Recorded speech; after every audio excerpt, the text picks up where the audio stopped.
Welcome to Storytime Haven. Today we delve into The Gold Bag by Carolyn Wells, a thrilling detective story filled with intrigue and mystery. Join us as we follow the brilliant detective Fleming Stone, who is drawn into a complex web of crime in the quaint town of West Sedgwick. As he navigates through various suspects and puzzling clues, we witness his exceptional deductive skills at work. Get ready for a captivating tale that will keep you guessing until the very end. Chapter 1. The Crime in West Sedgwick. Though a young detective, I am not entirely an inexperienced one, and I have several fairly successful investigations to my credit on the records of the Central Office. The chief said to me one day, "Burrows, if there's a mystery to be unraveled, I'd rather put it in your hands than to trust it to any other man on the force. Because," he went on, "you go about it scientifically, and you never jump at conclusions or accept them until they're indubitably warranted." I declared myself duly grateful for the chief's kind words, but I was secretly a bit chagrined. A detective's ambition is to be considered capable of jumping at conclusions. Only the conclusions must always prove to be correct ones. But though I am an earnest and painstaking worker, though my habits are methodical and systematic, and though I am indefatigably patient and persevering, I can never make those brilliant deductions from seemingly unimportant clues that Fleming Stone can. He holds that it is nothing but observation and logical inference, but to me, it is little short of clairvoyance.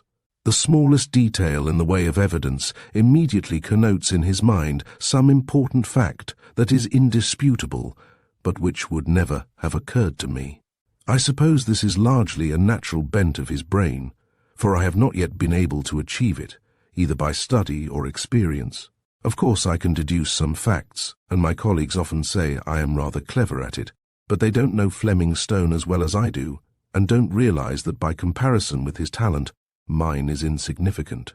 And so, it is both by way of entertainment and in hope of learning from him that I am with him whenever possible, and often ask him to deduce for me, even at risk of boring him, as unless he is in the right mood. My requests sometimes do. I met him accidentally one morning when we both chanced to go into a basement of the Metropolis Hotel in New York to have our shoes shined.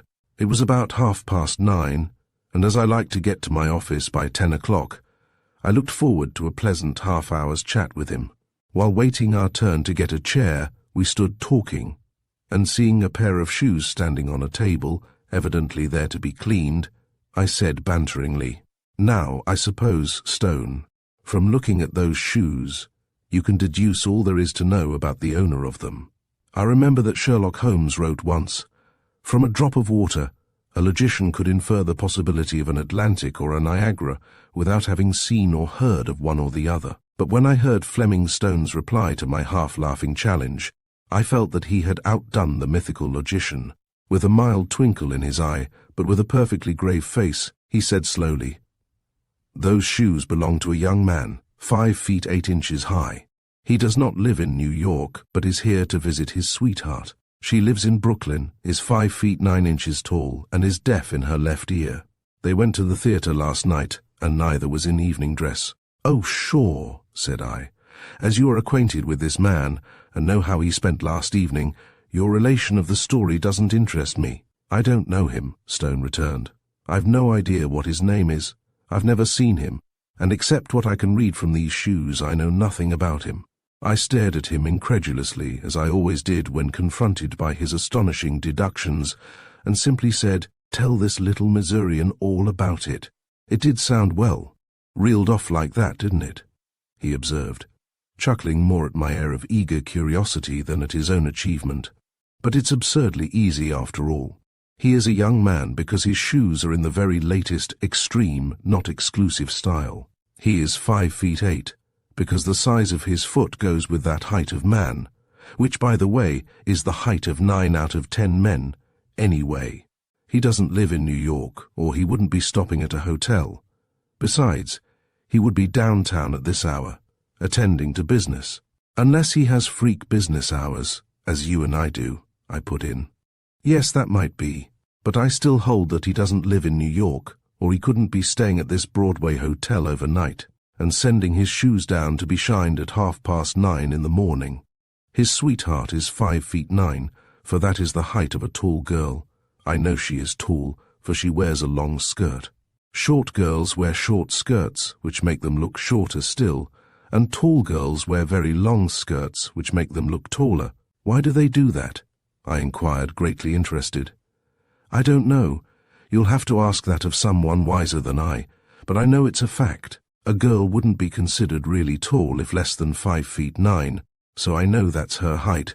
She is his sweetheart, for no man would go from New York to Brooklyn and bring a lady over here to the theater, and then take her home and return to New York in the early hours of the morning, if he were not in love with her. I know she lives in Brooklyn, for the paper says there was a heavy shower there last night, while I know no rain fell in New York. I know that they were out in that rain, for her long skirt became muddy, and in turn muddied the whole upper of his left shoe.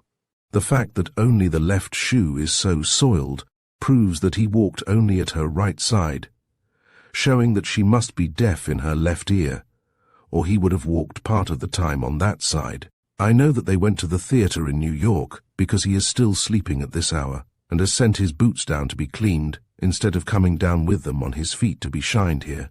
If he had been merely calling on the girl in Brooklyn, he would have been home early, for they do not sit up late in that borough. I know they went to the theater instead of to the opera or a ball, for they did not go in a cab. Otherwise her skirt would not have become muddied. This too shows that she wore a cloth skirt, and as his shoes are not patent leathers, it is clear that neither was in evening dress. I didn't try to get a verification of Fleming Stone's assertions. I didn't want any. Scores of times I had known him to make similar deductions, and in cases where we afterward learned the facts, he was invariably correct. So, though we didn't follow up this matter, I was sure he was right, and, even if he hadn't been, it would not have weighed heavily against his large proportion of proved successes. We separated then, as we took chairs at some distance from each other, and, with a sigh of regret that I could never hope to go far along the line in which Stone showed such proficiency, I began to read my morning paper. Fleming Stone left the place before I did, nodding a goodbye as he passed me, and a moment after, my own footgear being in proper condition, I too went out and went straight to my office. As I walked the short distance, my mind dwelt on Stone's quick-witted work.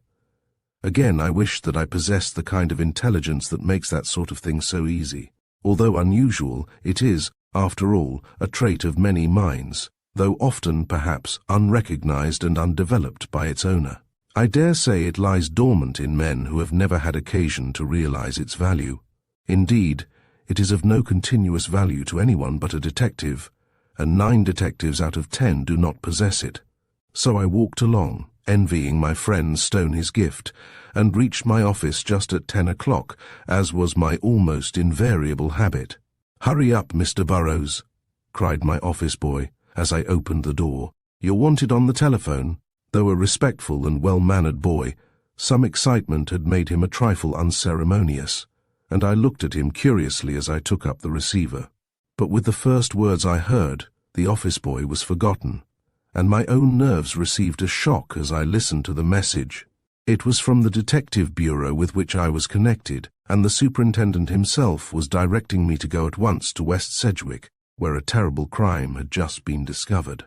"Killed," I exclaimed. "Joseph Crawford." "Yes, murdered in his home in West Sedgwick. The coroner telephoned to send a detective at once, and we want you to go." "Of course I'll go. Do you know any more details?"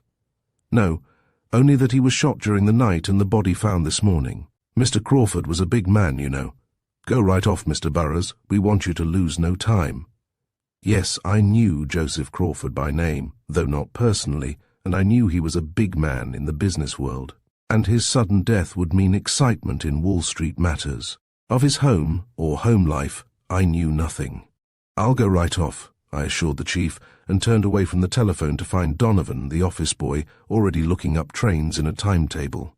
"Good boy, Don," said I approvingly. "What's the next train to West Sedgwick, and how long does it take to get there?"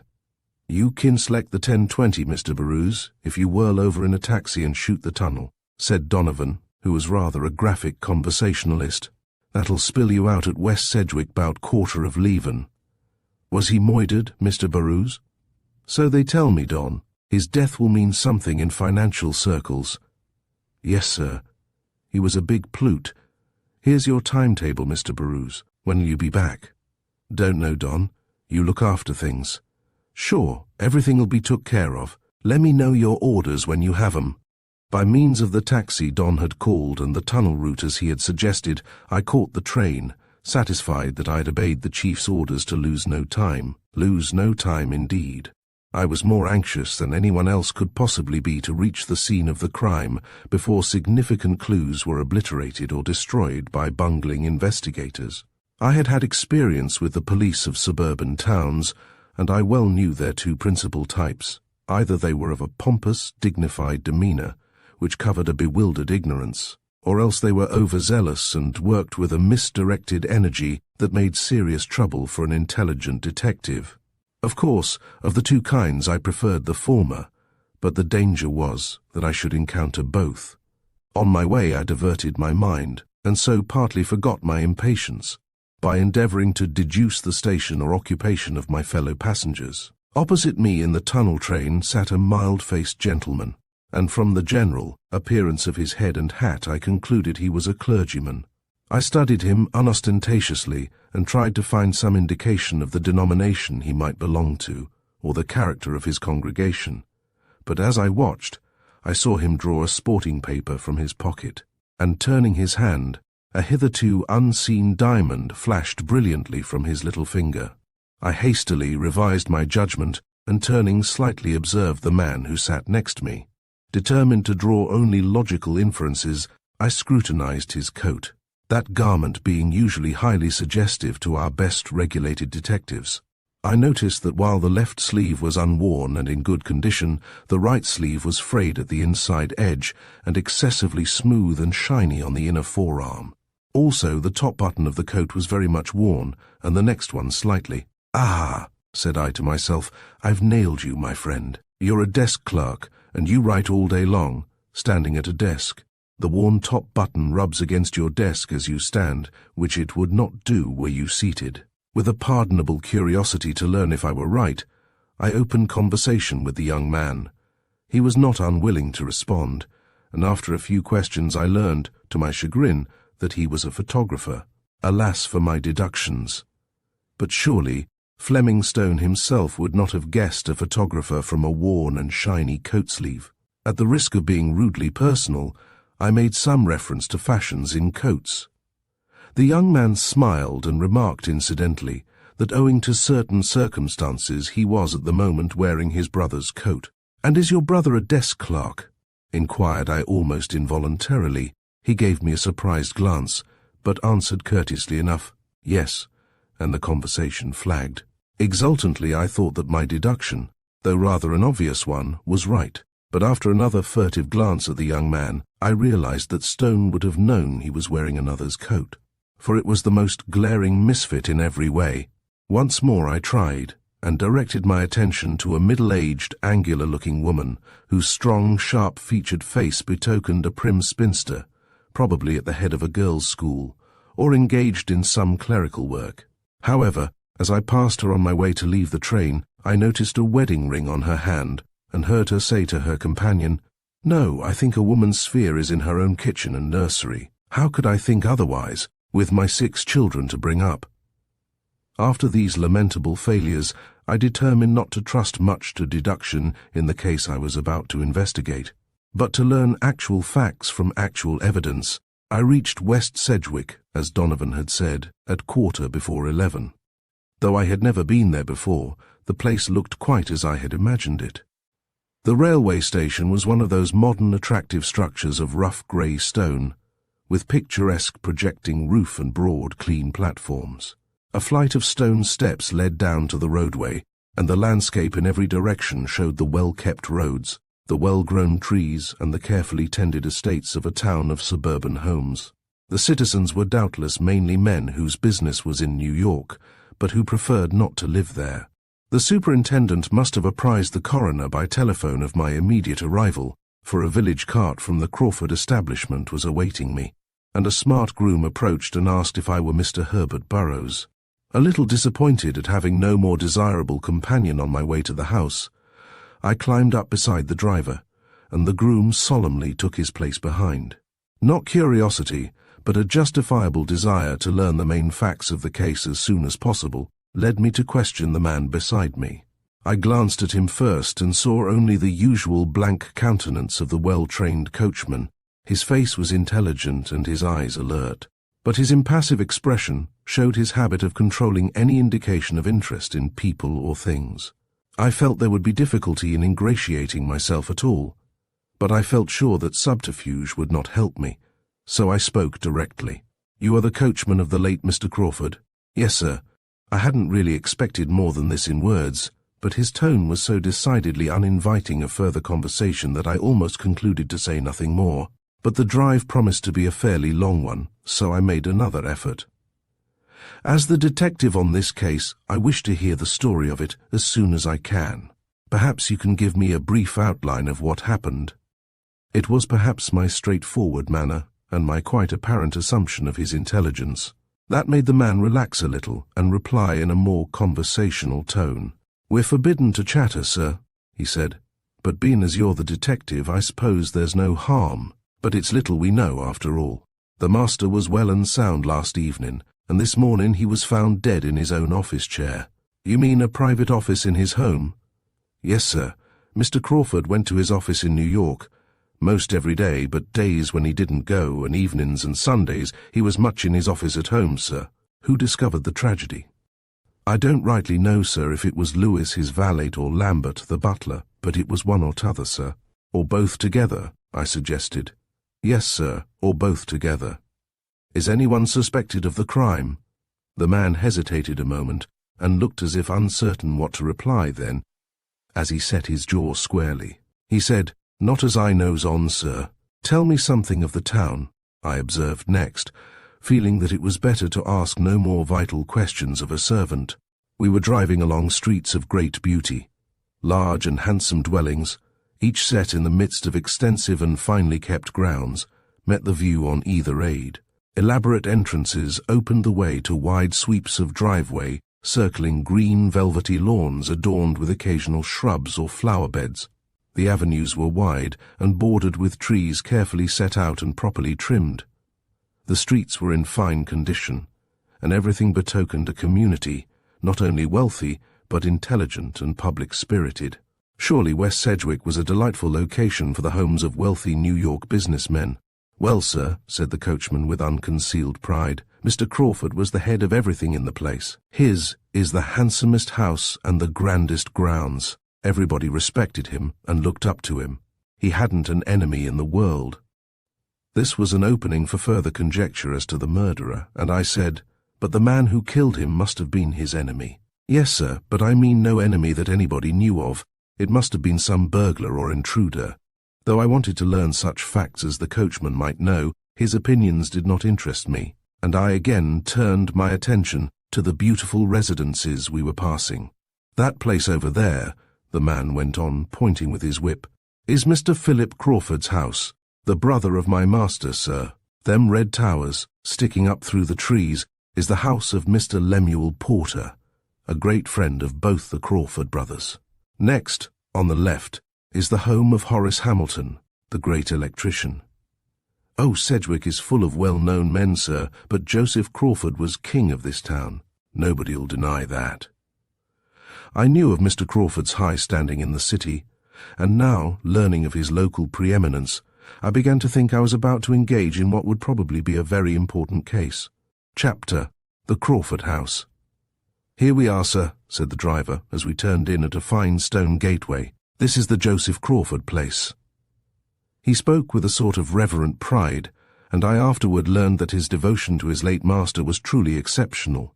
This probably prejudiced him in favour of the Crawford place and all its appurtenances, for to me the estate was not so magnificent as some of the others we had passed.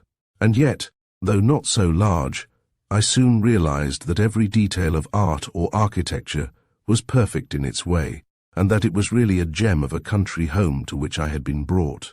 We drove along a curving road to the house, passing well-arranged flower beds and many valuable trees and shrubs.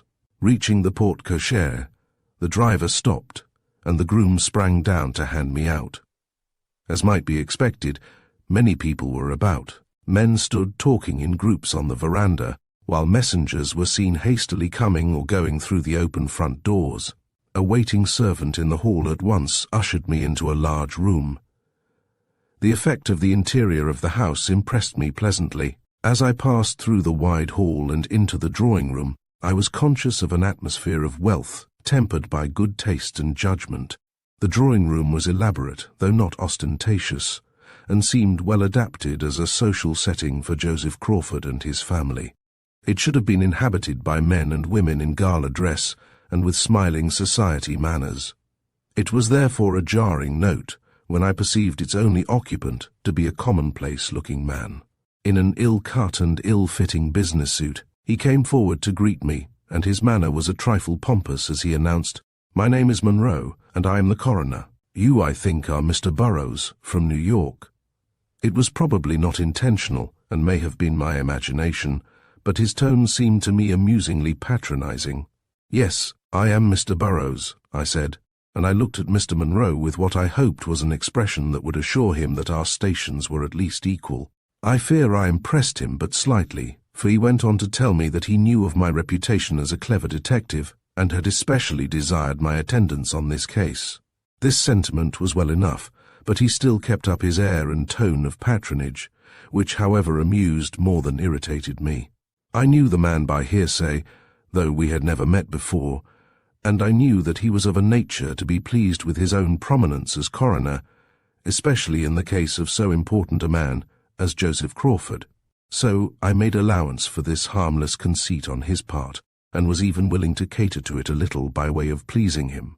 He seemed to me a man, honest but slow of thought, rather practical and serious, and though overvaluing his own importance, yet not opinionated or stubborn. "Mr. Burroughs," he said, "I'm very glad you could get here so promptly, for the case seems to me a mysterious one, and the value of immediate investigation cannot be overestimated." "I quite agree with you," I returned. "And now will you tell me the principal facts as you know them, or will you depute someone else to do so?" "I am even now getting a jury together," he said. "And so you will be able to hear all that the witnesses may say in their presence. In the meantime, if you wish to visit the scene of the crime, Mr. Parmalee will take you there." At the sound of his name, Mr. Parmalee stepped forward and was introduced to me. He proved to be a local detective, a young man who always attended Coroner Monroe on occasions like the present, but who, owing to the rarity of such occasions in West Sedgwick, had had little experience in criminal investigation. He was a young man of the type often seen among Americans. He was very fair, with a pink complexion, thin yellow hair and weak eyes.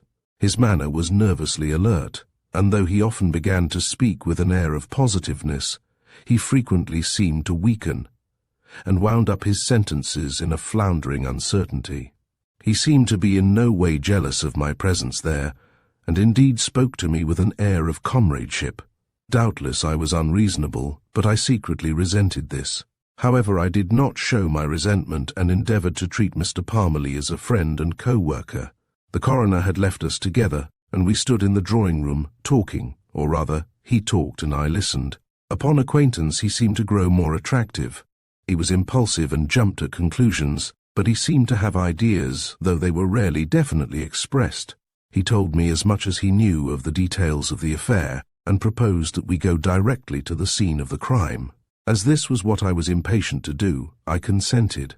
"You see, it's this way," he said in a confidential whisper as we traversed the long hall. "There is no doubt in anyone's mind as to who committed the murder, but no name has been mentioned yet, and nobody wants to be the first to say that name. It'll come out at the inquest, of course, and then—" "But," I interrupted, "if the identity of the murderer is so certain, why did they send for me in such haste?"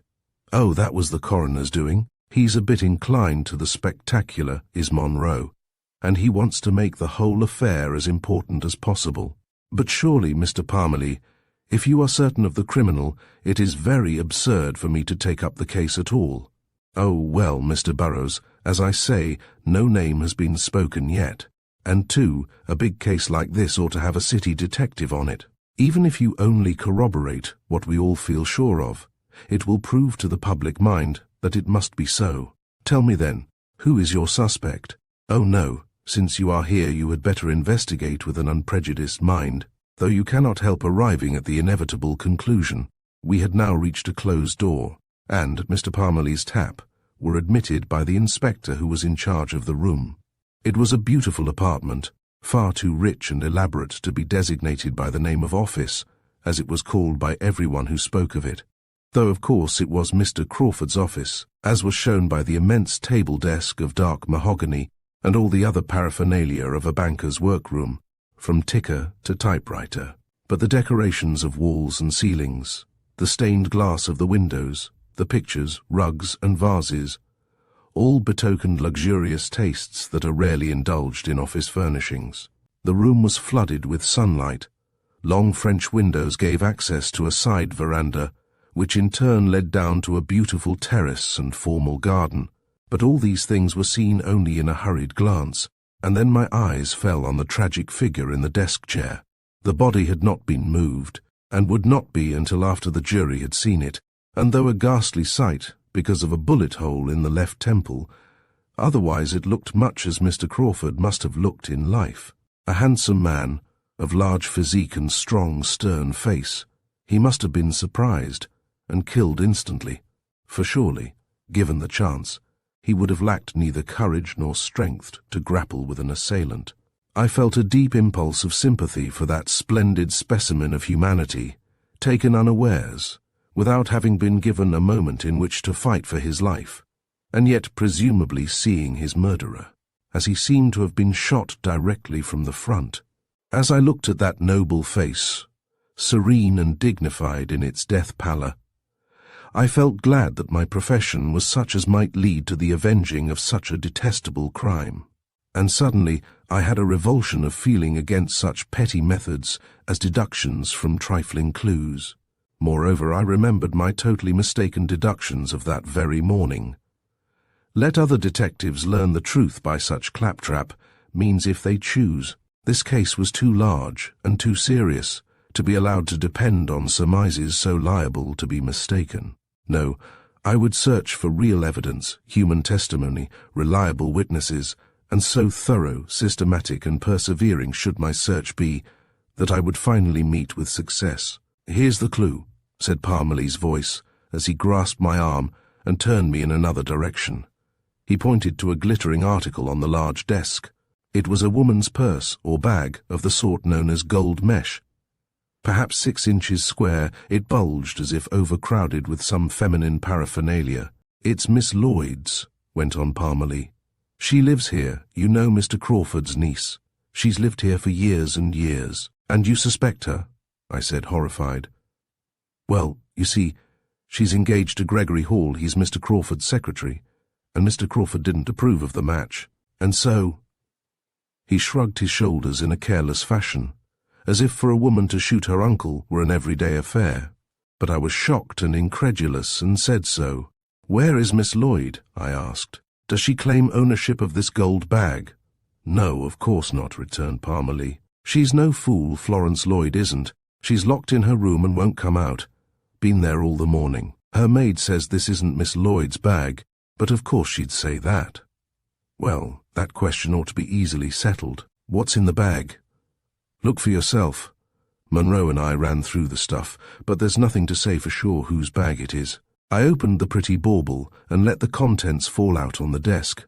A crumpled handkerchief, a pair of white kid gloves, a little trinket known as a vanity case, containing a tiny mirror and a tinier powder puff, a couple of small hairpins, a newspaper clipping, and a few silver coins were all that rewarded my trouble.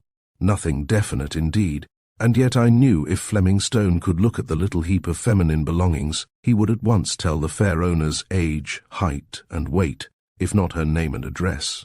I had only recently assured myself that such deductions were of little or no use, and yet I could not help minutely examining the pretty trifles lying on the desk. I scrutinized the handkerchief for a monogram or an initial, but it had none. It was dainty, plain and fine, of sheer linen, with a narrow hem. To me, it indicated an owner of a refined, feminine type, and absolutely nothing more. I couldn't help thinking that even Fleming Stone could not infer any personal characteristics of the lady from that blank square of linen. The vanity case I knew to be a fad of fashionable women, and had that been monogrammed, it might have proved a clue. But though pretty, it was evidently not of any great value, and was merely such a trifle as the average woman would carry about. And yet, I felt exasperated that with so many articles to study, I could learn nothing of the individual to whom they belonged. The gloves were hopeless. Of a good quality and a medium size, they seemed to tell me nothing. They were but slightly soiled, and apparently might have been worn once or twice. They had never been cleaned, as the inside showed no scrawled hieroglyphics. But all of these conclusions pointed nowhere save to the average well-groomed American woman. The hairpins and the silver money were equally bare of suggestion, but I hopefully picked up the bit of newspaper. Surely this newspaper clipping must throw some light, I mused. But it proved to be only the address of a dyeing and cleaning establishment in New York City. "This is being taken care of," I said, and the burly inspector, who up to now had not spoken, said, "Yes, sir. Nobody touches a thing in this room while I'm here. You, sir, are of course an exception, but no one else is allowed to meddle with anything." This reminded me that as the detective in charge of this case, it was my privilege indeed, my duty to examine the papers and personal effects that were all about, in an effort to gather clues for future use. I was ignorant of many important details, and turned to Parmalee for information. That young man, however, though voluble, was inclined to talk on only one subject, the suspected criminal, Miss Florence Lloyd. "You see, it must be her bag, because who else could have left it here? Mrs. Pierce, the only other lady in the house, doesn't carry a youngish bag like that. She'd have a black leather bag, more likely, or a... Well, it really doesn't matter what kind of a bag Mrs. Pierce would carry," said I, a little impatiently. "The thing is to prove whether this is Miss Lloyd's bag or not, and as it is certainly not a matter of conjecture, but a matter of fact, I think we may leave it for the present, and turn our attention to other matters." I could see that Parmalee was disappointed that I had made no startling deductions from my study of the bag and its contents, and, partly owing to my own chagrin at this state of affairs, I pretended to consider the bag of little consequence, and turned hopefully to an investigation of the room. The right-hand upper drawer of the double-pedestaled desk was open.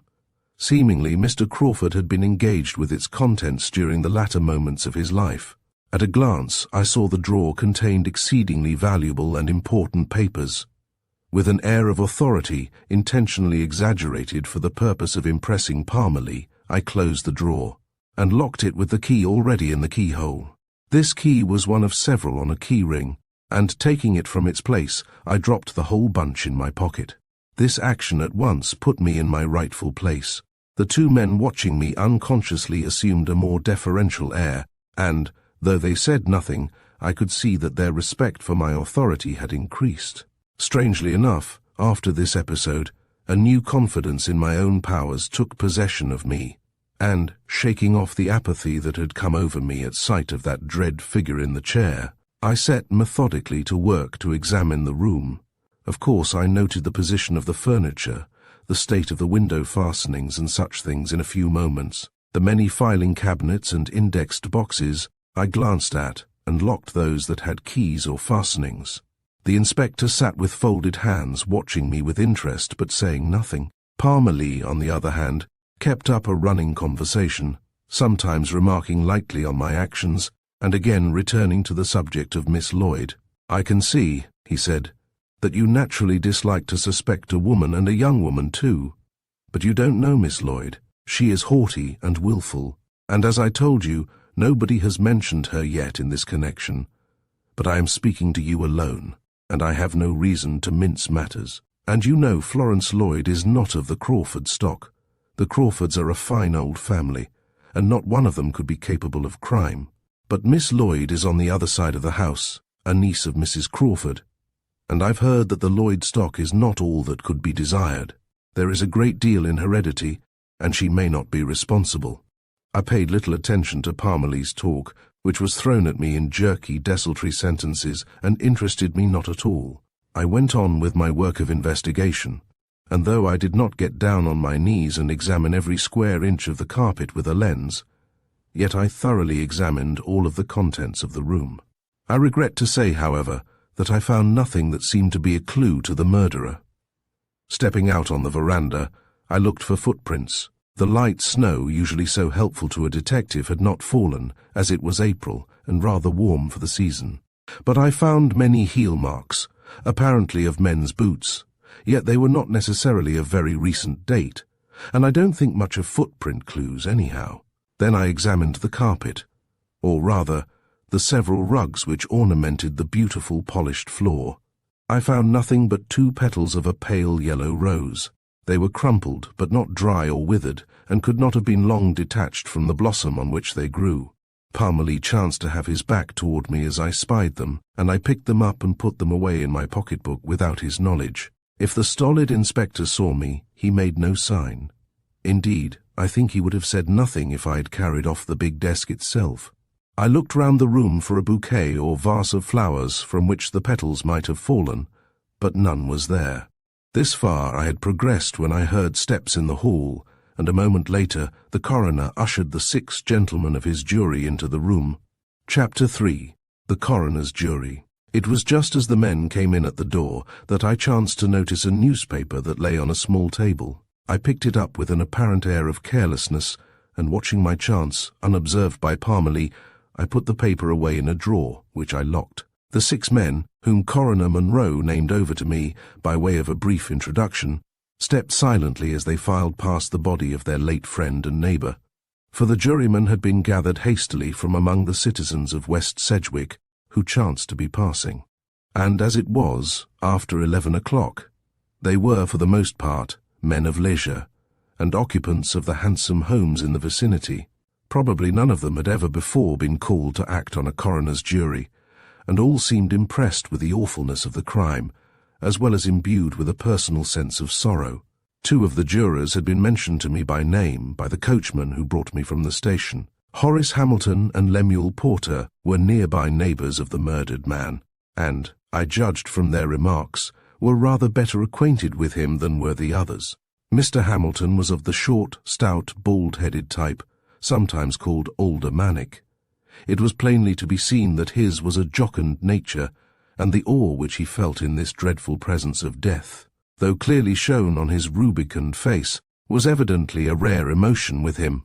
He glanced round the room as if expecting to see everything there materially changed, and though he looked toward the figure of Mr. Crawford now and then, it was with difficulty. And he averted his eyes as quickly as possible. He was distinctly nervous, and though he listened to the remarks of Coroner Munro and the other jurors, he seemed impatient to get away. Mr. Porter, in appearance, was almost the exact reverse of Mr. Hamilton.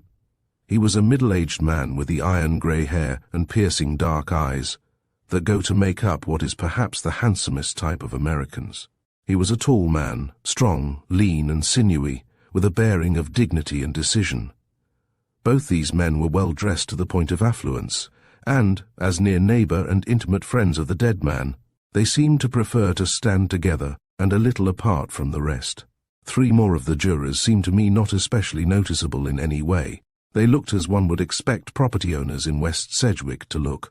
They listened attentively to what Mr. Munro said, asked few or no questions, and seemed appalled at the unusual task they had before them. Only one juror impressed me unpleasantly.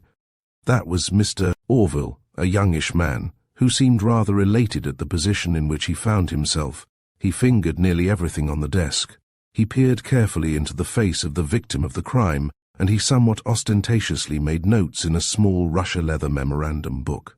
He spoke often to the coroner, saying things which seemed to me impertinent, such as, "Have you noticed the blotter, Mr. Coroner?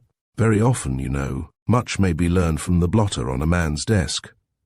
As the large blotter in question was by no means fresh, indeed was thickly covered with ink impressions, and as there was nothing to indicate that Mr. Crawford had been engaged in writing immediately before his death, Mr. Orville's suggestion was somewhat irrelevant, and too the jurors were not detectives seeking clues. but were now merely learning the known facts.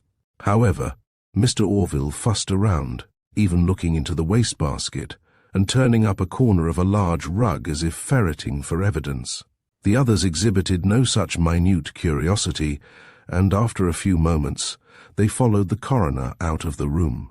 Then the doctor and his assistants came to take the body away, and I went in search of Coroner Munro, eager for further information concerning the case, of which I really, as yet, knew but little. Parmalee went with me, and we found Mr. Munro in the library, quite ready to talk with us. "Mr. Orville seems to possess the detective instinct himself," observed Mr. Parmalee, with what seemed like a note of jealousy in his tone. "The true detective mind," returned Mr. Munro, with his slow pomposity, "is not dependent on instinct or intuition." "Oh, I think it is largely dependent on that," I said. "Or where does it differ from the ordinary inquiring mind?" "I'm sure you will agree with me, Mr. Burrows," the coroner went on, almost as if I had not spoken, "that it depends upon a nicely adjusted mentality that is quick to see the cause back of an effect." To me this seemed a fair definition of intuition, but there was something in the unctuous roll of Mr. Munro's words that made me positive he was quoting his somewhat erudite speech, and had not himself a perfectly clear comprehension of its meaning. "It's guessing," declared Parmalee. "That's all it is, guessing. If you guess right, you're a famous detective. If you guess wrong, you're a dub. That's all there is about it." "No, no, Mr. Parmalee," and Mr. Munro slowly shook his finger at the rash youth. "What you call guessing is really divination." "Yes, my dear sir, it is actual divination. To my mind," I put in, "detective divination is merely minute observation. But why do we quibble over words and definitions when there is much work to be done? When is the formal inquest to be held, Mr. Munro?" "This afternoon at 2 o'clock, he replied. "Then I'll go away now," I said, "for I must find an abiding place for myself in West Sedgwick. There is an inn, I suppose." "They'll probably ask you to stay here," observed Coroner Munro, "but I advise you not to do so. I think you'll be freer and less hampered in your work if you go to the inn."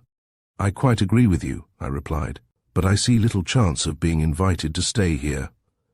"Where is the family? Who are in it?" "Not many. There is Miss Florence Lloyd, a niece of Mr. Crawford.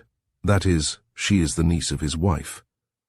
Mrs. Crawford has been dead many years, and Miss Lloyd has kept house for her uncle all that time. Then there is Mrs. Pierce, an elderly lady and a distant relative of Mr. Crawford's. That is all, except the secretary, Gregory Hall, who lives here much of the time. That is, he has a room here, but often he is in New York or elsewhere on Mr. Crawford's business." "Mr. Crawford had an office both here and in New York?" I asked. "Yes, and of late years he has stayed at home as much as possible. He went to New York only about 3 or 4 days in the week, and conducted his business from here the rest of the time. Young Hall is a clever fellow, and has been Mr. Crawford's right-hand man for years. Where is he now? We think he's in New York, but haven't yet been able to locate him at Mr. Crawford's office there, or at his club. He is engaged to Miss Lloyd, though I understand that the engagement is contrary to Mr. Crawford's wishes. And where is Miss Lloyd and Mrs. Pierce?" "They are both in their rooms. Mrs. Pierce is prostrated at the tragedy, and Miss Lloyd simply refuses to make her appearance. But she'll have to attend the inquest." "Oh yes, of course, she'll be with us then. I think I won't say anything about her to you, as I'd rather you'd see her first with entirely unprejudiced eyes. So you too think Miss Lloyd is implicated?" "I don't think anything about it, Mr. Burrows. As coroner, it is not my place to think along such lines." "Well, everybody else thinks so," broke in Parmalee. "And why? Because there's no one else for suspicion to light on. No one else who by any possibility could have done the deed." "Oh, come now, Mr. Parmalee," said I. "There must be others. They may not yet have come to our notice, but surely you must admit an intruder could have come into the room by way of those long open windows." "These speculations are useless, gentlemen," said Mr. Munro, with his usual air of settling the matter. "Cease then, I beg, or at least postpone them. If you are walking down the avenue, Mr. Parmalee, perhaps you'll be good enough to conduct Mr. Burrows to the Sedgwick Arms, where he doubtless can find comfortable accommodations." I thanked Mr. Munro for the suggestion, but said, straightforwardly enough, that I was not yet quite ready to leave the Crawford house, but that I would not detain Mr. Parmalee, for I could myself find my way to the inn, having noticed it on my drive from the train. So Parmalee went away, and I was about to return to Mr. Crawford's office, where I hoped to pursue a little uninterrupted investigation. But Mr. Munro detained me a moment to present me to a tall, fine-looking man who had just come in. He proved to be Philip Crawford, a brother of Joseph, and I at once observed a strong resemblance between their two faces. "I am glad to meet you, Mr. Burrows," he said. "Mr. Munro tells me you are a clever and experienced detective, and I trust you can help us to avenge this dastardly crime.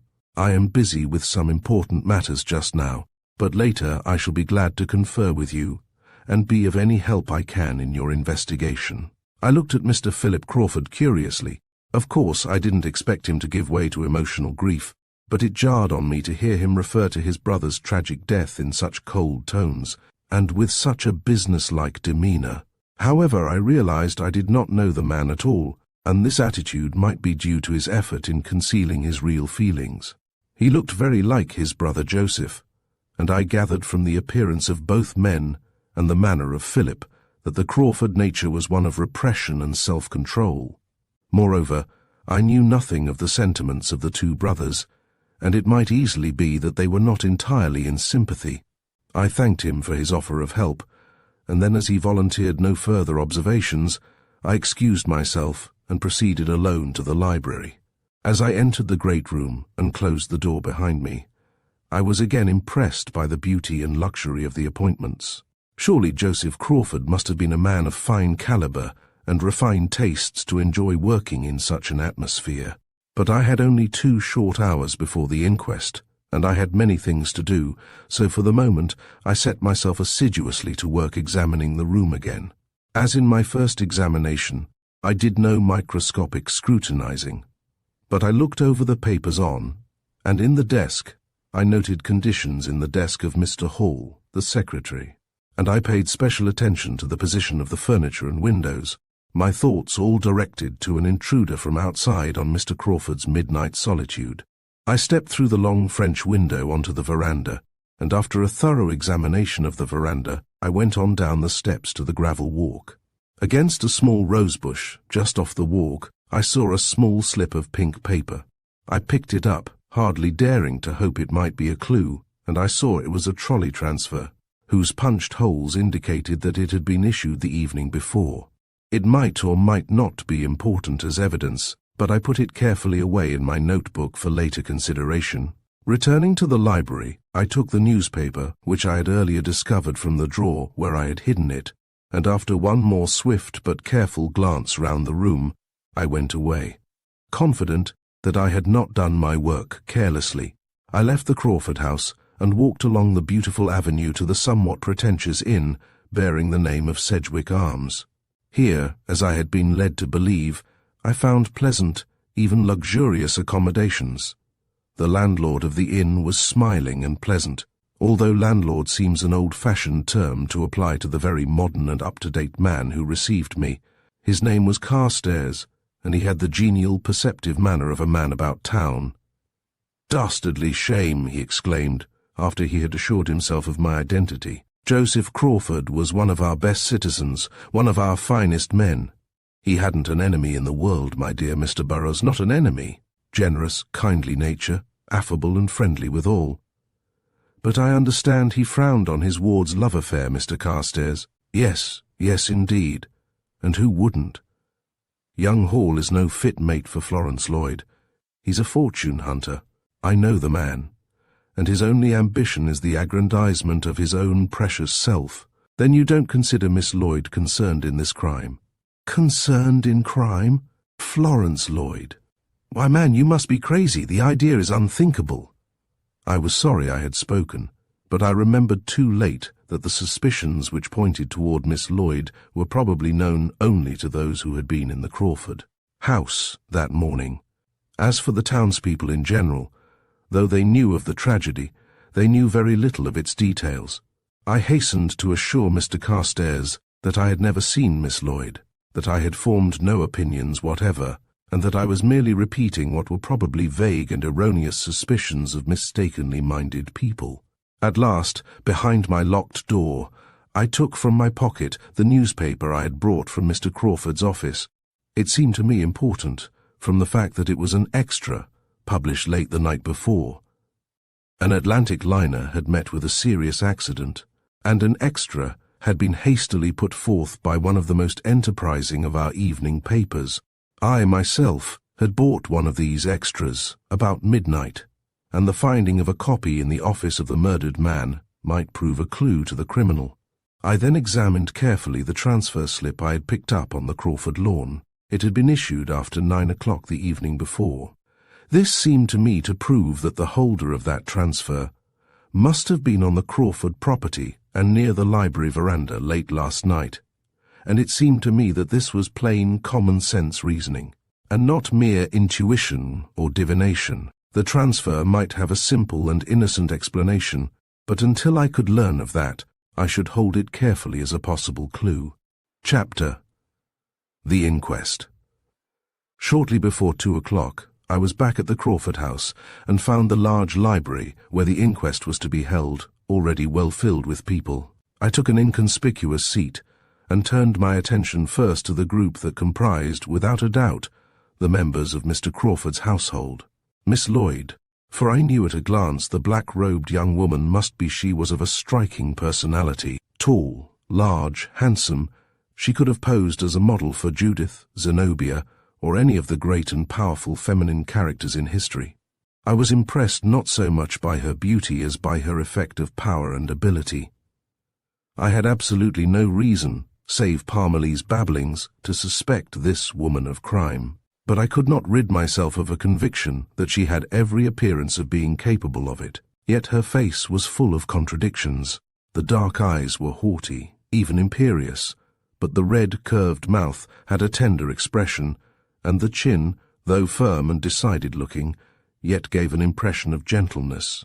On the whole, she fascinated me by the very mystery of her charm, and I found my eyes involuntarily returning again and again to that beautiful face. She was dressed in a black, trailing gown of material, which I think is called China crepe. It fell around her in soft waving folds and lay in little billows on the floor. Her dark hair was dressed high on her head, and seemed to form a sort of crown which well suited her regal type. She held her head high, and the uplift of her chin seemed to be a natural characteristic. Good birth and breeding spoke in every phase of her personality, and in her every movement and gesture. I remembered Parmalee's hint of unworthy ancestors, and cast it aside as impossible of belief. She spoke seldom, but occasionally turned to the lady at her side with a few murmured words that were indubitably those of comfort or encouragement. Her companion, a grey-haired elderly lady, was of course Mrs. Pierce. She was trembling with the excitement of the occasion, and seemed to depend on Florence Lloyd's strong personality and affectionate sympathy to keep her from utter collapse. Mrs. Pierce was of the old school of gentlewomen. Her quiet black gown with its crepe trimmings gave, even to my masculine eye, an effect of correct and fashionable, yet quiet and unostentatious mourning garb. She had what seemed to me a puzzling face. It did not suggest strength of character, for the soft old cheeks and quivering lips indicated no strong self-control, and yet from her sharp, dark eyes, she now and again darted glances that were unmistakably those of a keen and positive personality. I concluded that hers was a strong nature, but shaken to its foundation by the present tragedy. There was, without doubt, a great affection existing between her and Miss Lloyd, and yet I felt that they were not in each other's complete confidence, though, for that matter, I felt intuitively that few people possessed the complete confidence of Florence Lloyd. Surely she was a wonderful creature, and as I again allowed myself to gaze on her beautiful face, I was equally convinced of the possibility of her committing a crime, and the improbability of her doing so. Near these two sat a young man who, I was told, was Gregory Hall, the secretary. He had been reached by telephone, and had come out from New York, arriving shortly after I had left the Crawford house. Mr. Hall was what may be termed the average type of young American citizens. He was fairly good-looking, fairly well-groomed, and so far as I could judge from his demeanor, fairly well-bred. His dark hair was commonplace and parted on the side, while his small, carefully arranged moustache was commonplace also. He looked exactly what he was, the trusted secretary of a financial magnate, and he seemed to me a man whose dress, manner, and speech would always be made appropriate to the occasion or situation. In fact, so thoroughly did he exhibit just such a demeanor as suited a confidential secretary at the inquest of his murdered employer, that I involuntarily thought what a fine undertaker he would have made. For, in my experience, no class of men so perfectly adapt themselves to varying atmospheres as undertakers. Philip Crawford and his son, an athletic-looking young chap, were also in this group. Young Crawford inherited to a degree the fine appearance of his father and uncle, and bade fair to become the same kind of a first-class American citizen as they. Behind these people, the ones most nearly interested in the procedure, were gathered the several servants of the house. Lambert, the butler, was first interviewed. The man was a somewhat pompous, middle-aged Englishman, and though of stolid appearance, his face showed what might perhaps be described as an intelligent stupidity. After a few formal questions as to his position in the household, the coroner asked him to tell his own story of the early morning. In a more clear and concise way than I should have thought the man capable of, he detailed his discovery of his master's body. "I came downstairs at 7 this morning," he said, "as I always do. I opened the house, I saw the cook a few moments about matters pertaining to breakfast, and I attended to my usual duties. At about 7:30, I went to Mr. Crawford's office to set it in order for the day, and as I opened the door I saw him sitting in his chair. At first I thought he'd dropped asleep there, and been there all night. Then in a moment I saw what had happened." "Well, what did you do next?" asked the coroner, as the man paused. "I went in search of Louis, Mr. Crawford's valet. He was just coming down the stairs. He looked surprised, for he said Mr. Crawford was not in his room, and his bed hadn't been slept in." "Did he seem alarmed?" "No, sir. Not knowing what I knew, he didn't seem alarmed, but he seemed agitated, for of course it was most unusual not finding Mr. Crawford in his own room." "How did Louis show his agitation?" broke in Mr. Orville. "Well, sir, perhaps he wasn't to say agitated. He looked more blank, yes, as you might say blank." "Was he trembling?" persisted Mr. Orville. "Was he pale?" And the coroner frowned slightly at this juror's repeated inquisitiveness. "Louis is always pale," returned the butler, seeming to make an effort to speak the exact truth. "Then of course you couldn't judge of his knowledge of the matter," Mr. Orville said, with an air of one saying something of importance. "He had no knowledge of the matter, if you mean Mr. Crawford's death," said Lambert, looking disturbed and a little bewildered. "Tell your own story, Lambert," said Coroner Munro, rather crisply. "We'll hear what Louis has to say later." "Well, sir, then I took Louis to the office, and we both saw the accident, and we wondered what to do. I was for telephoning right off to Dr. Fairchild, but Louis said first we'd better tell Miss Florence about it." "And did you?" "We went out in the hall, and just then Elsa, Miss Lloyd's maid, was on the stairs. So we told her to tell Miss Lloyd and ask her for orders. Well, her orders was for us to call up Dr. Fairchild, and so we did. He came as soon as he could, and he's been in charge ever since, sir." "A straightforward story, clearly told," observed the coroner, and then he called upon Louis, the valet. This witness, a young Frenchman, was far more nervous and excited than the calm-mannered butler, but the gist of his story corroborated Lambert's. Asked if he was not called upon to attend his master at bedtime, he replied, "Non, monsieur. When Monsieur Crawford sat late in his library or his office, he dismiss me and say I may go to bed or whatever I like. Almost always he tell me that." "And he told you this last night?" "But yes. When I lay out his clothes for dinner, he then tell me so. Although the man seemed sure enough of his statements, he was evidently troubled in his mind. It might have been merely that his French nature was more excitable than the stolid indifference of the English butler. But at the same time, I couldn't help feeling that the man had not told all he knew. This was merely surmise on my part, and I could not persuade myself that there was enough ground for it to call it even an intuition. So I concluded it best to ask no questions of the valet at present, but to look into his case later. Parmalee, however, seemed to have concluded differently. He looked at Louis with an intent gaze as he said, Had your master said or done anything recently to make you think he was despondent or troubled in any way? No, sir, said the man. But the answer was not spontaneous, and Louis's eyes rolled around with an expression of fear. I was watching him closely myself, and I could not help seeing that against his will, his glance sought always Florence Lloyd, and though he quickly averted it, he was unable to refrain from furtive, fleeting looks in her direction.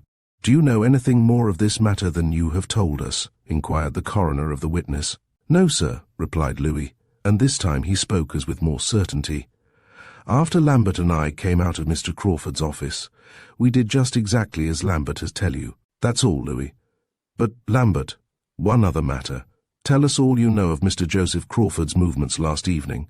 "He was at dinner as usual, sir," said the butler in his monotonous drawl. "There were no guests, only the family. After dinner, Mr. Crawford went out for a time. He returned about 9 o'clock. I saw him come in with his own key, and I saw him go to his office. Soon after, Mr. Porter called." "Mr. Lemuel Porter?" asked the coroner.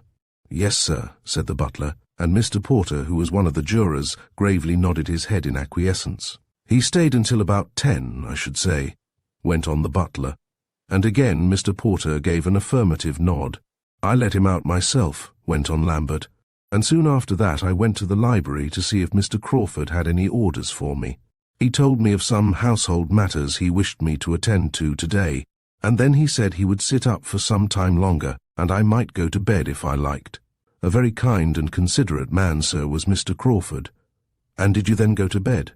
"Yes, sir. I locked up all the house except the office. Mr. Crawford always locks those windows himself when he sits up late. The ladies had already gone to their rooms. Mr. Hall was away for the night, so I closed up the front of the house and went to bed. That's all I know about the matter, sir, until I came downstairs this morning." "You heard no sound in the night, no revolver shot?" "No, sir. But my room is on the 3rd floor, and at the other end of the house, sir. I couldn't hear a shot fired in the office, I'm sure, sir." "And you found no weapon of any sort in the office this morning?" "No, sir. Louis and I both looked for that, but there was none in the room. Of that I'm sure, sir." "That will do, Lambert." "Yes, sir. Thank you, sir." "One moment," said I, wishing to know the exact condition of the house at midnight. "You say, Lambert, you closed up the front of the house. Does that mean there was a back door open?" "It means I locked the front door, sir, and put the chain on.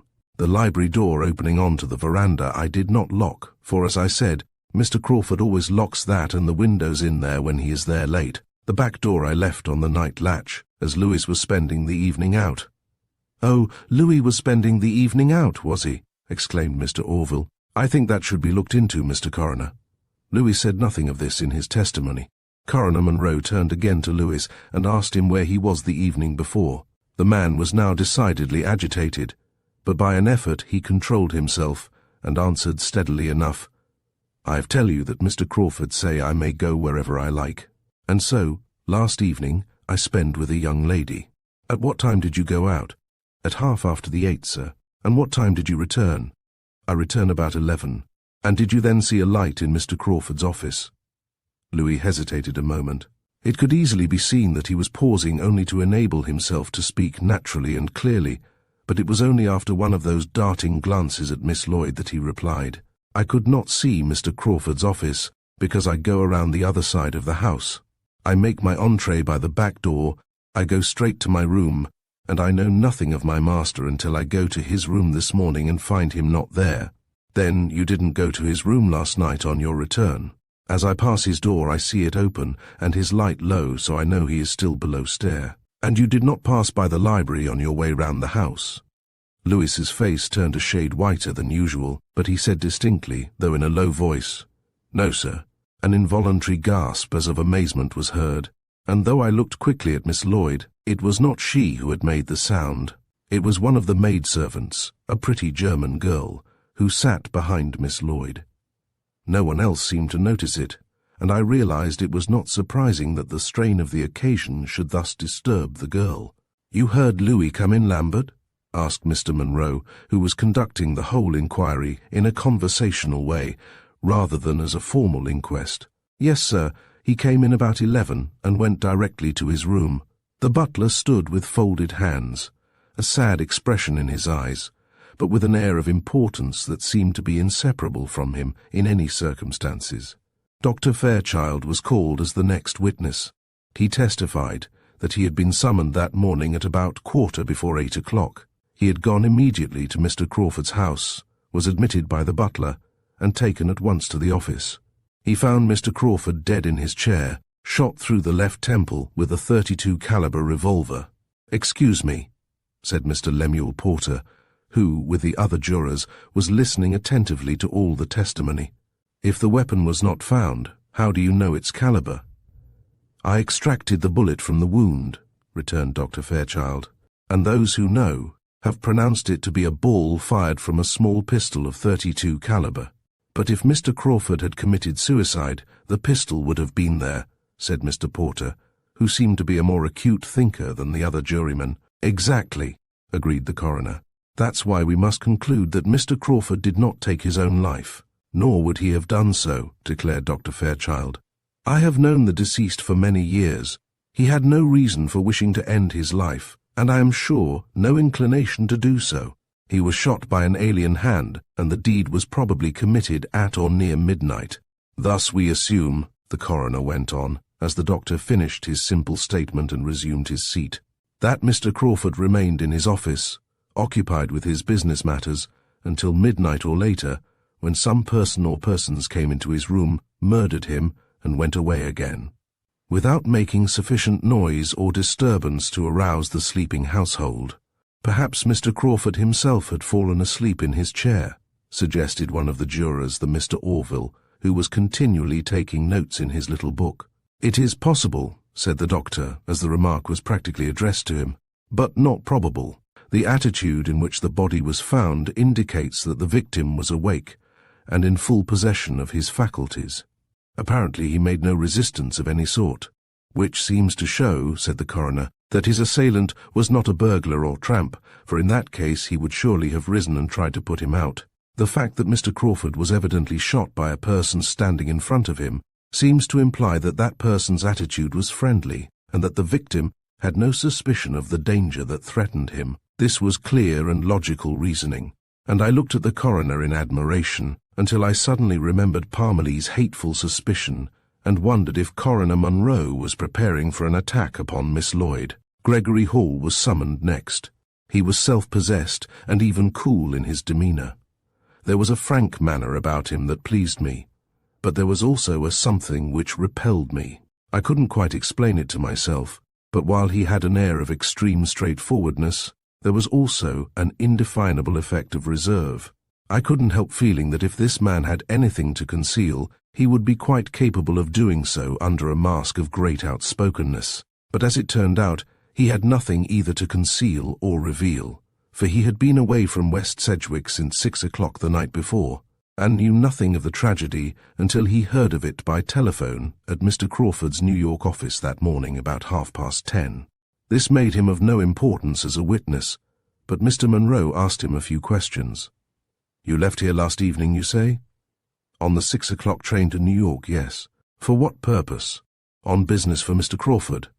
"Did that business occupy you last evening?" Mr. Hall looked surprised at this question, but answered quietly, "No, I was to attend to the business today, but I often go to New York for several days at a time." "And where were you last evening?"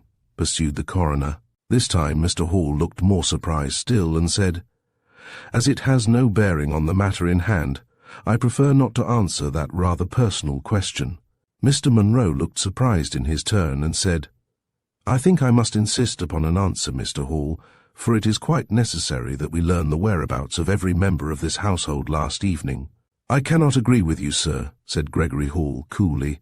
"My engagements for last evening were entirely personal matters, in no way connected with Mr. Crawford's business. As I was not in West Sedgwick at the time my late employer met his death, I cannot see that my private affairs need be called into question." Quite so," put in Mr. Orville, but Lemuel Porter interrupted him. "Not at all so. I agree with Mr. Munro that Mr. Hall should frankly tell us where he spent last evening, and I refuse to do so," said Mr. Hall, speaking not angrily, but with great decision. "Your refusal may tend to direct suspicion toward yourself, Mr. Hall," said the coroner. Gregory Hall smiled slightly. As I was out of town, your suggestion sounds a little absurd. However, I take that risk, and absolutely refuse to answer any questions save those which relate to the matter in hand. Coroner Monroe looked rather helplessly at his jurors, but as none of them said anything further, he turned again to Gregory Hall. The telephone message you received this morning, then, was the first knowledge you had of Mr. Crawford's death? It was. And you came out here at once? Yes, on the first train I could catch. I am sorry you resent personal questions, Mr. Hall, for I must ask you some. Are you engaged to Mr. Crawford's niece, Miss Lloyd? I am. This answer was given in a low, quiet tone, apparently without emotion of any kind, but Miss Lloyd showed a different attitude. At the words of Gregory Hall, she blushed, dropped her eyes, fingered her handkerchief nervously, and evinced just such embarrassment as might be expected from any young woman, in the event of a public mention of her betrothal.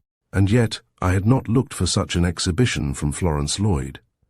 Her very evident strength of character would seem to preclude the actions of an inexperienced debutante. Did Mr. Crawford approve of your engagement to his niece? Pursued Mr. Monroe. With all due respect, Mr. Coroner, said Gregory Hall, in his subdued but firm way, I cannot think these questions are relevant or pertinent. Unless you can assure me that they are, I prefer not to reply. They are both relevant and pertinent to the matter in hand, Mr. Hall, but I am now of the opinion that they would better be asked of another witness. You are excused. I now call Miss Florence Lloyd. Chapter: Florence Lloyd. A stir was perceptible all through the room as Miss Lloyd acknowledged by a bow of her beautiful head the summons of the coroner. The jurors looked at her with evident sympathy and admiration, and I remembered that as they were fellow townsmen and neighbours, they probably knew the young woman well, and she was doubtless a friend of their own daughter's. It seemed as if such social acquaintance must prejudice them in her favour, and perhaps render them incapable of unbiased judgment, should her evidence be incriminating. But in my secret heart, I confess, I felt glad of this. I was glad of anything that would keep even a shadow of suspicion away from this girl, to whose fascinating charm I had already fallen a victim. Nor was I the only one in the room who dreaded the mere thought of Miss Lloyd's connection with this horrible matter. Mr. Hamilton and Mr. Porter were, I could see, greatly concerned, lest some mistaken suspicion should indicate any doubt of the girl. I could see by their kindly glances that she was a favourite, and was absolutely free from suspicion in their minds. Mr. Orville had not quite the same attitude. Though he looked at Miss Lloyd admiringly, I felt sure he was alertly ready to pounce upon anything that might seem to connect her with a guilty knowledge of this crime. Gregory Hall's attitude was inexplicable, and I concluded I had yet much to learn about that young man. He looked at Miss Lloyd critically, and though his glance could not be called quite unsympathetic, yet it showed no definite sympathy. He seemed to be coldly weighing her in his own mental balance, and he seemed to await whatever she might be about to say with the impartial air of a disinterested judge. Though a stranger myself, my heart ached for the young woman who was placed so suddenly in such a painful position, but Gregory Hall apparently lacked any personal interest in the case. I felt sure this was not true, that he was not really so unconcerned as he appeared, but I could not guess why he chose to assume an impassive mask. Miss Lloyd had not risen as it was not required of her, and she sat expectant, but with no sign of nervousness. Mrs. Pierce, her companion, was simply quivering with agitation. Now and again she would touch Miss Lloyd's shoulder or hand, or whisper a word of encouragement, or perhaps wring her own hands in futile despair. Of course these demonstrations were of little avail, nor did it seem as if Florence Lloyd needed assistance or support. She gave the impression not only of general capability in managing her own affairs, but of a special strength in an emergency. And an emergency it was, for though the two before-mentioned jurors, who had been intimate friends of her uncle, were doubtless in sympathy with Miss Lloyd, and though the coroner was kindly disposed toward her, yet the other jurors took little pains to conceal their suspicious attitude, and as for Mr. Parmalee, he was fairly eager with anticipation of the revelations about to come. "Your name?" said the coroner briefly, as if conquering his own sympathy by an unnecessarily formal tone. "Florence Lloyd," was the answer. "Your position in this house?" "I am the niece of Mrs. Joseph Crawford, who died many years ago." Since her death, I have lived with Mr. Crawford, occupying in every respect the position of his daughter, though not legally adopted as such. Mr. Crawford was always kind to you. More than kind. He was generous and indulgent, and though not of an affectionate nature, he was always courteous and gentle. Will you tell us of the last time you saw him alive? Miss Lloyd hesitated. She showed no embarrassment, no trepidation. She merely seemed to be thinking. Her gaze slowly wandered over the faces of the servants, Mrs. Pierce, Mr. Philip Crawford, the jurors, and, lastly, dwelt for a moment on the now anxious, worried countenance of Gregory Hall. Then she said slowly, but in an even, unemotional voice, "It was last night at dinner. After dinner was over, my uncle went out, and before he returned I had gone to my room. Was there anything unusual about his appearance or demeanour at dinner time?" "No, I noticed nothing of the sort. Was he troubled or annoyed about any matter that you know of?" "He was annoyed about one matter that has been annoying him for some time, that is, my engagement to Mr. Hall." Apparently this was the answer the coroner had expected, for he nodded his head in a satisfied way. The jurors, too, exchanged intelligent glances, and I realized that the acquaintances of the Crawfords were well informed as to Miss Lloyd's romance. "He did not approve of that engagement?" went on the coroner, though he seemed to be stating a fact rather than asking a question. "He did not," returned Miss Lloyd, and her colour rose as she observed the intense interest manifest among her hearers. "And the subject was discussed at the dinner table?" "It was." "What was the tenor of the conversation?" "To the effect that I must break the engagement." "Which you refused to do?" "I did." Her cheeks were scarlet now, but a determined note had crept into her voice, and she looked at her betrothed husband with an air of affectionate pride that, it seemed to me, ought to lift any man into the seventh heaven. But I noted Mr. Hall's expression with surprise. Instead of gazing adoringly at this girl who was thus publicly proving her devotion to him, he sat with eyes cast down, and frowning, positively frowning, while his fingers played nervously with his watch chain.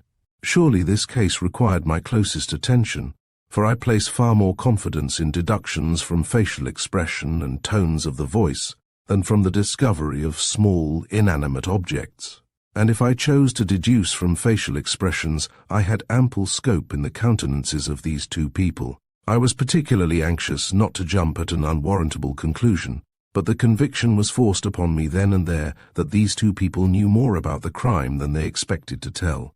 I certainly did not suspect either of them to be touched with guilt, but I was equally sure that they were not ingenuous in their testimony. While I knew that they were engaged, having heard it from both of them, I could not think that the course of their love affair was running smoothly. I found myself drifting into idle speculation as to whether this engagement was more desired by one than the other, and if so, by which. But though I could not quite understand these two, it gave me no trouble to know which I admired more. At the moment, Miss Lloyd seemed to me to represent all that was beautiful, noble and charming in womanhood, while Gregory Hall gave me the impression of a man crafty, selfish, and dependable. However, I fully realized that I was theorizing without sufficient data, and determinedly I brought my attention back to the coroner's catalogue of questions. "Who else heard this conversation besides yourself, Miss Lloyd?" "Mrs. Pierce was at the table with us, and the butler was in the room much of the time." The purport of the coroner's question was obvious. Plainly he meant that she might as well tell the truth in the matter, as her testimony could easily be overthrown or corroborated. Miss Lloyd deliberately looked at the two persons mentioned. Mrs. Pierce was trembling as with nervous apprehension, but she looked steadily at Miss Lloyd with eyes full of loyalty and devotion. And yet Mrs. Pierce was a bit mysterious also. If I could read her face aright, it bore the expression of one who would stand by her friend whatever might come. If she herself had had doubts of Florence Lloyd's integrity, but was determined to suppress them and swear to a belief in her, she would look just as she did now. On the other hand, the butler, Lambert, who stood with folded arms, gazed straight ahead with an inscrutable countenance, but his set lips and square jaw betokened decision. As I read it, Miss Lloyd knew, as she looked, that should she tell an untruth about that talk at the dinner table, Mrs. Pierce would repeat and corroborate her story. But Lambert would refute her, and would state veraciously what his master had said. Clearly it was useless to attempt a false report, and with a little sigh, Miss Lloyd seemed to resign herself to her fate and calmly awaited the coroner's further questions. But though still calm, she had lost her poise to some degree. The lack of responsive glances from Gregory Hall's eyes seemed to perplex her. The eager interest of the 6 jurymen made her restless and embarrassed. The coroner's abrupt questions frightened her, and I feared her self-enforced calm must sooner or later give way. And now I noticed that Louis, the valet, was again darting those uncontrollable glances toward her. And, as the agitated Frenchman endeavored to control his own countenance, I chanced to observe that the pretty-faced maid I had noticed before was staring fixedly at Louis. Surely there were wheels within wheels, and the complications of this matter were not to be solved by the simple questions of the coroner. But of course this preliminary examination was necessary, and it was from this that I must learn the main story, and endeavor to find out the secrets afterward. "What was your uncle's response when you refused to break your engagement to Mr. Hall?" was the next inquiry. Again, Miss Lloyd was silent for a moment while she directed her gaze successively at several individuals. This time, she favored Mr. Randolph, who was Mr. Crawford's lawyer, and Philip Crawford, the dead man's brother. After looking in turn at these two and glancing for a moment at Philip Crawford's son, who sat by his side, she said in a lower voice than she had before used, "He said he would change his will and leave none of his fortune to me. His will, then, has been made in your favor?" "Yes, he has always told me I was to be sole heiress to his estate, except for some comparatively small bequests." "Did he ever threaten this proceeding before?" "He had hinted it, but not so definitely." "Did Mr. Hall know of Mr. Crawford's objection to his suit?" "He did." "Did he know of your uncle's hints of disinheritance?" "He did." "What was his attitude in the matter?" Florence Lloyd looked proudly at her lover. "The same as mine," she said. "We both regretted my uncle's protest, but we had no intention of letting it stand in the way of our happiness." Still Gregory Hall did not look at his fiancée. He sat motionless, preoccupied, and seemingly lost in deep thought, oblivious to all that was going on. Whether his absence from Sedgwick at the time of the murder made him feel that he was in no way implicated, and so the inquiry held no interest for him, or whether he was looking ahead and wondering whither these vital questions were leading Florence Lloyd, I had no means of knowing. Certainly, he was a man of most impassive demeanor and marvelous self-control. "Then, in effect, you defied your uncle?" "In effect, I suppose I did, but not in so many words. I always tried to urge him to see the matter in a different light." "What was his objection to Mr. Hall as your husband?" "Must I answer that?" "Yes, I think so, as I must have a clear understanding of the whole affair." "Well, then, he told me that he had no objection to Mr. Hall personally, but he wished me to make what he called a more brilliant alliance. He wanted me to marry a man of greater wealth and social position." The scorn in Miss Lloyd's voice for her uncle's ambitions was so unmistakable that it made her whole answer seem a compliment to Mr. Hall, rather than the reverse. It implied that the sterling worth of the young secretary was far more to be desired than the riches and rank advocated by her uncle. This time Gregory Hall looked at the speaker with a faint smile that showed appreciation, if not adoration. But I did not gather from his attitude that he did not adore his beautiful bride-to-be. I only concluded that he was not one to show his feelings in public. However, I couldn't help feeling that I had learned which of the two was more anxious for the engagement to continue. "In what way was your uncle more definite in his threat last night than he had been heretofore?"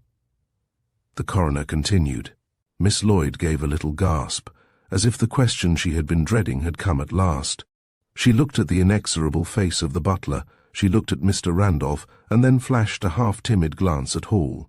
As she answered, "He said that unless I promised to give up Mr. Hall, he would go last night to Mr. Randolph's and have a new will drawn up." "Did he do so?" exclaimed Gregory Hall, an expression almost of fear appearing on his commonplace face. Miss Lloyd looked at him and seemed startled. Apparently his sudden question had surprised her. Mr. Monroe paid no attention to Mr. Hall's remark, but said to Miss Lloyd, "He had made such threats before, had he not?" "Yes, but not with the same determination. He told me in so many words, I must choose between Mr. Hall or the inheritance of his fortune." "And your answer to this?" "I made no direct answer. I had told him many times that I had no intention of breaking my engagement, whatever course he might choose to pursue. Mr. Orville was clearly delighted with the turn things were taking. He already scented a sensation, and he scribbled industriously in his rapidly filling notebook. This habit of his disgusted me, for surely the jurors on this preliminary inquest could come to their conclusions without a detailed account of all these conversations. I also resented the looks of admiration which Mr. Orville cast at the beautiful girl. It seemed to me that with the exception of Mr. Hamilton and Mr. Porter, who were family friends, the jurors should have maintained a formal and impersonal attitude. Mr. Hamilton spoke directly to Miss Lloyd on the subject. "I am greatly surprised," he said, "that Mr. Crawford should take such a stand. He has often spoken to me of you as his heiress, and to my knowledge, your engagement to Mr. Hall is not of immediately recent date." "No," said Miss Lloyd, "but it is only recently that my uncle expressed his disapprobation so strongly, and last night at dinner was the first time he positively stated his intention in regard to his will." At this Mr. Hamilton and Mr. Porter conversed together in indignant whispers, and it was quite evident that they did not approve of Mr. Crawford's treatment of his niece. Mr. Philip Crawford looked astounded and also dismayed, which surprised me, as I had understood that had it not been for Miss Lloyd, he himself would have been his brother's heir. Mr. Randolph showed only a lawyer-like non-committal expression, and Gregory Hall, too, looked absolutely impassive.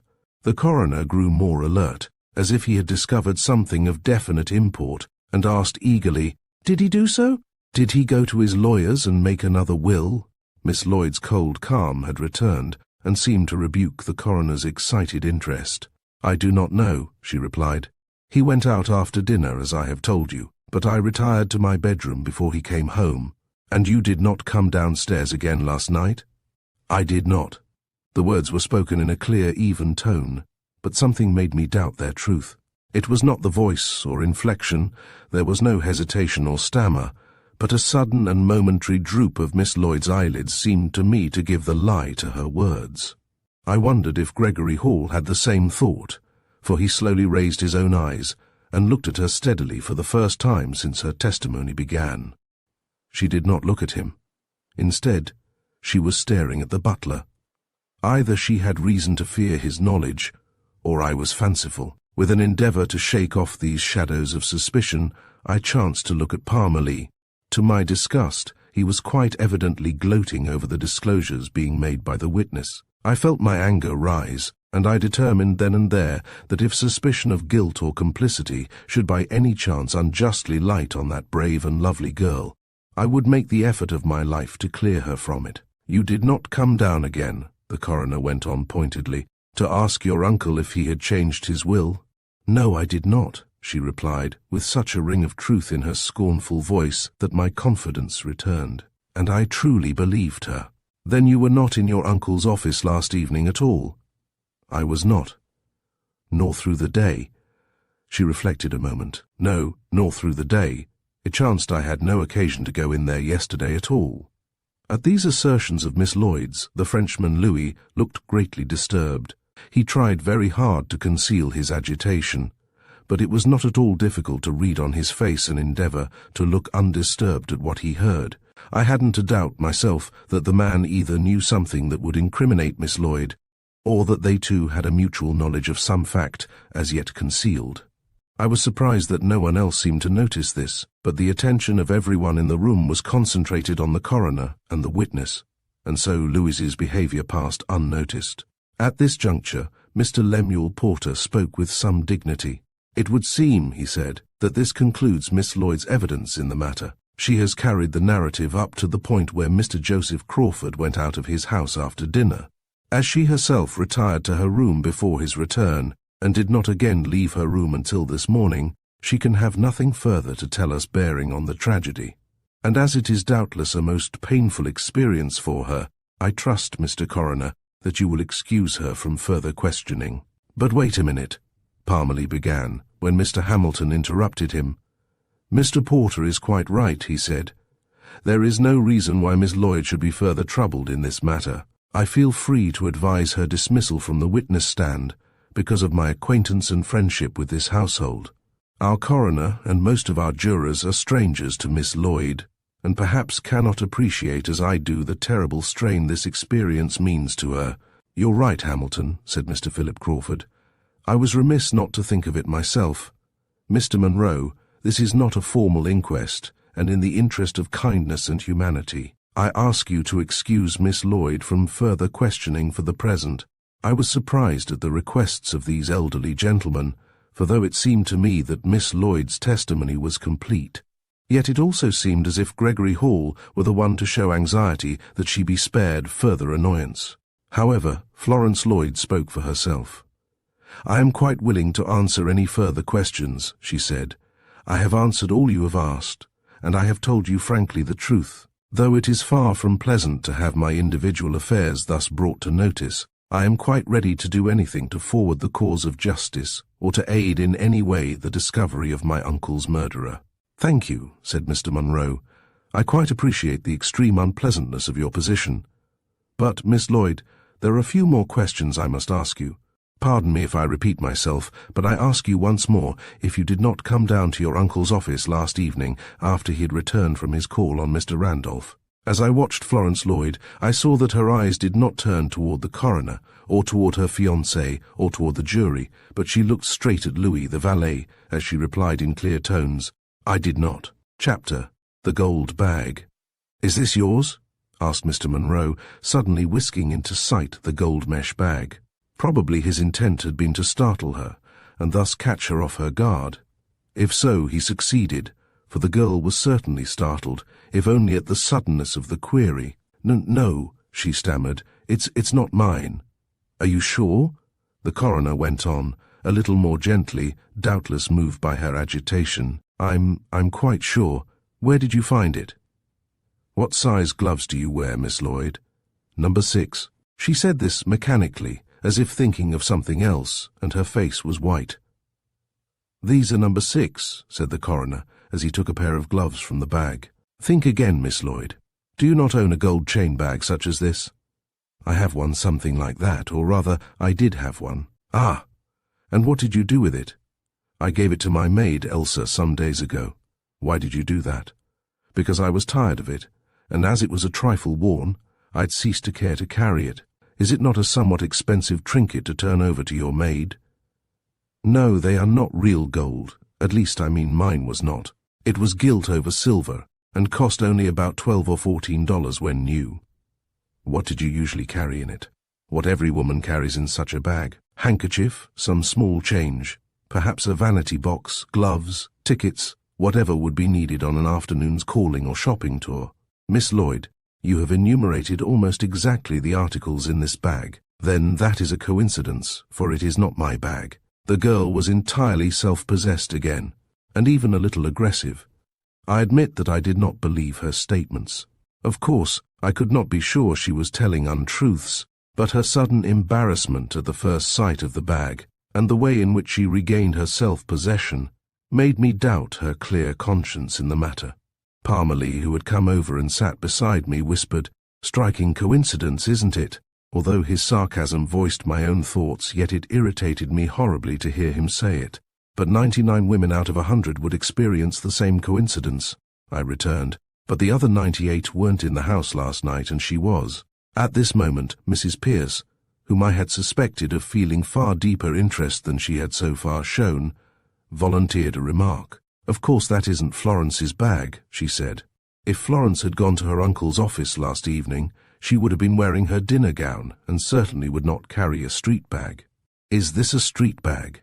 inquired Mr. Monroe, looking with a masculine helplessness at the gilt bauble.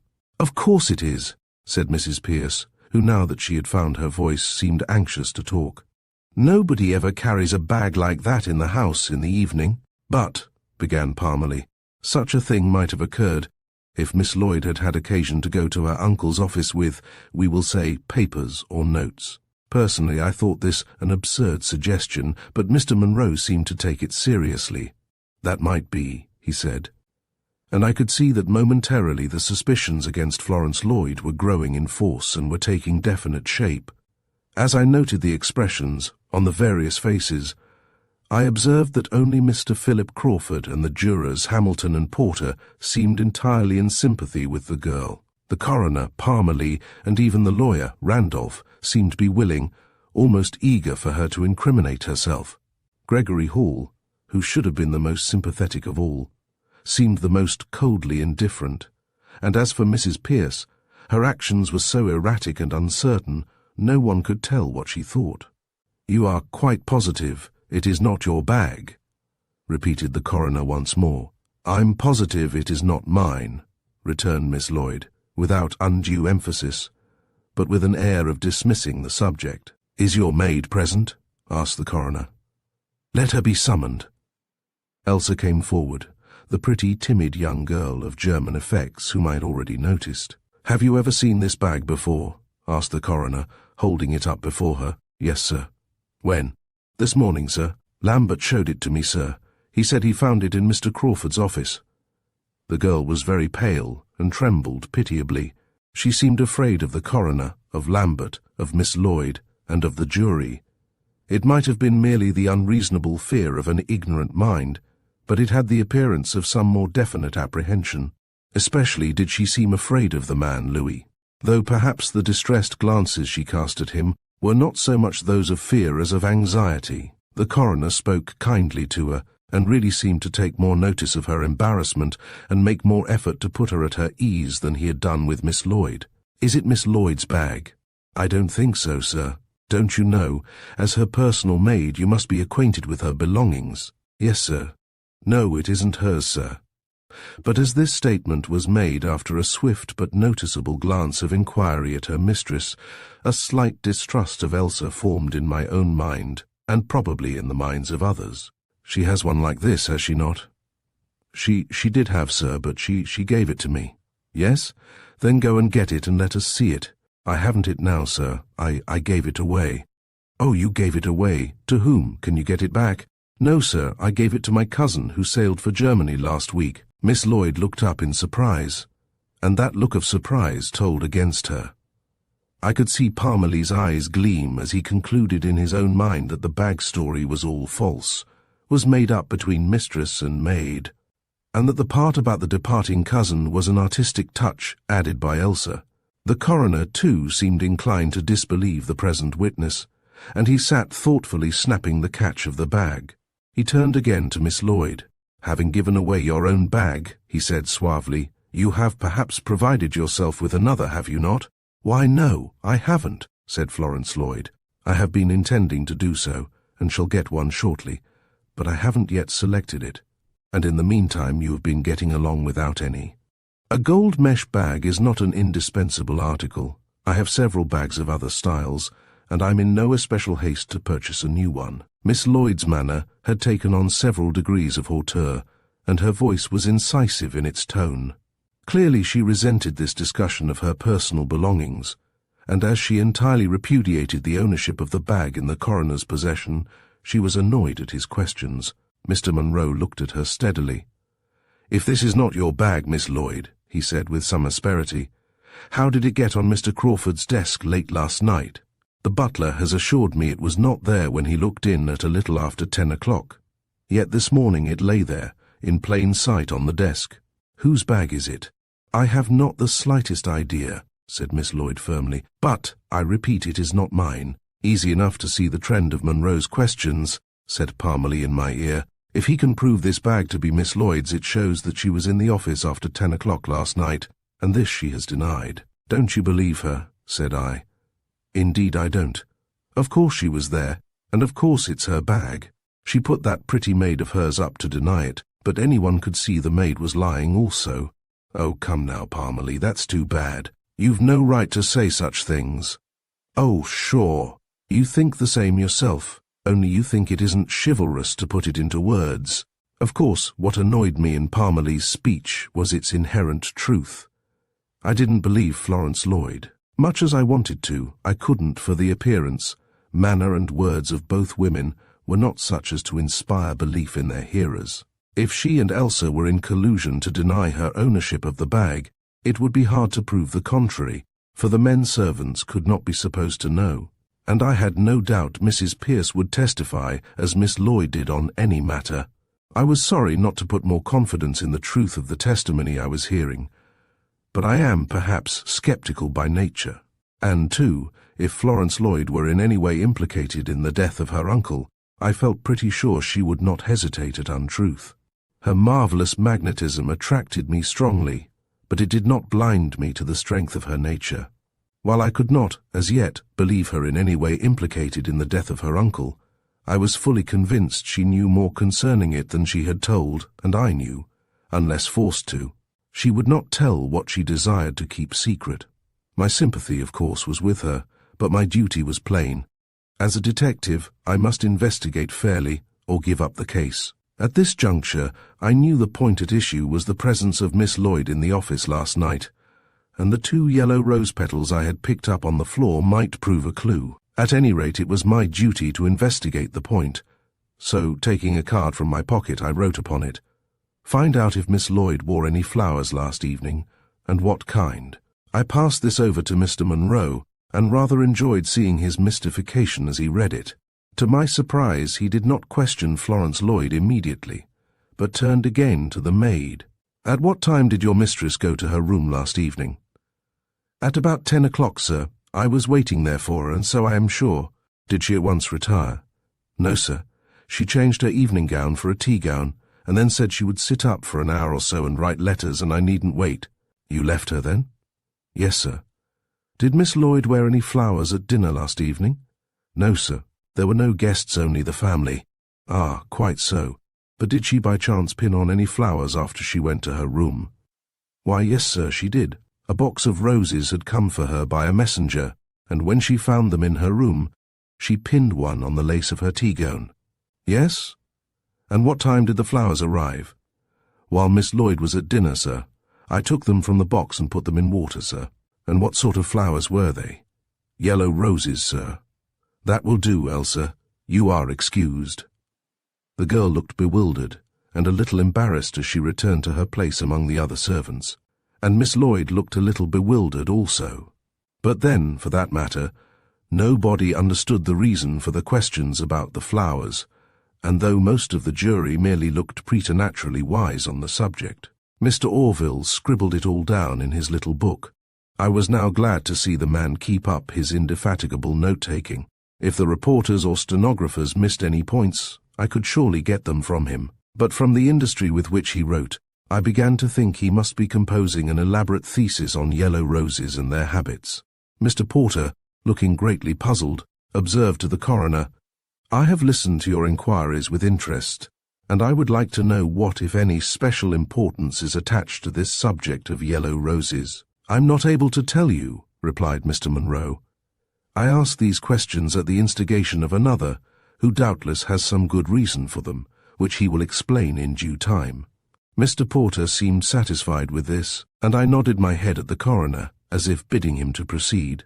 But if I had been surprised before at the all but spoken intelligence which passed between the 2 servants, Elsa and Louis, I was more amazed now. They shot rapid glances at each other, which were evidently full of meaning to themselves.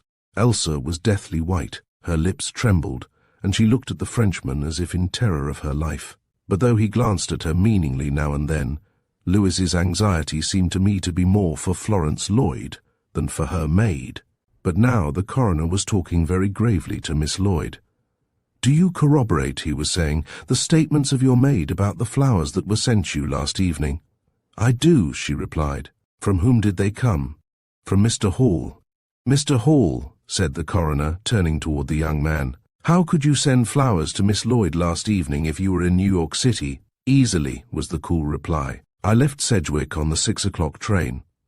On my way to the station, I stopped at a florist's and ordered some roses sent to Miss Lloyd. If they did not arrive until she was at dinner, they were not sent immediately, as the florist promised." "When did you receive them, Miss Lloyd?" "They were in my room when I went up there at about 10 o'clock last evening," she replied, and her face showed her wonderment at these explicit questions. The coroner's face showed almost as much wonderment, and I said, "Perhaps, Mr. Monroe, I may ask a few questions right here." "Certainly," he replied.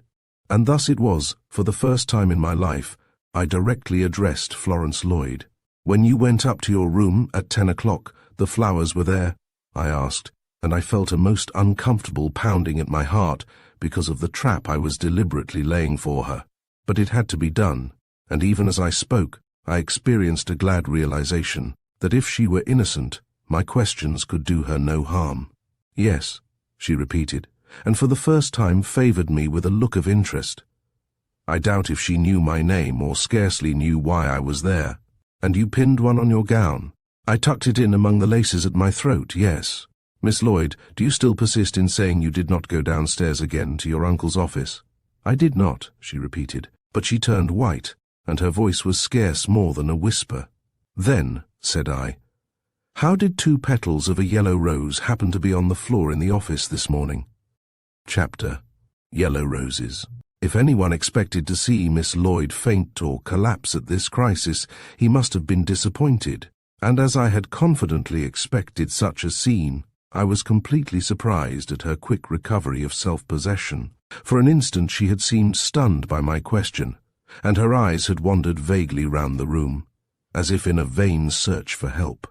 Her glance returned to me, and in that instant I gave her an answering look, which, quite involuntarily on my part, meant a grave and serious offer of my best and bravest efforts in her behalf. Disingenuous she might be, untruthful she might be, yes, even a criminal she might be, but in any case I was her sworn ally forever. Not that I meant to defeat the ends of justice, but I was ready to fight for her or with her until justice should defeat us. Of course she didn't know all this, though I couldn't help hoping she read a little of it as my eyes looked into hers. If so, she recognized it only by a swift withdrawal of her own glance. Again she looked round at her various friends. Then her eyes rested on Gregory Hall, and though he gave her no responsive glance, for some reason her poise returned like a flash. It was as if she had been invigorated by a cold douche. Determination fairly shone in her dark eyes, and her mouth showed a more decided line than I had yet seen in its red curves, as with a cold, almost hard voice she replied, "I have no idea. We have many flowers in the house always. But I have learned from the servants that there were no other yellow roses in the house yesterday." Miss Lloyd was not hesitant now. She replied quickly, and it was with an almost eager haste that she said, "Then I can only imagine that my uncle had some lady visitor in his office late last evening." The girl's mood had changed utterly. Her tone was almost flippant, and more than one of the jurors looked at her in wonderment. Mr. Porter, especially, cast on her a glance of fatherly solicitude, and I was sure that he felt, as I did, that the strain was becoming too much for her. "I don't think you quite mean that, Florence," he said. "You and I knew your uncle too well to say such things." But the girl made no reply, and her beautiful mouth took on a hard line. "It is not an impossible conjecture," said Philip Crawford thoughtfully. "If the bag does not belong to Florence, what more probable than that it was left by its feminine owner? The same lady might have worn or carried yellow roses. Perhaps it was because of my own desire to help her that these other men had joined their efforts to mine, to ease the way as much as possible." The coroner looked a little uncomfortable, for he began to note the tide of sympathy turning toward the troubled girl. "Yellow roses do not necessarily imply a lady visitor," he said, rather more kindly. "A man in evening dress might have worn one." To his evident surprise, as well as to my own, this remark, intended to be soothing, had quite the opposite effect. "That is not at all probable," said Miss Lloyd quite angrily. "Mr. Porter was in the office last evening. If he was wearing a yellow rose at the time, let him say so." "I was not," said Mr. Porter quietly, but looking amazed at the sudden outburst of the girl. "Of course you weren't," Miss Lloyd went on, still in the same excited way. "Men don't wear roses nowadays, except perhaps at a ball, and anyway the gold bag surely implies that a woman was there." "It seems to," said Mr. Monroe, and then, unable longer to keep up her brave resistance, Florence Lloyd fainted. Mrs. Pierce wrung her hands and moaned in a helpless fashion. Elsa started forward to attend her young mistress, but it was the two neighbors who were jurors, Mr. Hamilton and Mr. Porter, who carried the unconscious girl from the room. Gregory Hall looked concerned, but made no movement to aid, and I marvelled afresh at such strange actions in a man betrothed to a particularly beautiful woman. Several women in the audience hurried from the room, and in a few moments the two jurors returned. "Miss Lloyd will soon be all right, I think," said Mr. Porter to the coroner. "My wife is with her, and one or two other ladies. I think we may proceed with our work here." There was something about Mr. Lemuel Porter that made men accept his dictum, and without further remark Mr. Munro called the next witness. Mr. Roswell Randolph, and a tall man, with an intellectual face, came forward. While the coroner was putting the formal and preliminary questions to Mr. Randolph, Parmalee quietly drew my attention to a whispered conversation going on between Elsa and Louis. If this girl had fainted instead of Miss Lloyd, I should not have been surprised, for she seemed on the very verge of nervous collapse. She seemed, too, to be accusing the man of something which he vigorously denied. The girl interested me far more than the Frenchman. Though of the simple, rosy-cheeked type of German, she had an air of canniness and subtlety that was at variance with her naive effect. I soon concluded she was far more clever than most people thought, and Parmalee's whispered words showed that he thought so too. "Something doing in the case of Dutch Elsa, eh?" he said. "She and Johnny Frenchy have cooked up something between them. Nothing of any importance, I fancy," I returned, for Miss Lloyd's swoon seemed to me a surrender, and I had little hope now of any other direction in which to look. But I resumed my attention to the coroner's inquiries of Mr. Randolph. In answer to a few formal questions, he stated that he had been Mr. Crawford's legal adviser for many years, and had entire charge of all such matters as required legal attention. "Did you draw up the late Mr. Crawford's will?" asked the coroner. "Yes, after the death of his wife about 12 years ago." "And what were the terms of that will?" "Except for some minor bequests, the bulk of his fortune was bequeathed to Miss Florence Lloyd." "Have you changed that will in any way, or drawn a later one?" "No." It was by the merest chance that I was looking at Gregory Hall as the lawyer gave this answer. It required no fine perception to understand the look of relief and delight that fairly flooded his countenance. To be sure, it was quickly suppressed, and his former mask of indifference and preoccupation assumed. But I knew as well as if he had put it into words that he had trembled lest Miss Lloyd had been disinherited before her uncle had met his death in the night. This gave me many new thoughts, but before I could formulate them, I heard the coroner going on with his questions. "Did Mr. Crawford visit you last evening?" "Yes. He was at my house for perhaps half an hour or more between 8 and 9 o'clock. "Did he refer to the subject of changing his will?" "He did. That was his errand. He distinctly stated his intention of making a new will, and asked me to come to his office this morning and draw up the instrument. But as that cannot now be done, the will in favour of Miss Lloyd still stands." "It does," said Mr. Randolph, "and I am glad of it. Miss Lloyd has been brought up to look upon this inheritance as her own, and while I would have used no undue emphasis, I should have tried to dissuade Mr. Crawford from changing his will. But before we consider the fortune or the will, we must proceed with our task of bringing to light the murderer and avenging Mr. Crawford's death. I trust you will do so, Mr. Coroner, and that speedily. But I may say, if allowable, that you are on the wrong track when you allow your suspicions to tend towards Florence Lloyd. As your opinion, Mr. Randolph, of course that sentiment has some weight, but as a man of law yourself, you must know that such an opinion must be proved before it can be really conclusive." "Yes, of course," said Mr. Randolph, with a deep sigh. "But let me beg of you to look further in search of other indications before you press too hard upon Miss Lloyd with the seeming clues you now have." I liked Mr. Randolph very much.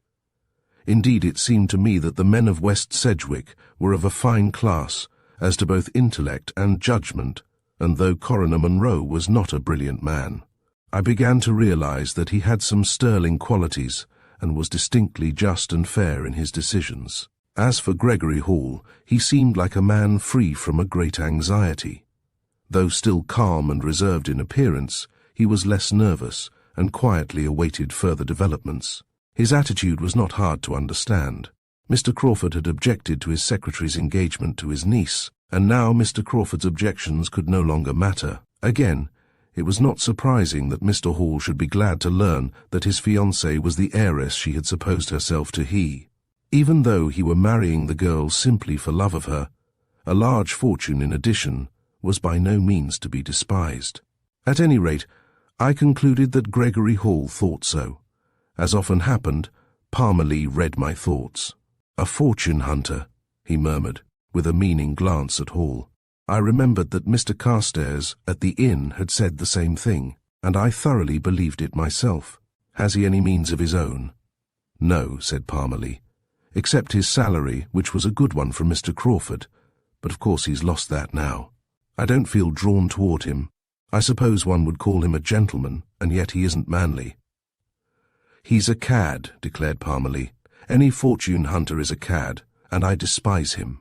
Although I tried to hold my mind impartially open regarding Mr. Hall, I was conscious of an inclination to despise him myself. But I was also honest enough to realize that my principal reason for despising him was because he had won the hand of Florence Lloyd. I heard Coroner Munro draw a long sigh. Clearly the man was becoming more and more apprehensive and really dreaded to go on with the proceedings because he was fearful of what might be disclosed thereby. The gold bag still lay on the table before him. The yellow rose petals were not yet satisfactorily accounted for. Miss Lloyd's agitation and sudden loss of consciousness, though not surprising in the circumstances, were a point in her disfavor. And now the revelation that Mr. Crawford was actually on the point of disinheriting his niece made it impossible to ignore the obvious connection between that fact and the event of the night. But no one had put the thought into words, and none seemed inclined to.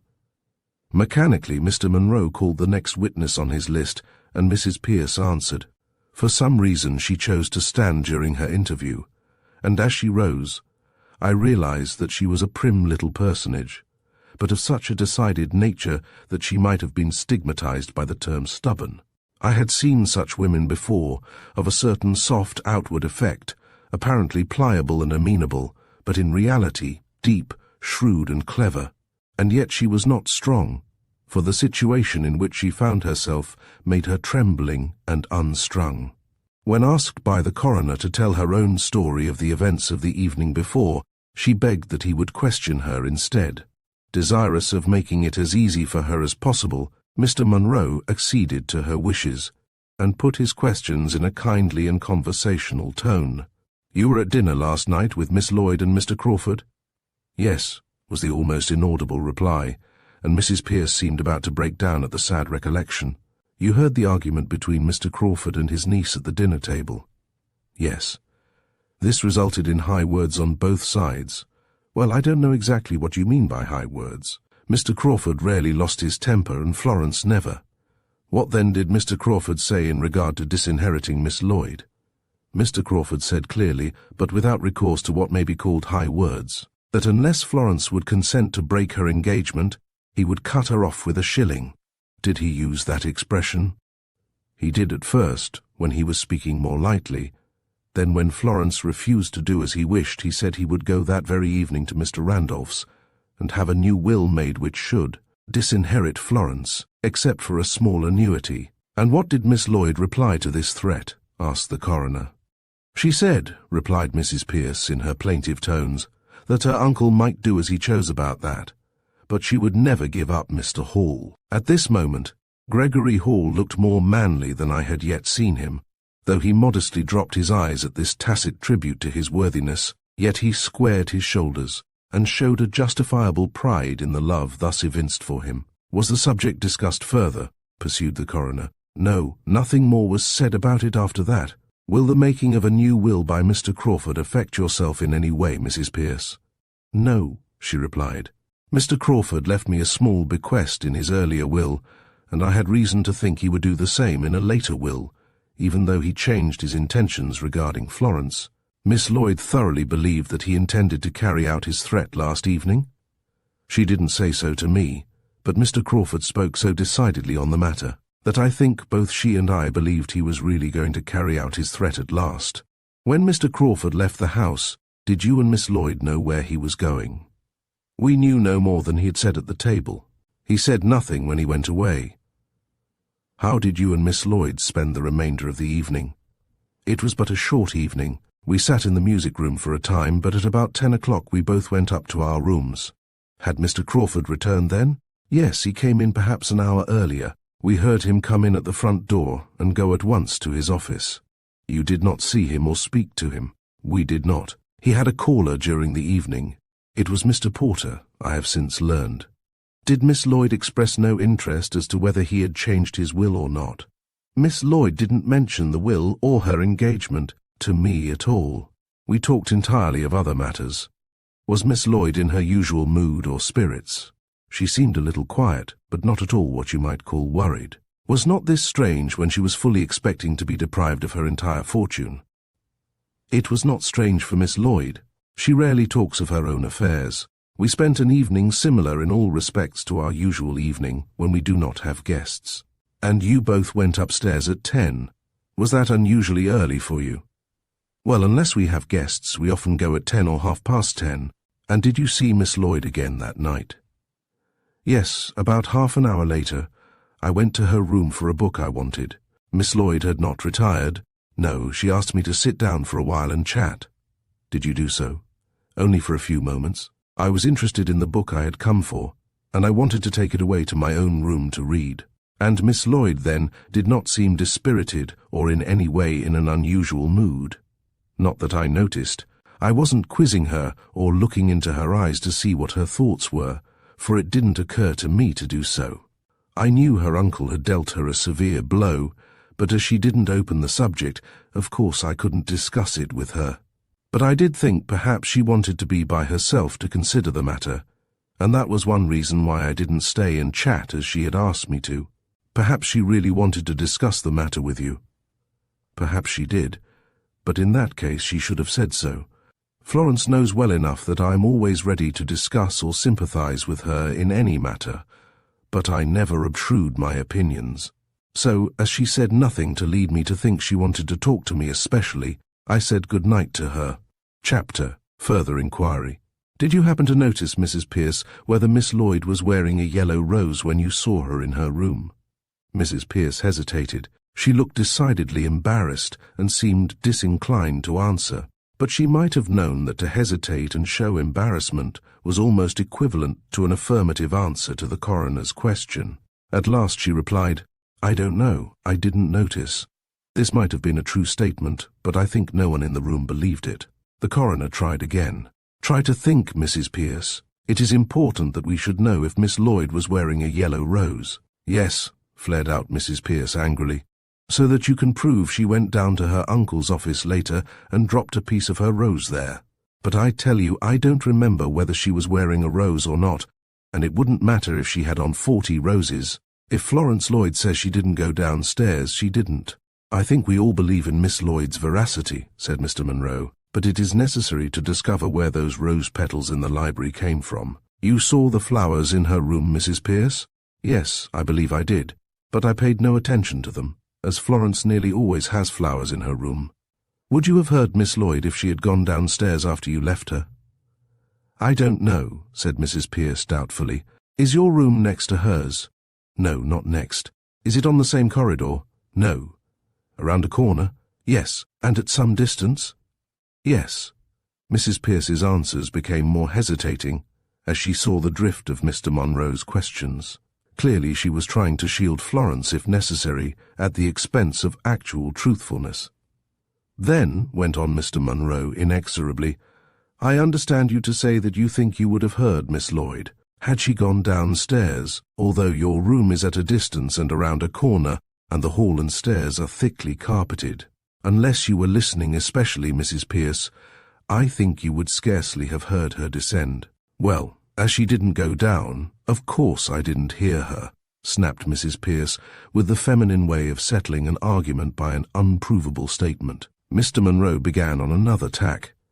"When you went to Miss Lloyd's room," he said, "was the maid Elsa there?" "Miss Lloyd had just dismissed her for the night." "What was Miss Lloyd doing when you went to her room?" "She was looking over some gowns that she proposed sending to the cleaners." The coroner fairly jumped. He remembered the newspaper clipping of a cleaner's advertisement, which was even now in the gold bag before him. Though all the jurors had seen it, it had not been referred to in the presence of the women. Recovering himself at once, he said quietly, "Was not that rather work for Miss Lloyd's maid?" "Oh, Elsa would pack and send them." "Of course. said Mrs. Pierce carelessly. Miss Lloyd was merely deciding which ones needed cleaning. Do you know where they were to be sent? Mrs. Pierce looked a little surprised at this question. Miss Lloyd always sends her things to Carter Amp, Brown's, she said. Now, Carter Amp, Brown was the firm name on the advertisement, and it was evident at once that the coroner considered this a damaging admission. He sat looking greatly troubled, but before he spoke again, Mr. Parmalee made an observation that decidedly raised that young man in my estimation. Well, he said, that's pretty good proof that the gold bag doesn't belong to Miss Lloyd. How so? Asked the coroner, who had thought quite the contrary. Why, if Miss Lloyd always sends her goods to be cleaned to Carter Amp, Brown, why would she need to cut their address from a newspaper and save it? At first I thought the young man's deduction distinctly clever, but on second thought I wasn't so sure. Miss Lloyd might have wanted that address for a dozen good reasons. To my mind, it proved neither her ownership of the gold bag nor the contrary. In fact, I thought the most important indication that the bag might be hers lay in the story Elsa told about the cousin who sailed to Germany. Somehow that sounded untrue to me, but I was more than willing to believe it if I could. I longed for Fleming Stone, who, I felt sure, could learn from the bag and its contents the whole truth about the crime and the criminal. But I had been called to take charge of the case, and my pride forbade me to call on anyone for help. I had scorned deductions from inanimate objects, but I resolved to study that bag again, and study it more minutely. Perhaps there were some threads or shreds caught in its meshes that might point to its owner. I remembered a detective story I read once, in which the whole discovery of the criminal depended on identifying a few dark blue woolen threads which were found in a small pool of candle grease on a veranda roof. As it turned out, they were from the trouser knee of a man who had knelt there to open a window. The patent absurdity of leaving threads from one's trouser knee amused me very much. But the accommodating criminals in fiction almost always leave threads or shreds behind them, and surely a gold mesh bag with its thousands of links would be a fine trap to catch some threads of evidence, however minute they might be. Furthermore, I decided to probe further into that yellow rose business. I was not at all sure that those petals I found on the floor had anything to do with Miss Lloyd's roses, but it must be a question possible of settlement, if I went about it in the right way. At any rate, though I had definite work ahead of me, my duty just now was to listen to the forthcoming evidence, though I could not help thinking I could have put questions more to the point than Mr. Munro did. Of course, the coroner's inquest was not formally conducted as a trial by jury would be, and so anyone spoke if he chose, and the coroner seemed really glad when suggestions were offered him. At this point, Philip Crawford rose. "It is impossible," he said, "not to see whither these questions are tending. But you are on the wrong tack, Mr. Coroner.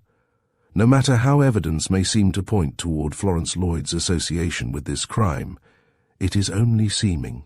That gold bag might have been hers and it might not, but if she says it isn't, why then it isn't, notwithstanding the state of affairs between my brother and his niece. There is not the shadow of a possibility that the young woman is implicated in the slightest degree, and the sooner you leave her name out of consideration and turn your search into other channels, the sooner you will find the real criminal." It was not so much the words of Philip Crawford as the sincere way in which they were spoken that impressed me. Surely he was right. Surely this beautiful girl was neither principal nor accessory in the awful crime which, by a strange coincidence, gave to her her fortune and her lover.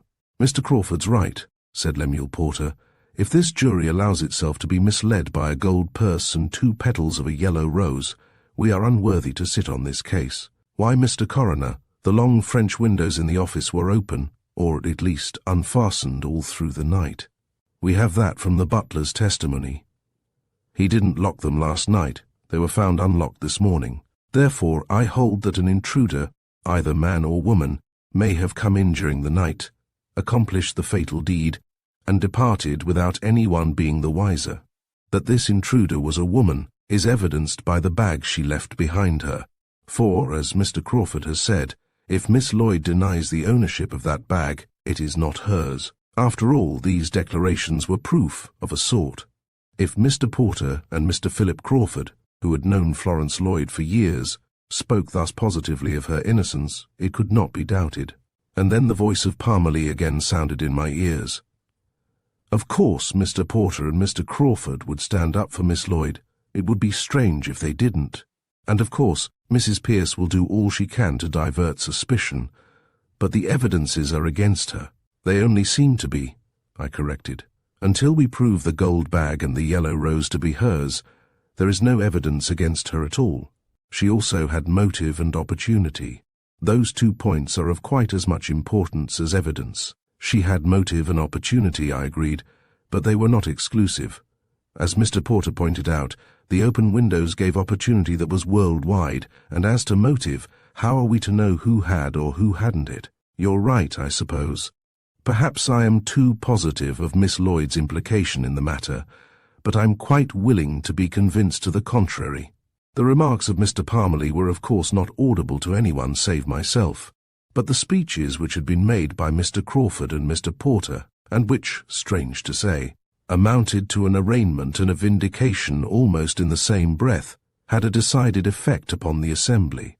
Mrs. Pearce began to weep silently. Gregory Hall looked startled, as if the mere idea of Miss Lloyd's implication was a new thought to him. Lawyer Randolph looked considerably disturbed, and I at once suspected that his legal mind would not allow him to place too much dependence on the statements of the girl's sympathetic friends. Mr. Hamilton, another of the jurors whom I liked, seemed to be thoughtfully weighing the evidence.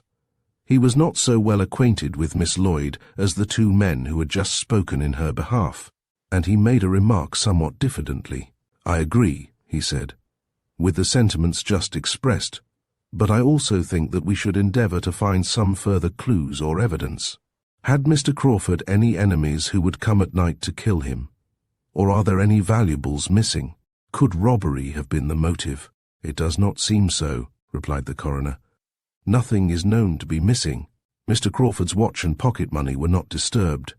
The absence of the weapon is a strange factor in the case, put in Mr. Orville, apparently desirous of having his voice heard as well as those of the other jurors. Yes, agreed Mr. Munro, and yet it is not strange that the criminal carried away with him what might have been a proof of his identity. Does Miss Lloyd own a pistol? Blurted out Mr. Parmalee. Gregory Hall gave him an indignant look, but Coroner Munro seemed rather glad to have the question raised, probably so that it could be settled at once in the negative. And it was. No, replied Mrs. Pearce when the query was put to her. Both Florence and I are desperately afraid of firearms. We wouldn't dream of owning a pistol, either of us. Of course this was significant, but in no way decisive. Granting that Miss Lloyd could have been the criminal, it would have been possible for her secretly to procure a revolver, and secretly to dispose of it afterward. Then, too, a small revolver had been used.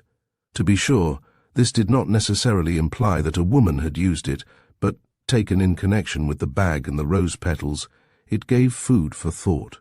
But the coroner seemed to think Mrs. Pearce's assertions greatly in Miss Lloyd's favour, and, being at the end of his list of witnesses, he inquired if anyone else in the room knew of anything that could throw light on the matter. No one responded to this invitation, and the coroner then directed the jury to retire to find a verdict. The 6 men passed into another room, and I think no one who awaited their return apprehended any other result than the somewhat unsatisfactory one of person or persons unknown. And this was what the foreman announced when the jury returned after their short collocation. Then, as a jury, they were dismissed. But from that moment, the mystery of Joseph Crawford's death became the absorbing thought of all West Sedgwick. The murderer of my brother shall be found and brought to justice, declared Philip Crawford, and all present seemed to echo his vow. Then and there, Mr. Crawford retained lawyer Randolph to help him in running down the villain, and, turning to me, asked to engage my services also. To this I readily agreed, for I greatly desired to go on with the matter, and cared little whether I worked for an individual or for the state. Of course, Mr. Crawford's determination to find the murderer proved anew his conviction that Florence Lloyd was above all suspicion, but in the face of certain details of the evidence so far, I could not feel so absolutely certain of this.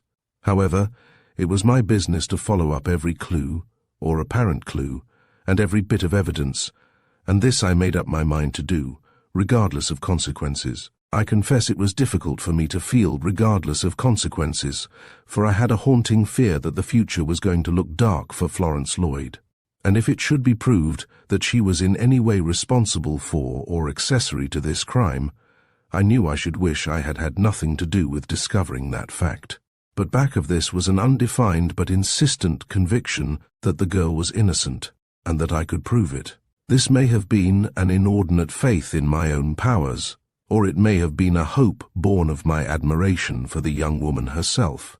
For there is no doubt that for the first time in my life I was taking a serious interest in a woman's personality. Heretofore, I had been a general admirer of womankind, and I had naturally treated them all with chivalry and respect. But now I had met one whom I desired to treat in a far tenderer way, and to my chagrin I realized that I had no right to entertain such thoughts toward a girl already betrothed.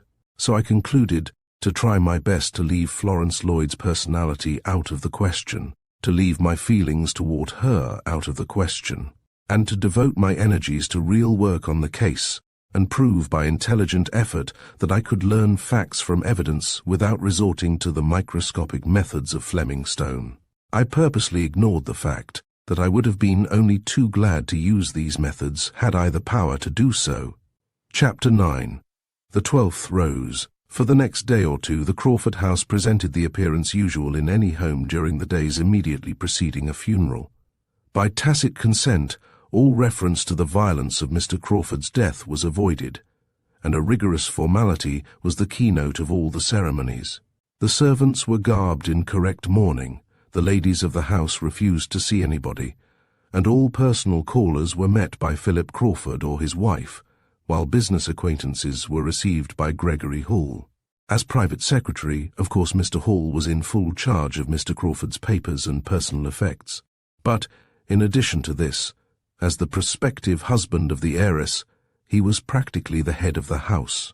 He showed no elation or ostentation at this state of affairs, but carried himself with an air of quiet dignity, tinged with a suggestion of sadness, which, if merely conventional, seemed none the less sincere.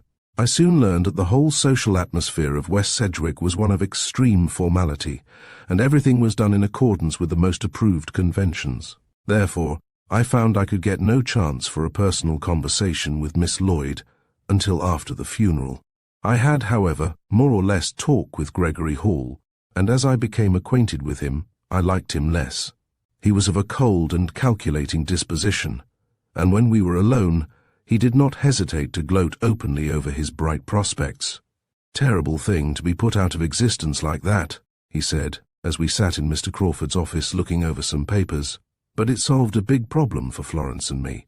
However, we'll be married as soon as we decently can, and then we'll go abroad and forget the tragic part of it all." "I suppose you haven't a glimmer of a suspicion as to who did it?" I ventured.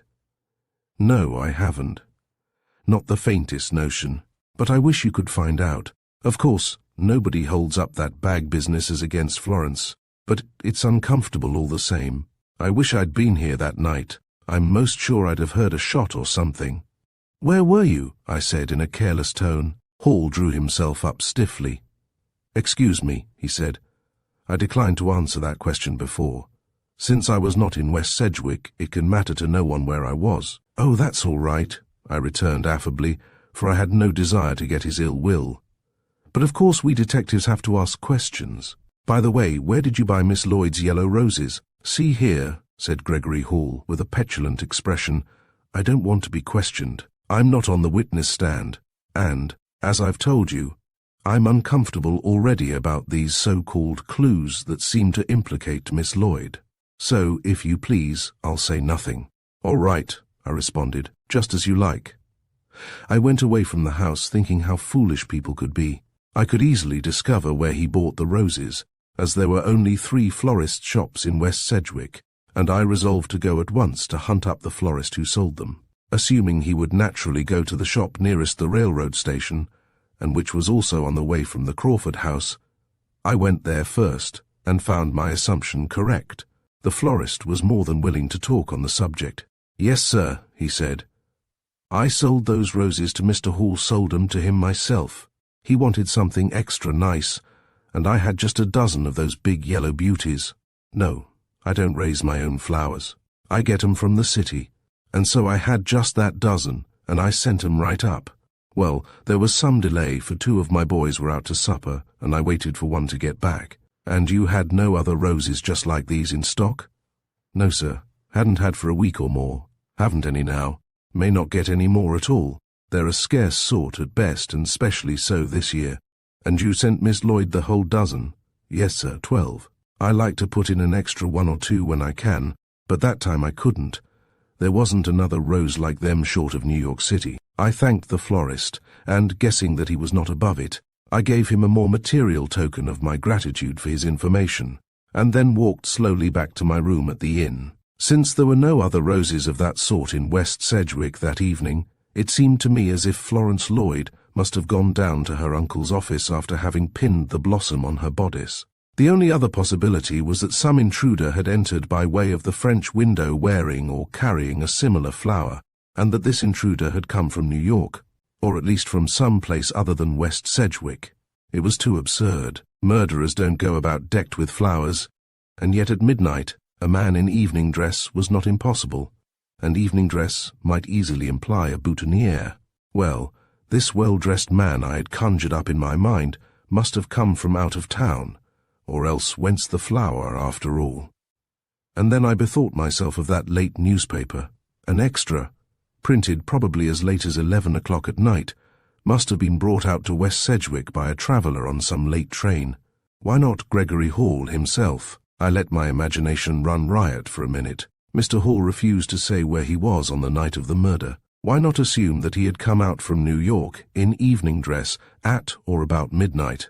This would account for the newspaper and the yellow rose petals, for, if he bought a boutonniere in the city, how probable he would select the same flower he had just sent his fiancée. I rather fancied the idea of Gregory Hall as the criminal.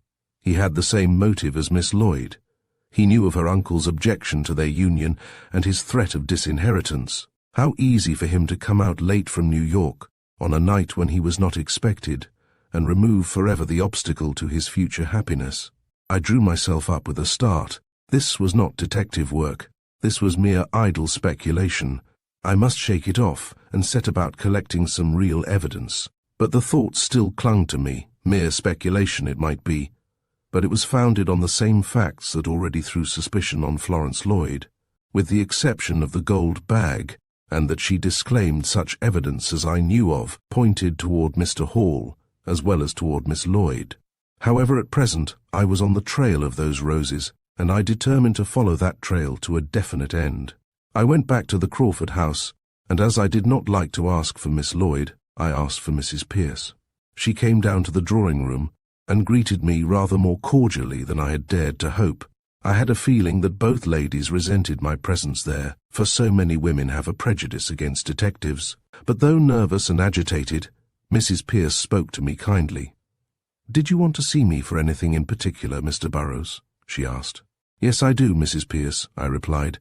"I may as well tell you frankly that I want to find out all I can about those yellow roses." "Oh, those roses. Shall I never hear the last of them? I assure you, Mr. Burrows, they're of no importance whatever." "That is not for you to decide," I said quietly, and I began to see that perhaps a dictatorial attitude might be the best way to manage this lady. "Are the rest of those flowers still in Miss Lloyd's room? If so, I wish to see them. I don't know whether they are or not, but I will find out, and if so, I'll bring them down." "No," I said. "I will go with you to see them." "But Florence may be in her room. So much the better. She can tell me anything I wish to know." "Oh, please don't interview her. I'm sure she wouldn't want to talk with you." "Very well, then ask her to vacate the room, and I will go there with you now."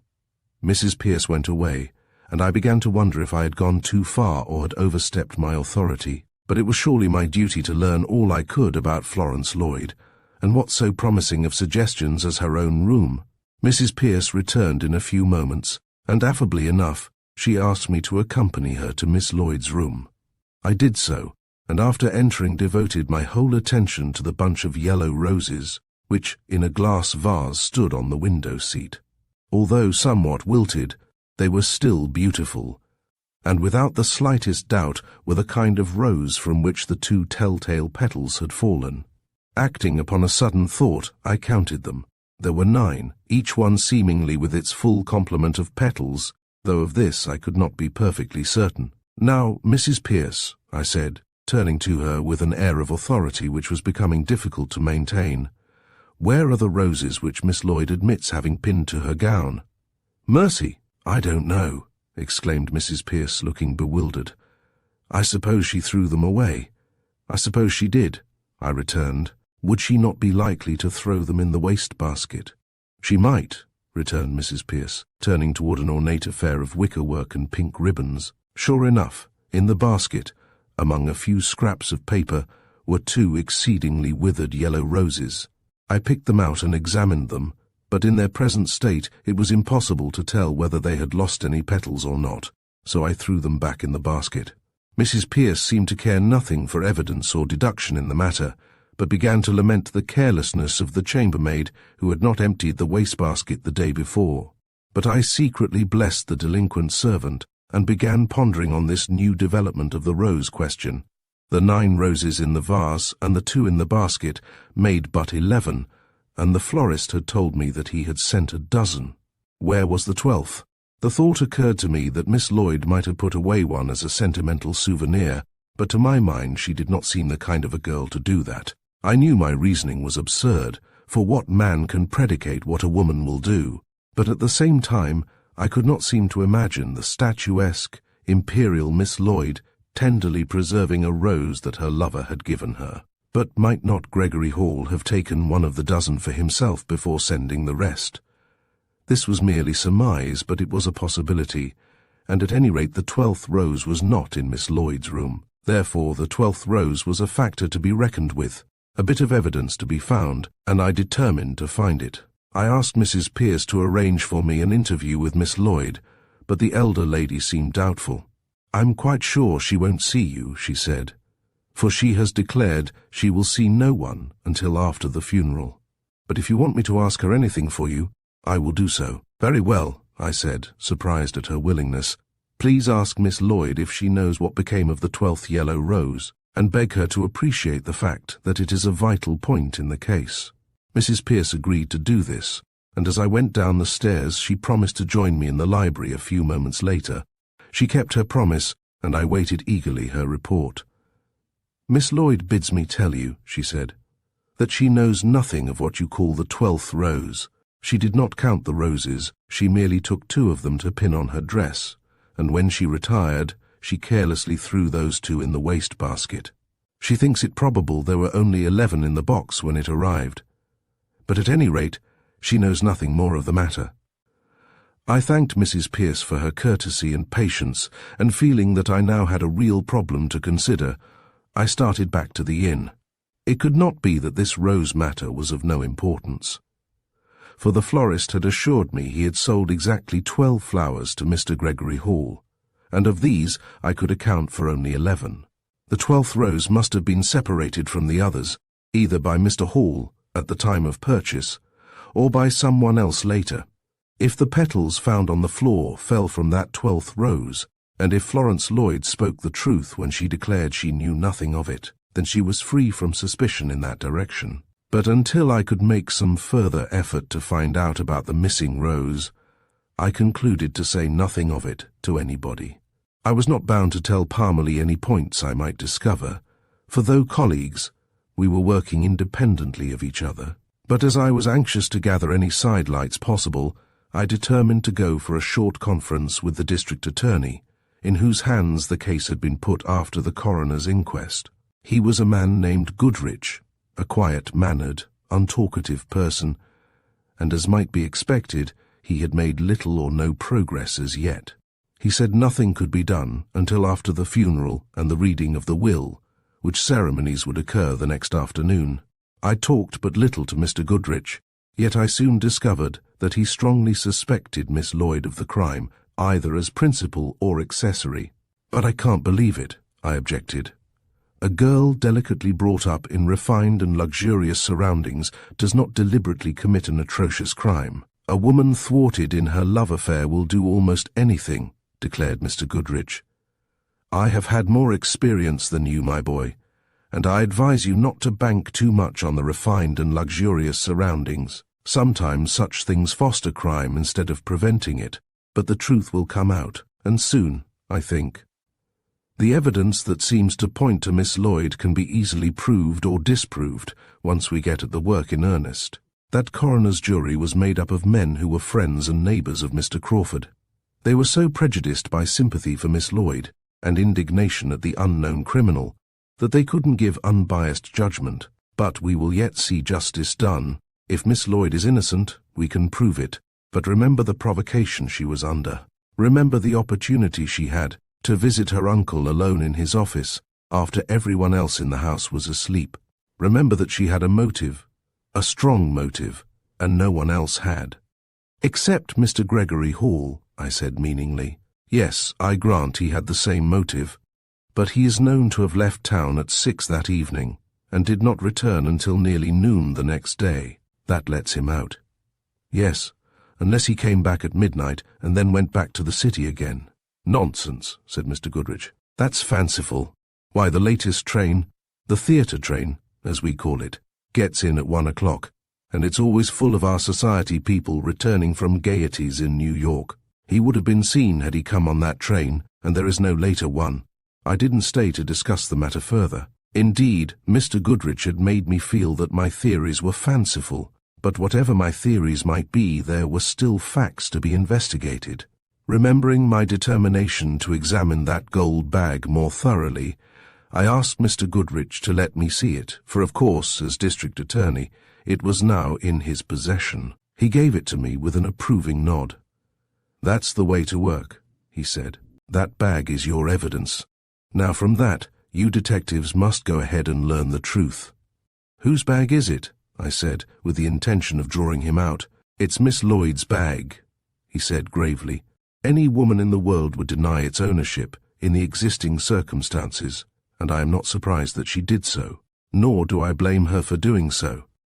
Self-preservation is a mighty strong impulse in the human heart, and we've all got a right to obey it. As I took the gold bag from his hand, I didn't in the least believe that Florence Lloyd was the owner of it, and I resolved anew to prove this to the satisfaction of everybody concerned. Mr. Goodrich turned away and busied himself about other matters, and I devoted myself to deep study. The contents of the bag proved as blank and unsuggestive as ever. The most exhaustive examination of its chain, its clasp, and its thousands of links gave me not the tiniest thread or shred of any sort, but as I poked and pried around in its lining, I found a card, which had slipped between the main lining and an inside pocket. I drew it out as carefully as I could, and it proved to be a small plain visiting card bearing the engraved name. Mrs. Egerton Purvis. I sat staring at it, and then furtively glanced at Mr. Goodrich. He was not observing me, and I instinctively felt that I did not wish him to know of the card until I myself had given the matter further thought. I returned the card to its hiding place, and returned the bag to Mr. Goodrich, after which I went away. I had not copied the name, for it was indelibly photographed upon my brain. As I walked along the street, I tried to construct the personality of Mrs. Egerton Purvis from her card, but I was able to make no rational deductions, except that the name sounded aristocratic, and was quite in keeping with the general effect of the bag and its contents. To be sure, I might have deduced that she was a lady of average height and size, because she wore a No. 6 glove, that she was careful of her personal appearance, because she possessed a vanity case, that she was of tidy habits, because she evidently expected to send her gowns to be cleaned. But all these things seemed to me puerile and even ridiculous, as such characteristics would apply to thousands of women all over the country. Instead of this, I went straight to the telegraph office and wired to headquarters in a cipher code. I instructed them to learn the identity and whereabouts of Mrs. Egerton Purvis and advise me as soon as possible. Then I returned to the Sedgwick Arms, feeling decidedly well satisfied with my morning's work, and content to wait until after Mr. Crawford's funeral to do any further real work in the matter. Chapter: The Will. I went to the Crawford house on the day of the funeral, but as I reached there somewhat earlier than the hour appointed, I went into the office with the idea of looking about for further clues. In the office I found Gregory Hall, looking decidedly disturbed. "I can't find Mr. Crawford's will," he said, as he successively looked through one drawer after another. "What?" I responded. "Hasn't that been located already?" "No, it's this way. I didn't see it here in this office, or in the New York office, so I assumed Mr. Randolph had it in his possession. But it seems he thought it was here, all the time. Only this morning we discovered our mutual error, and Mr. Randolph concluded it must be in Mr. Crawford's safety deposit box at the bank in New York. So Mr. Philip Crawford hurried through his administration papers. He is to be executor of the estate, and went in to get it from the bank, but he has just returned with the word that it wasn't there, so we've no idea where it is." "Oh, well," said I, "since he hadn't yet made the new will he had in mind, everything belongs to Miss Lloyd." "That's just the point," said Hall, his face taking on a despairing look. "If we don't find that will, she gets nothing." "How's that?" I said. "Why, she's really not related to the Crawfords. She's a niece of Joseph Crawford's wife. So in the absence of a will, his property will all go to his brother Philip, who is his legal heir." "Oh ho," I exclaimed. "This is a new development, but the will turn up." "Oh yes, I'm sure of it," returned Hall, but his anxious face showed anything but confidence in his own words. "But," I went on, "didn't Philip Crawford object to his brother's giving all his fortune to Miss Lloyd?" "It didn't matter if he did. Nobody could move Joseph Crawford's determination, and I fancy Philip didn't make any great disturbance about it. Of course, Mr. Joseph had a right to do as he chose with his own, and the will gave Philip a nice little sum, anyway. Not much compared to the whole fortune, but still a generous bequest. What does Mr. Randolph say?" "He's completely baffled. He doesn't know what to think. Can it have been stolen?" "Why no, who would steal it? I only fear he may have destroyed it because he expected to make a different one. In that case, Florence is penniless, save for such bounty as Philip Crawford chooses to bestow on her." I didn't like the tone in which Hall said this. It was distinctly aggrieved, and gave the impression that Florence Lloyd, penniless, was of far less importance than Miss Lloyd, the heiress of her uncle's millions. "But he would doubtless provide properly for her," I said. "Oh yes, properly, but she would find herself in a very different position, dependent on his generosity, from what she would be as sole heir to her uncle's fortune."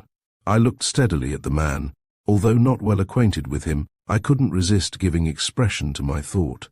"But since you are to marry her," I said, "she need not long be dependent upon her uncle's charity. Philip Crawford isn't really her uncle, and no one can say what he will do in the matter." Gregory Hall was evidently greatly disturbed at the new situation brought about by the disappearance of Mr. Crawford's will, but apparently the main reason for his disturbance was the impending poverty of his fiancée. There was no doubt that Mr. Carstairs and others who had called this man a fortune hunter had judged him rightly. However, without further words on the subject, I waited while Hall locked the door of the office, and then we went together to the great drawing-room, where the funeral services were about to take place. I purposely selected a position from which I could see the faces of the group of people most nearly connected with the dead man. I had a strange feeling as I looked at them that one of them might be the instrument of the crime which had brought about this funeral occasion. During the services I looked closely and in turn at each face, but beyond the natural emotions of grief which might be expected, I could read nothing more. The brother, Philip Crawford, the near neighbours, Mr. Porter and Mr. Hamilton, the lawyer, Mr. Randolph, all sat looking grave and solemn, as they heard the last words spoken above their dead friend. The ladies of the household, quietly controlling their emotions, sat near me, and next to Florence Lloyd Gregory Hall had seated himself. All of these people I watched closely, half hoping that some inadvertent sign might tell me of someone's knowledge of the secret. But when the clergyman referred to the retribution that would sooner or later overtake the criminal, I could see an expression of fear or apprehension on no face save that of Florence Lloyd. She turned even whiter than before, her pale lips compressed in a straight line, and her small black-gloved hand softly crept into that of Gregory Hall. The movement was not generally noticeable, but it seemed to me pathetic above all things. Whatever her position in the matter, She was surely appealing to him for help and protection. Without directly repulsing her, Hall was far from responsive. He allowed her hand to rest in his own, but gave her no answering pressure, and looked distinctly relieved when, after a moment, she withdrew it. I saw that Parmalee also had observed this, and I could see that to him it was an indication of the girl's perturbed spirit. To me it seemed that it might equally well mean many other things. For instance, it might mean her apprehension for Gregory Hall, who, I couldn't help thinking, was far more likely to be a wrongdoer than the girl herself. With a little sigh I gave up trying to glean much information from the present opportunity, and contented myself with the melancholy pleasure it gave me simply to look at the sad, sweet face of the girl who was already enshrined in my heart. After the solemn and rather elaborate obsequies were over, a little assembly gathered in the library to hear the reading of the will. As, until then, no one had known of the disappearance of the will, except the lawyer and the secretary, it came as a thunderbolt. "I have no explanation to offer," said Mr. Randolph, looking greatly concerned, but free of all personal responsibility. Mr. Crawford always kept the will in his own possession. When he came to see me, the last evening he was alive, in regard to making a new will, he did not bring the old one with him. We arranged to meet in his office the next morning to draw up the new instrument, when he doubtless expected to destroy the old one. He may have destroyed it on his return home that evening. I do not know, but so far it has not been found among his papers in either of his offices or in the bank. Of course it may appear, as the search, though thorough, has not yet been exhaustive. We will, therefore, hold the matter in abeyance a few days, hoping to find the missing document. His hearers were variously affected by this news. Florence Lloyd was simply dazed. She could not seem to grasp a situation which so suddenly changed her prospects, for she well knew that in the event of no will being found, Joseph Crawford's brother would be his rightful heir, and she would be legally entitled to nothing at all. Philip Crawford sat with an utterly expressionless face. Quite able to control his emotion, if he felt any, he made no sign that he welcomed this possibility of a great fortune unexpectedly coming to him. Lemuel Porter, who with his wife had remained because of their close friendship with the family, spoke out rather abruptly, "Find it. Of course it must be found. It's absurd to think the man destroyed one will before the other was drawn." "I agree with you," said Philip Crawford. Joseph was very methodical in his habits, and besides, I doubt if he would really have changed his will. I think he merely threatened it, to see if Florence persisted in keeping her engagement. This was a generous speech on the part of Philip Crawford. To be sure, generosity of speech couldn't affect the disposal of the estate.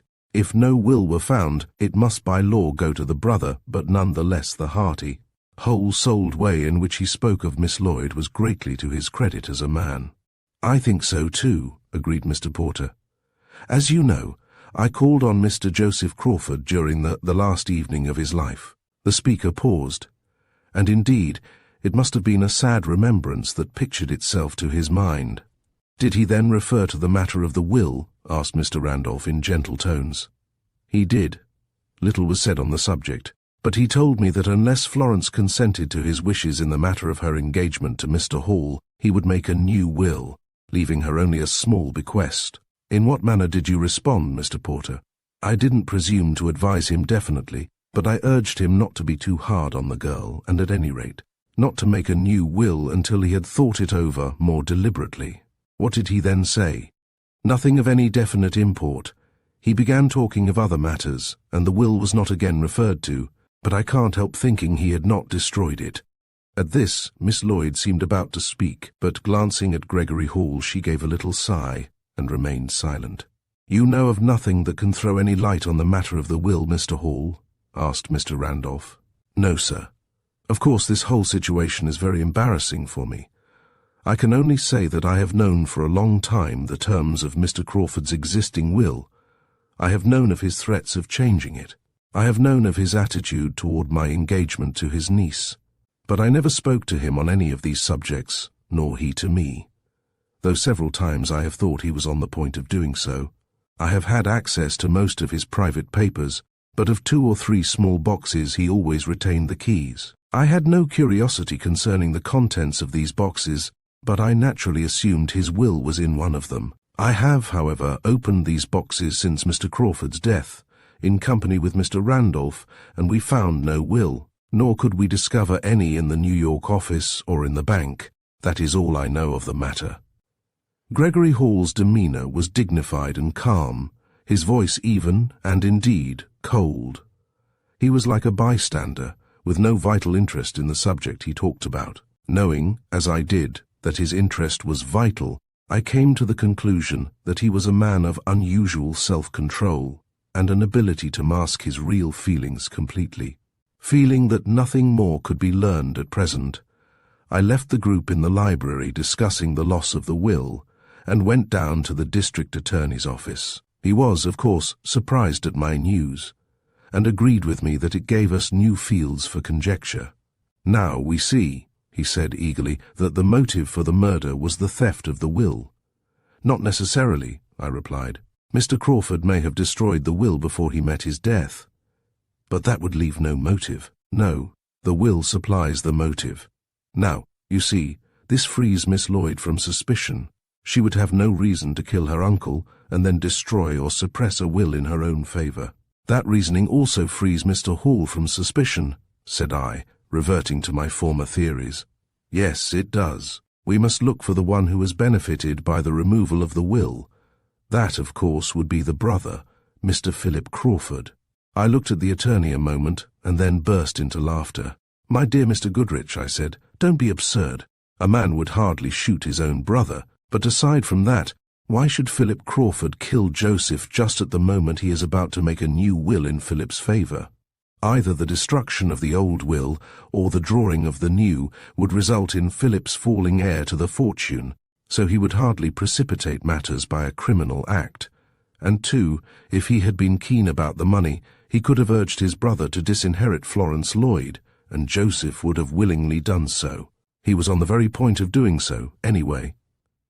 "That's true," said Mr. Goodrich, looking chagrined but unconvinced. "However, it frees Miss Lloyd from all doubts by removing her motive. As you say, she wouldn't suppress a will in her favor and thereby turn the fortune over to Philip. And, as you also said, this lets Gregory Hall out too, though I never suspected him for a moment. But of course, his interests and Miss Lloyd's are identical." "Wait a moment," I said, for new thoughts were rapidly following one another through my brain. "Not so fast, Mr. District Attorney. The disappearance of the will does not remove motive from the possibility of Miss Lloyd's complicity in this crime, or Mr. Hall's either." "How so?" "Because, if Florence Lloyd thought her uncle was in possession of that will, her motive was identically the same as if he had possessed it. Now, she certainly thought he had it, for her surprise at the news of its loss was as unfeigned as my own. And of course Hall thought the will was among Mr. Crawford's effects, for he has been searching constantly since the question was raised." "But I thought that yesterday you were so sure of Miss Lloyd's innocence," objected Mr. Goodrich.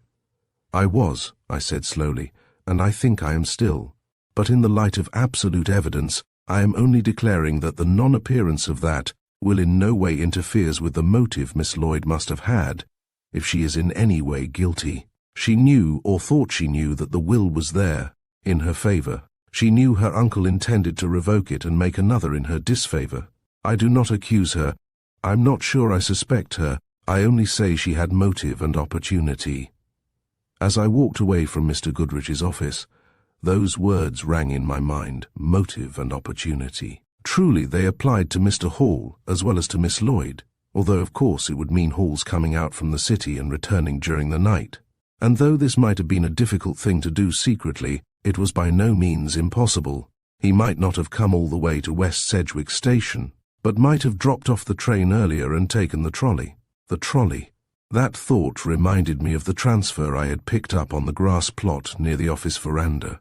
Was it possible that slip of paper was a clue and pointing toward Hall? Without definite hope of seeing Gregory Hall, but hopeful of learning something about him, I strolled back to the Crawford house. I went directly to the office, and by good luck found Gregory Hall there alone. He was still searching among the papers of Mr. Crawford's desk. "Ah, Mr. Burrows," he said as I entered. "I'm glad to see you. If detectives detect, you have a fine chance here to do a bit of good work. I wouldn't mind offering you an honorarium myself, if you could unearth the will that has so mysteriously disappeared." Hall's whole manner had changed. He had laid aside entirely the grave demeanor which he had shown at the funeral, and was again the alert businessman. He was more than this. He was eager, offensively so, in his search for the will. It needed no detective instinct to see that the fortune of Joseph Crawford and its bestowment were matters of vital interest to him. But though his personal feelings on the subject might be distasteful to me, it was certainly part of my duty to aid in the search. And so, with him, I looked through the various drawers and filing cabinets. The papers representing or connected with the financial interests of the late millionaire were neatly filed and labelled. But in some parts of the desk we found the hodgepodge of personal odds and ends which accumulates with nearly everybody. Hall seemed little interested in those, but to my mind they showed a possibility of casting some light on Mr. Crawford's personal affairs. But among old letters, photographs, programs, newspaper clippings and such things, there was nothing that seemed of the slightest interest, until at last I chanced upon a photograph that arrested my attention. "Do you know who this is?" I inquired. "No," returned Hall with a careless glance at it. "A friend of Mr. Crawford's, I suppose. More than a friend, I should judge," and I turned the back of the picture toward him. Across it was written, "With loving Christmas greetings from MSP," and it was dated as recently as the Christmas previous. "Well," said Hall, "Mr. Crawford may have had a lady friend who cared enough about him to send an affectionate greeting, but I never heard of her before, and I doubt if she is in any way responsible for the disappearance of this will." He went on searching through the desks, giving no serious heed to the photograph. But to me, it seemed important. I alone knew of the visiting card in the gold bag. I alone knew that that bag belonged to a lady named Purvis, and here was a photograph initialed by a lady whose surname began with P, and who was unmistakably on affectionate terms with Mr. Crawford. To my mind, the links began to form a chain. The lady who had sent her photograph at Christmas, and who had left her gold bag in Mr. Crawford's office the night he was killed, surely was a lady to be questioned. But I had not yet had a reply to my telegram to headquarters, so I said nothing to Hall on this subject, and putting the photograph in my pocket continued to assist him to look for the will, but without success. However, the discovery of the photograph had in a measure diverted my suspicions from Gregory Hall, and though I endeavoured to draw him into general conversation, I did not ask him any definite questions about himself. But the more I talked with him, the more I disliked him. He not only showed a mercenary fortune-hunting spirit, but he showed himself in many ways devoid of the finer feelings and chivalrous nature that ought to belong to the man about to marry such a perfect flower of womanhood as Florence Lloyd. Chapter: Lewis's story. After spending an evening in thinking over the situation and piecing together my clues, I decided that the next thing to be done was to trace up that transfer. If I could fasten that upon Gregory Hall, it would indeed be a starting point to work from. Although this seemed to eliminate Mrs. Purvis, who had already become a living entity in my mind, I still had haunting suspicions of Hall, and then, too, there was a possibility of collusion between these two. It might be fanciful, but if Hall and the Purvis woman were both implicated, Hall was quite enough a clever villain to treat the photograph lightly as he had done. And so the next morning I started for the office of the trolley car company. I learned without difficulty that the transfer I had found must have been given to some passenger the night of Mr. Crawford's death, but was not used. It had been issued after 9 o'clock in the evening, somewhere on the line between New York and West Sedgwick. It was a transfer which entitled a passenger on that line to a trip on the branch line running through West Sedgwick, and the fact that it had not been used implied either a negligent conductor or a decision on the part of the passenger not to take his intended ride. All this was plausible, though a far from definite indication that Hall might have come out from New York by trolley or part way by trolley, and though accepting a transfer on the West Sedgwick branch, had concluded not to use it. But the whole theory pointed equally as well to Mrs. Purvis, or indeed to the unknown intruder insisted upon by so many. I endeavoured to learn something from certain conductors who brought their cars into West Sedgwick late at night, but it seemed they carried a great many passengers and of course could not identify a transfer, of which scores of duplicates had been issued. Without much hope, I interviewed the conductors of the West Sedgwick branch line. Though I could learn nothing definite, I fell into conversation with one of them, a young Irishman, who was interested because of my connection with the mystery. "No, sir," he said, "I can't tell you anything about a stray transfer. But one thing I can tell you. That 'ere murder was committed of a Tuesday night, wasn't it?" "Yes," I returned. "Well, that 'ere Parleyvoo Valley of Mr. Crawford's, he's rid on my car most every Tuesday night for weeks and weeks. It's his night off. And last Tuesday night, he didn't ride with me. Now, I don't know's that means anything, but again it might. It didn't seem to me that it meant much, for certainly Louis was not under the slightest suspicion, and yet as I came to think about it, if that had been Louis's transfer, and if he had dropped it near the office veranda, he had lied when he said that he went round the other side of the house to reach the back entrance. It was all very vague, but it narrowed itself down to the point that if that were Louis's transfer, it could be proved, and if not, it must be investigated further. For a trolley transfer, issued at a definite hour and dropped just outside the scene of the crime, was certainly a clue of importance. I proceeded to the Crawford house, and though I intended to have a talk with Louis later, I asked first for Miss Lloyd.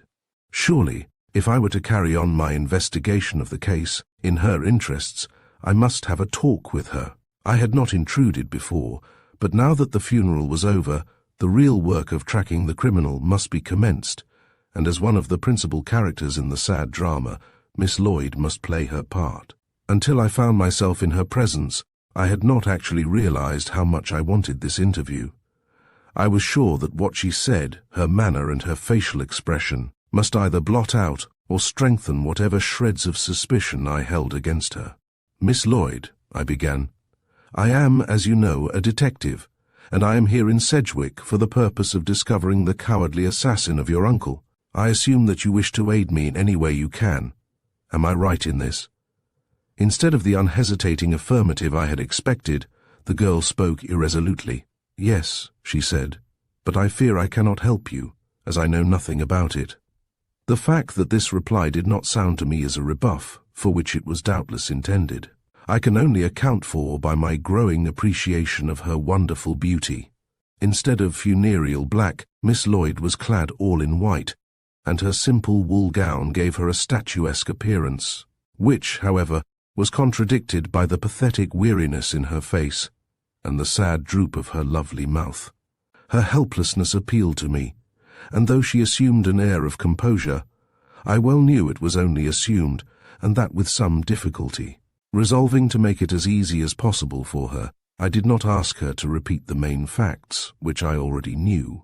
"Then, Miss Lloyd," I said, in response to her disclaimer, "if you cannot help me, perhaps I can help you. I have reason to think that possibly Louis, your late uncle's valet, did not tell the truth in his testimony at the coroner's inquest. I have reason to think that instead of going around the house to the back entrance as he described, he went around the other side, thus passing your uncle's office. To my surprise, this information affected Miss Lloyd much more seriously than I supposed it would. "What?" she said, and her voice was a frightened whisper. "What time did he come home?" "I don't know," I replied, "but you surely don't suspect Louis of anything wrong. I was merely hoping that if he did pass the office he might have looked in, and so could tell us of your uncle's well-being at that time." "At what time?" "At whatever time he returned home, presumably rather late. But since you are interested in the matter, will you not call Louis and let us question him together?" The girl fairly shuddered at this suggestion. She hesitated, and for a moment was unable to speak. Of course, this behavior on her part filled my soul with awful apprehension. Could it be possible that she and Louis were in collusion, and that she dreaded the Frenchman's disclosures? I remembered the strange looks he had cast at her while being questioned by the coroner. I remembered his vehement denial of having passed the office that evening. Too vehement, it now seemed to me. However, if I were to learn anything damaging to Florence Lloyd's integrity, I would rather learn it now in her presence than elsewhere. So I again asked her to send for the valet. With a despairing look, as of one forced to meet an impending fate, she rose, crossed the room, and rang a bell. Then she returned to her seat and said quietly, "You may ask the man such questions as you wish, Mr. Burrows, but I beg you will not include me in the conversation." "Not unless it should be necessary," I replied coldly, for I did not at all like her making this stipulation. To me it savoured of a sort of cowardice, or at least a presumption on my own chivalry. When the man appeared, I saw at a glance he was quite as much agitated as Miss Lloyd.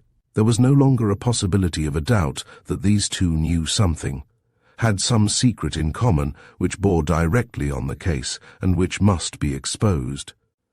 A sudden hope flashed into my mind that it might be only some trifling secret, which seemed of importance to them, but which was merely a side issue of the great question. I considered myself justified in taking advantage of the man's perturbation, and without preliminary speech, I drew the transfer from my pocket and fairly flashed it in his face.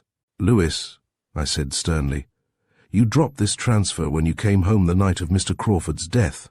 The suddenness of my remark had the effect I desired, and fairly frightened the truth out of the man. Yes, sir," he stammered, and then with a frightened glance at Miss Lloyd, he stood nervously interlacing his fingers. I glanced at Miss Lloyd myself, but she had regained entire self-possession, and sat looking straight before her, with an air that seemed to say, "Go on, I'm prepared for the worst." As I paused myself to contemplate the attitudes of the two, I lost my ground of vantage, for when I again spoke to the man, he too was more composed and ready to reply with caution. Doubtless he was influenced by Miss Lloyd's demeanour, for he imitatively assumed a receptive air. "Where did you get the transfer?" I went on. "On the trolley, sir, the main line. To be used on the branch line through West Sedgwick." "Yes, sir." "Why did you not use it?" "As I tell you, sir, and as I tell Monsieur the coroner, I have spent that evening with a young lady. We went for a trolley ride, and as we returned, I take a transfer for myself, but not for her, as she lived near where we alight." "Oh, you left the main line and took the young lady home, intending then yourself to come by trolley through West Sedgwick?" "Yes, sir, it was just that way." At this point, Louis seemed to forget his embarrassment, his gaze strayed away, and a happy expression came into his eyes. I felt sure I was reading his volatile French nature aright, when I assumed his mind had turned back to the pleasant evening he had spent with his young lady acquaintance. Somehow this went far to convince me of the fellow's innocence, for it was quite evident the murder and its mystery were not uppermost in his thoughts at that moment. But my next question brought him back to realization of the present situation. "And why didn't you use your transfer?" "Only that the night he was so pleasant I desired to walk." "And so you walked through the village holding perhaps the transfer in your hand?" "I think yes, but I do not remember the transfer in my hand, though he may have been there." And now the man's unquiet had returned. His lips twitched and his dark eyes rolled about, as he endeavoured in vain to look anywhere but at Miss Lloyd. She, too, was controlling herself by a visible effort. "Anxious to bring the matter to a crisis," I said at once, and directly. "And then you entered the gates of this place, you walked to the house, you walked around the house to the back by way of the path which leads around by the library veranda. And you accidentally dropped your transfer near the veranda step." I spoke quietly enough, but Louis immediately burst into voluble denial. "No, no," he exclaimed, "I do not go round by the office, I go the other side of the house. I have tell you so many times. But I myself picked up your transfer near the office veranda." "Then he blow there?" "The wind blow that night. Oh, something fearful. He blow the paper around the house, I think." "I don't think so," I retorted. "I think you went around the house that way. I think you paused at the office window." Just here I made a dramatic pause myself, hoping thus to appeal to the emotional nature of my victim, and I succeeded. Louis almost shrieked as he pressed his hands against his eyes and cried out, "No, no, I tell you I did not go round that way. I go round the other way, and the wind he blow my transfer all about." I tried a more quiet manner. I tried persuasive arguments. I finally resorted to severity and even threats, but no admission could I get from Louis, except that he had not gone round the house by way of the office. I was positive the man was lying, and I was equally positive that Miss Lloyd knew he was lying, and that she knew why, but the matter seemed to me at a deadlock. I could have questioned her, but I preferred to do that when Louis was not present. If she must suffer ignominy, It need not be before a servant, so I dismissed Louis, perhaps rather curtly, and turning to Miss Lloyd, I asked her if she believed his assertion that he did not pass by the office that night. "I don't know what I believe," she answered, wearily drawing her hand across her brow.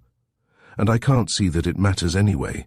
Supposing he did go by the office, you certainly don't suspect him of my uncle's murder, do you?" "It is my duty, Miss Lloyd," I said gently, for the girl was pitiably nervous, "to get the testimony of anyone who was in or near the office that night. But of course testimony is useless unless it is true." I looked her straight in the eyes as I said this, for I was thoroughly convinced that her own testimony at the inquest had not been entirely true. I think she understood my glance, for she arose at once, and said with extreme dignity, "I cannot see any necessity for prolonging this interview, Mr. Burrows. It is of course your work to discover the truth or falsity of Lewis's story, but I cannot see that it in any way implicates or even interests me." The girl was superb. Her beauty was enhanced by the sudden spirit she showed, and her flashing dark eyes suggested a baited animal at bay. Apparently she had reached the limit of her endurance, and was unwilling to be questioned further or drawn into further admissions. And yet, some inexplicable idea came to me that she was angry, not with me, but with the tangle in which I had remorselessly enmeshed her. Of a high order of intelligence, she knew perfectly well that I was conscious of the fact that there was a secret of some sort between her and the valet. Her haughty disdain, I felt sure, was to convey the impression that though there might be a secret between them, it was no collusion or working together, and that though her understanding with the man was mysterious, it was in no way beneath her dignity. Her imperious air as she quietly left the room thrilled me anew, and I began to think that a woman who could assume the haughty demeanor of an empress might have chosen, as empresses had done before her, to commit crime.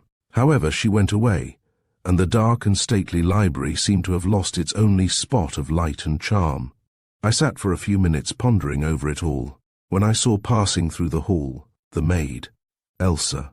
It suddenly occurred to me that having failed with the mistress of the house, I might succeed better with her maid, so I called the girl in. She came willingly enough, and though she seemed timid, she was not embarrassed or afraid. "I'm in authority here," I said, "and I'm going to ask you some questions, which you must answer truthfully." "Yes, sir," she said, without any show of interest. "Have you been with Miss Lloyd long?" "Yes, sir, about 4 years, sir." "Is she a kind mistress?" "Indeed she is, sir. She is the loveliest lady I ever worked for. I'd do anything for Miss Lloyd, that I would." "Well, perhaps you can best serve her by telling all you know about the events of Tuesday night." "But I don't know anything, sir," and Elsa's eyes opened wide in absolutely unfeigned wonderment. "Nothing about the actual murder, no, of course not. But I just want you to tell me a few things about some minor matters. Did you take the yellow flowers from the box that was sent to Miss Lloyd?" "Yes, sir. I always untie her parcels. And as she was at dinner, I arranged the flowers in a vase of water." How many flowers were there? For some reason this simple query disturbed the girl greatly. She flushed scarlet, and then she turned pale. She twisted the corner of her apron in her nervous fingers, and then said, only half audibly, "I don't know, sir." "Oh, yes, you do, Elsa," I said in kindly tones, being anxious not to frighten her. "Tell me how many there were. Were there not a dozen?" "I don't know, sir, truly I don't. I didn't count them at all." It was impossible to disbelieve her. She was plainly telling the truth. And too, why should she count the roses? The natural thing would be not to count them, but merely to put them in the vase, as she had said. And yet, there was something about those flowers that Elsa knew and wouldn't tell. Could it be that I was on the track of that missing 12th rose? I knew, though perhaps Elsa did not, how many roses the florist had sent in that box, and unless Gregory Hall had abstracted one at the time of his purchase, the 12th rose had been taken by someone else after the flowers reached the Crawford house. Could it have been Elsa? And was her perturbation only because of a guilty conscience over a petty theft of a flower? But I realized I must question her adroitly if I would find out these things. "Is Miss Lloyd fond of flowers?" I asked, casually. "Oh, yes, sir. She always has some by her." "And do you love flowers too, Elsa?" "Yes, sir. but the quietly spoken answer, accompanied by a natural and straightforward look, promised little for my new theory. "Does Miss Lloyd sometimes give you some of her flowers?" "Oh, yes, sir, quite often. That is, if she's there when they arrive, but if she isn't there, and you open the box yourself, she wouldn't mind if you took 1 or 2 blossoms, would she?" "Oh, no, sir, she wouldn't mind. Miss Lloyd's awful kind about such things, but I wouldn't often do it, sir." "No, of course not. But you did happen to take one of those yellow roses, didn't you, though?" I breathlessly awaited the answer, but to my surprise, instead of embarrassment, the girl's eyes flashed with anger, though she answered quietly enough, "Well, yes, I did, sir." Ah, at last I was on the trail of that 12th rose. But from the frank way in which the girl admitted having taken the flower, I greatly feared that the trail would lead to a commonplace ending. "What did you do with it?" I said quietly, endeavoring to make the question sound of little importance. "I don't want to tell you." And the pout on her scarlet lips seemed more like that of a willful child than of one guarding a guilty secret. "Oh yes, tell me, Elsa." And I even descended to a coaxing tone to win the girl's confidence. "Well, I gave it to that Louis." "To Louis? And why do you call him that Louis?" "Oh, because I gave him the flower to wear because I thought he was going to take me out that evening. He had promised he would, at least he had sort of promised. And then he took another young lady." I finished for her in tones of such sympathy and indignation that she seemed to think she had found a friend. "Yes," she said, "he went and took another girl riding on the trolley, after he had said he would take me." "Elsa," I said suddenly, and I fear she thought I had lost interest in her broken heart, "did Louis wear that rose you gave him that night?" "Yes, the horrid man. I saw it in his coat when he went away." "And did he wear it home again?" "How should I know?" Elsa tossed her head with what was meant to be a haughty air, but which was belied by the blush that mantled her cheek at her own prevarication. "But you do know," I insisted gently. "Did he wear it when he came home?" "Yes, he did." "How do you know?"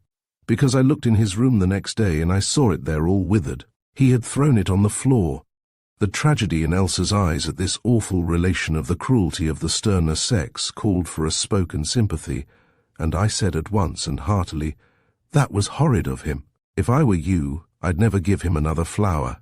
In accordance with the natural impulses of her sex, Elsa seemed pleased at my disapproval of Louis's behavior, but she by no means looked as if she would never again bestow her favor upon him.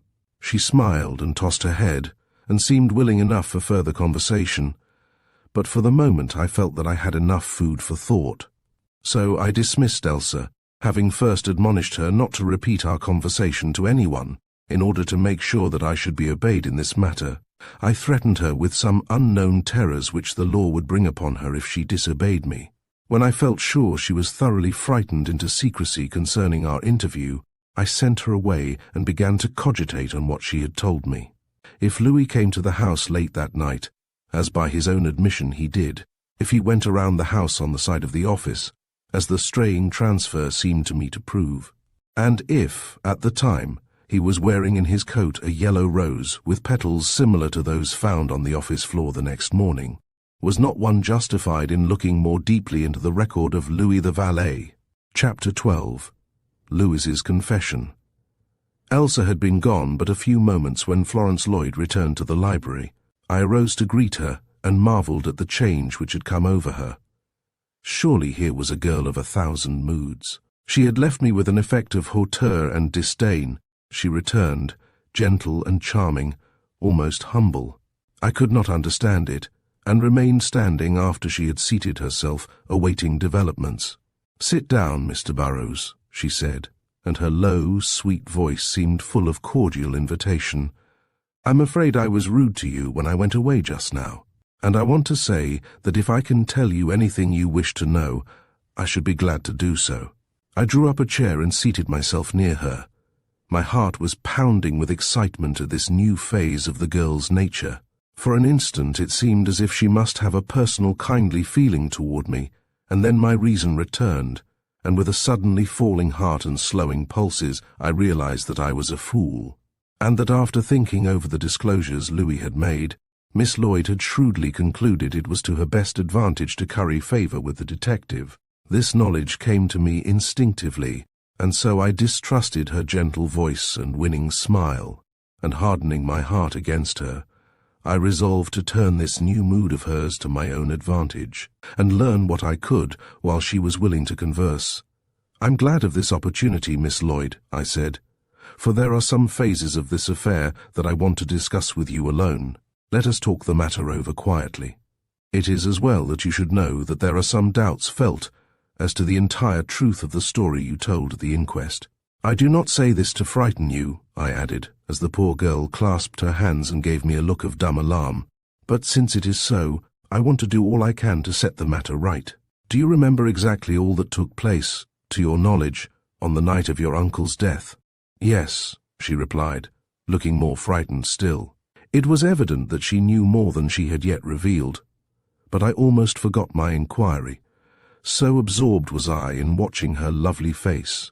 It was even more exquisite in its terrified pallor than when the fleeting pink showed in her cheeks. "Then," I said, "let us go over it. You heard your uncle go out at about 8 o'clock and return about 9? "Yes, I heard the front door open and close both times. You and Mrs. Pierce being in the music room, of course. Then later you heard a visitor enter, and again you heard him leave?" "Yes, Mr. Porter." "Did you know it was Mr. Porter at the time he was here?" "No, I think not. I didn't think at all who it might be. Uncle Joseph often had men to call in the evening." "About what time did Mr. Porter leave?" "A few minutes before 10. I heard Lambert say good night, sir, as he closed the door after him." "And soon after, you and Mrs. Pierce went upstairs?" "Yes, only a few minutes after." "And later, Mrs. Pierce came to your room?" "Yes, about 10:30, I should say. She came to get a book. She didn't stay 2 minutes." "And after that, you went downstairs again to speak to your uncle?" For the merest instant Miss Lloyd's eyes closed, and she swayed as if about to faint, but she regained her composure at once, and answered with some asperity, "I did not. I have told you that I did not leave my room again that night." Her dark eyes blazed, her cheeks flushed, and though her full lower lip quivered, it was with anger now, not fear. As I watched her, I wondered how I could have thought her more beautiful when pale. Surely with this glowing color she was at her glorious best. "Then when did you drop the 2 rose petals there?"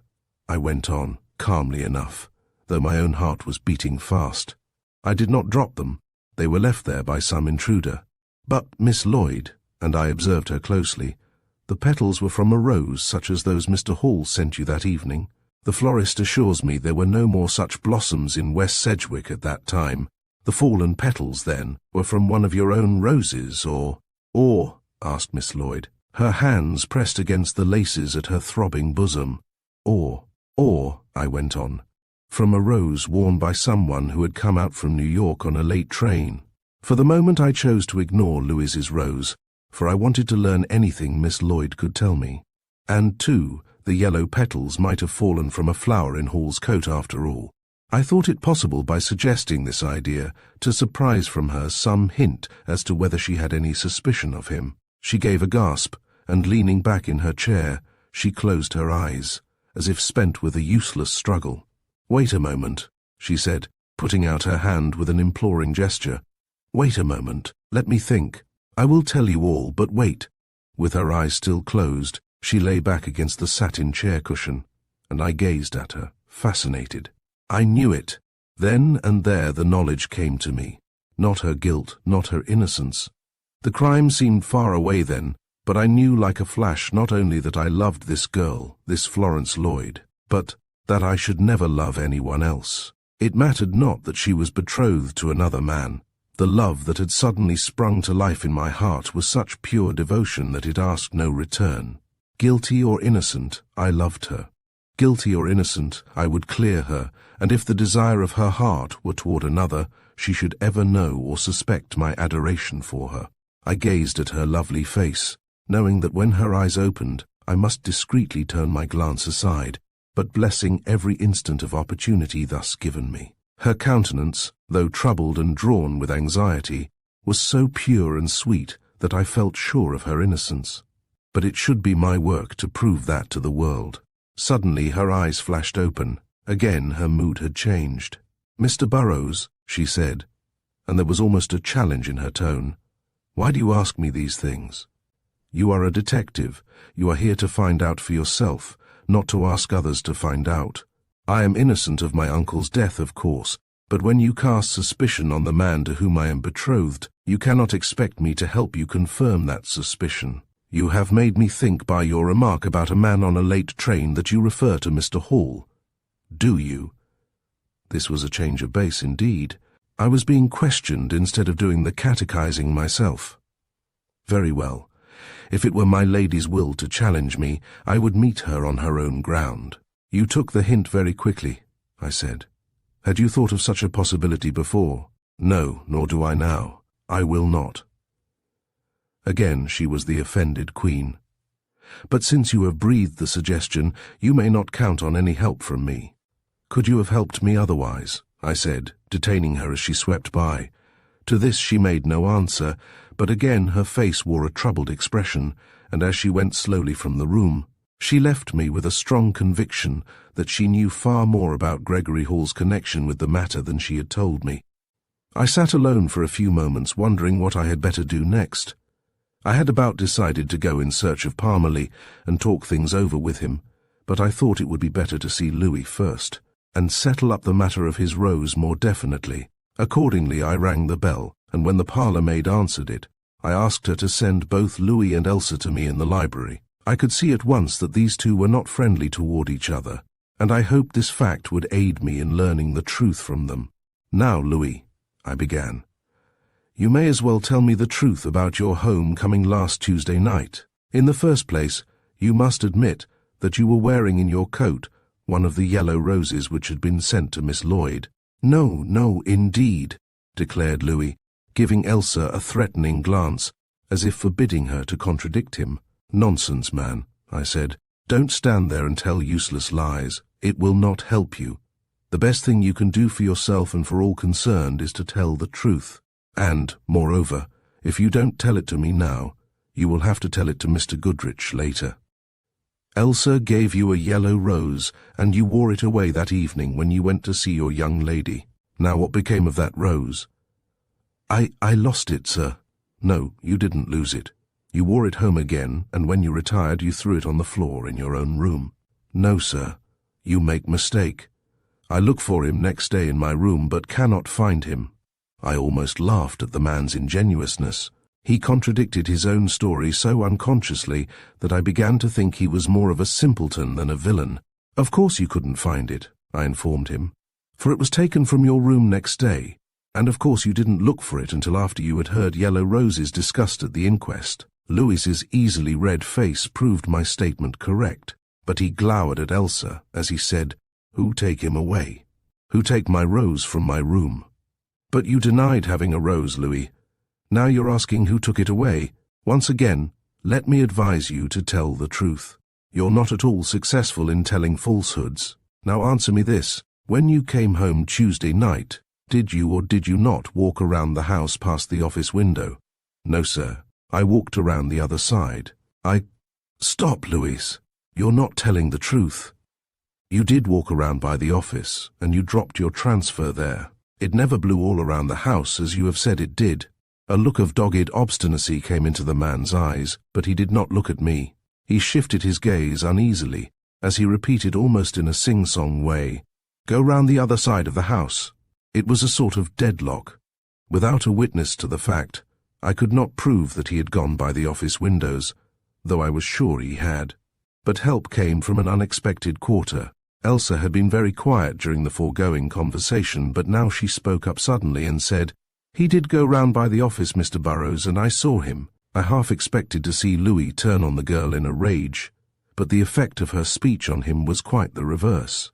He almost collapsed, he trembled and turned white, and though he tried to speak, he made no sound. Surely this man was too cowardly for a criminal, but I must learn the secret of his knowledge. "Tell me about it, Elsa," I said quietly. "I was looking out at my window, sir, at the back of the house, and I saw Louis come around the house, and he came around by the office side." "You're positive of this, Elsa? You would swear to it? Remember, you are making an important assertion." "I am telling the truth, sir. I saw him plainly as he came around and entered at the back door." "You hear, Louis?" I said sternly. I believe Elsa's statement rather than yours, for she tells a straight story while you are rattled and agitated, and have all the appearance of concealing something. Louis looked helpless. He didn't dare deny Elsa's story, but he would not confirm it. At last he said with a glance of hatred at the girl, "Elsa, she tell that story to make the trouble for me. There was something in this." Elsa, I knew, was jealous, and her pride had been hurt because Louis had taken the rose she gave him and then had gone to call on another girl. But I had no reason to doubt Elsa's statement, and I had every reason to doubt Louis's. I tried to imagine what Louis's experience had really been, and it suddenly occurred to me that though innocent himself of real wrong, he had seen something in the office or through the office windows that he wished to keep secret. I did not for a moment believe that the man had killed his master, so I concluded he was endeavoring to shield someone else. "Louis," I said suddenly, "I'll tell you what you did. You went around by the office, you saw a light there late at night, and you naturally looked in. You saw Mr. Crawford there, and he was perhaps already killed. You stepped inside and discovered this, and then you came away and said nothing about it, lest you yourself be suspected of the crime. Incidentally, you dropped 2 petals from the rose Elsa had given you." Louis's answer to this accusation was a perfect storm of denials, expressed in voluble French and broken English, but all to the effect that it was not true, and that if he had seen his master dead, he would have raised an alarm. I saw that I had not yet struck the right idea, so I tried again.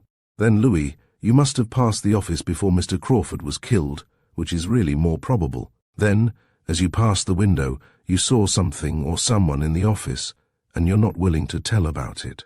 Is this it?" This again brought forth only incoherent denial, and I could see that the man was becoming so rattled it was difficult for him to speak clearly, had he desired to do so. "Elsa," I said suddenly, "you took that rose from Louis's room. What did you do with it?" I don't know what I did with it," stammered the girl, blushing rosy red and looking shyly at Louis. I felt sorry to disclose the poor girl's little romance, for it was easy enough to see that she was in love with the fickle Frenchman, who evidently did not reciprocate her interest. He looked at her disdainfully, and she presented a pathetic picture of embarrassment. But the situation was too serious for me to consider Elsa's sentiments, and I said, rather sternly, "You do know where it is. You preserved that rose as a souvenir. Go at once and fetch it." It was a chance shot, for I was not at all certain that she had kept the withered flower, but dominated by my superior will, she went away at once. She returned in a moment with the flower. Although withered, it was still in fairly good condition, quite enough so for me to see at a glance that no petals had been detached from it. The green calyx leaves clung around the bud in such a manner as to prove positively that the unfolding flower had lost no petal. This settled the 12th rose. Wherever those telltale petals had come from, they were not from Louis's rose. I gave the flower back to Elsa, and I said, "Take your flower, my girl, and go away now. I don't want to question you any more for the present." A little bewildered at her sudden dismissal, Elsa went away, and I turned my attention to the Frenchman. "Louis," I began, "this must be settled here and now between us. Either you must tell me what I want to know, or you must be taken before the district attorney and be made to tell him. I have proved to my own satisfaction that the rose petals in the office were not from the flower you wore. Therefore I conclude that you did not go into the office that night, but as you passed the window, you did see someone in there with Mr. Crawford. The hour was later than Mr. Porter's visit, for he had already gone home, and Lambert had locked the front door and gone to bed. You came in later, and what you saw, or whom you saw through the office window, so surprised you, or interested you, that you paused to look in, and there you dropped your transfer. Though Louis didn't speak, I could see at once that I was on the right track at last. The man was shielding somebody. He was unwilling to tell what he had seen, lest it inculpate someone. Could it be Gregory Hall? If Hall had come out on a late train, and Louis had seen him there, he might, perhaps under Hall's coercion, be keeping the fact secret. Again, if a strange woman with the gold bag had been in the office, that also would have attracted Louis's attention. Again, and here my heart almost stopped beating, Could he have seen Florence Lloyd in there? But a second thought put me at ease again. Surely to have seen Florence in there would have been so usual and natural a sight that it could not have caused him anxiety. And yet, again, for him to have seen Florence in her uncle's office would have proved to him that the story she told at the inquest was false. I must get out of him the knowledge he possessed, if I had to resort to a sort of third degree, but I might manage it by adroit questioning. I quite understand, Louis, that you are shielding some person, but let me tell you that it is useless. It is much wiser for you to tell me all you know, and then I can go to work intelligently to find the man who murdered Mr. Crawford. You want me to find him, do you not? Louis seemed to have found his voice again. Yes, sir, of course he must be found. Of course I want him found, the miscreant, the villain. But Mr. Burrows, sir, what I have seen in the office makes nothing to your search. I simply see Mr. Crawford alive and well. And I pass by. That fool girl Elsa, she tell you that I pass by, so I may say so.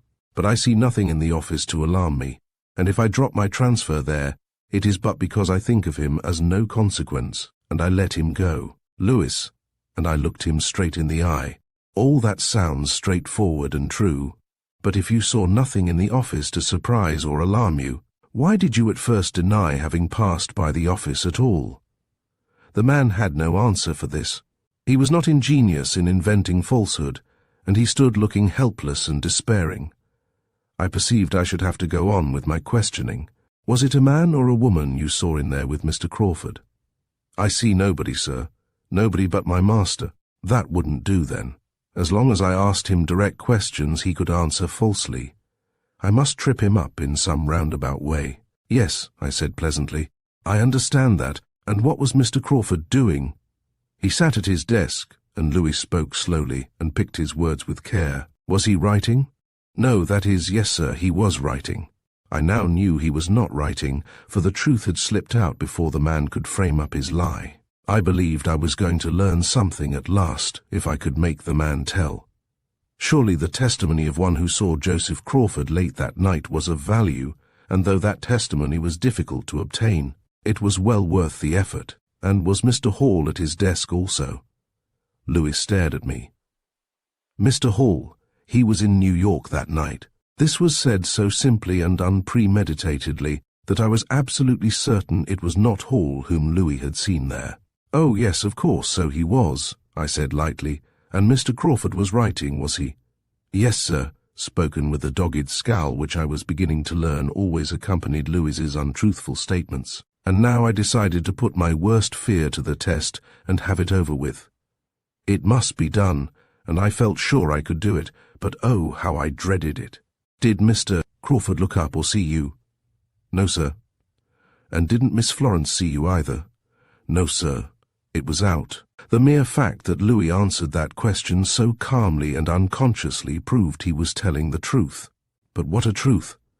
For it told me at the same time that Florence Lloyd was in the office with her uncle, that Louis had seen her, but that she had not seen him. I had learned the truth from my reading of the man's expression and demeanor, and though it made my heart sink, I didn't for a moment doubt that it was the truth. Of course Louis realized the next instant what he had done, and again he began his stammering denials. Of course, Miss Lloyd do not see me, for she is not there. How can she see me then? I tell you my master was alone. Had I been the least uncertain, this would have convinced me that I was right. For Louis's voice rose almost to a shriek, so angry was he with himself for having made the slip. Give it up, Louis, I said. You have let out the truth, now be quiet. You couldn't help it, man. You were bound to trip yourself up sooner or later. You put up a good fight for Miss Florence, and now that I understand why you told your falsehoods, I can't help admiring your chivalry. You saw Miss Lloyd there that evening. You heard her next day at the inquest deny having been in the office in the evening. So, in a way, it was very commendable on your part to avoid contradicting her testimonies with your own. But you are not clever enough, Louis, to carry out that deceit to the end. And now that you have admitted that you saw Miss Lloyd there, you can best help her cause, and best help me to help her cause, by telling me all about it. For rest assured, Louis, that I am quite as anxious to prove Miss Lloyd's innocence as you can possibly be, and the only way to accomplish that end is to learn as much of the truth as I possibly can. Now, tell me what she was doing. Only talking to her uncle, sir. Louis had the air of a defeated man. He had tried to shield Miss Lloyd's name and had failed. Now he spoke sullenly, and as if his whole cause were lost. And Mr. Crawford was talking to her. Yes, sir. He was not writing then. No, sir. Did they seem to be having an amicable conversation? Louis hesitated, and his hesitation was sufficient answer. Never mind, I said. You need not tell me more. In fact, I would prefer to get the rest of the story from Miss Lloyd herself. Louis looked startled. Don't tell Miss Lloyd I told you this, he begged. I have tried very hard not to tell you. I know you tried hard, Louis, not to tell me. And it was not your fault that I wrung the truth from you. I will not tell Miss Lloyd that you told me, unless it should become necessary, and I do not think it will. Go away now, Louis, and do not discuss this matter with anybody at all. And also, do not think for a moment that you have been disloyal in telling me that you saw Miss Lloyd. As I say, you couldn't help it. I should simply have kept at you until I made you tell, so you need not blame yourself in the matter at all. Louis went away, and though I could see that he believed what I said, he had a dejected air, and I couldn't help feeling sorry for the man who had so inadvertently given me the knowledge that must be used against the beautiful girl who had herself given untrue testimony. Chapter 13. Miss Lloyd's Confidence. After Louis left me, I felt as if a dead weight had fallen on my heart. Florence Lloyd had gone down to her uncle's office late that night, and yet at the inquest she had testified that she had not done so. And even to me, when talking quietly and alone, she had repeated her false assertion. This much I knew, but why she had done it I did not know. Not until I was forced to do so would I believe that even her falsehood in the matter meant that she herself was guilty. There must be some other reason for her mendacity. Well, I would find out this reason, and if it were not a creditable one to her, I would still endeavour to do all I could for her. I longed to see her, and try if perhaps kind and gentle urging might not elicit the truth. But she had left me with such an air of haughty disdain, I hesitated to send for her again just now, and as it was nearly dinner time, I resolved to go back to my hotel. On the way, I came to the conclusion that it would do no harm to have a talk with Palmer Lee. I had not much confidence in his detective ability, but he knew the people better than I did, and might be able to give me information of some sort.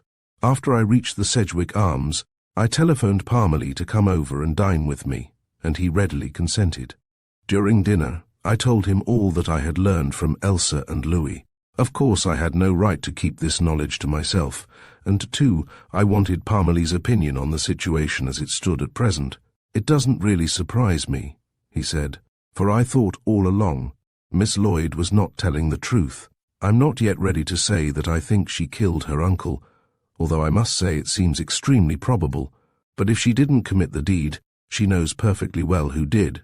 Meaning Hall? No, I don't mean Hall. In fact, I don't mean anyone in particular.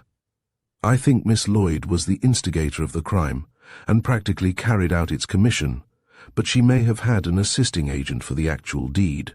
Oh, how you talk! It quite gives me the shivers, even to think of a beautiful young woman being capable of such thoughts or deeds. But, you see, Burrows, that's because you are prejudiced in favor of Miss Lloyd. Women are capable of crime as well as men, and sometimes they're even more clever in the perpetration of it. And you must admit if ever a woman were capable of crime, Miss Lloyd is of that type. I have to agree to that, Palmer Lee, I admitted. She certainly shows great strength of character. She shows more than that. She has indomitable will, unflinching courage, and lots of pluck. If for any reason she made up her mind to kill a man, she'd find a way to do it. This talk made me cringe all over, but I couldn't deny it, for so far as I knew Florence Lloyd, Palmer Lee's words were quite true. All right, I said. I'll grant her capability, but that doesn't prove a thing. I don't believe that girl is guilty, and I hope to prove her innocence. But look at the evidence, man. She denied her presence in the room, yet we now know she was there. She denied the ownership of the gold bag, yet probably she was also untruthful in that matter. She is a woman of a complex nature, and though I admire her in many ways, I shouldn't care to have much to do with her. "Let us leave out the personal note, Parmalee," I said, for I was angry at his attitude toward Florence. "All right. Don't you think for a moment that I don't see where you stand with regard to the haughty beauty, but that's neither here nor there." "Indeed it isn't," I returned, "and whatever may be my personal feeling toward Miss Lloyd, I can assure you it in no way influences my work on this case. I believe you, old man, and so I'm sure you will agree with me that we must follow up the inquiry as to Miss Lloyd's presence in the office that night. She must be made to talk, and perhaps it would be best to tell Goodrich all about it, and let him push the matter." "Oh no," I cried involuntarily. "Don't set him on the track of the poor girl. That is, Parmalee, let me talk to her again first. Now that I know she was down there that night, I think I can question her in a little different manner, and persuade her to own the truth. And, Parmalee, perhaps she was down there because Hall was there." "Hall? He was in New York." "So he says, but why should he speak the truth any more than Miss Lloyd?" "You mean they may both be implicated?" "Yes, or he may have used her as a tool." "Not Florence Lloyd. She's nobody's tool." "Any woman might be a tool at the command of the man she loves.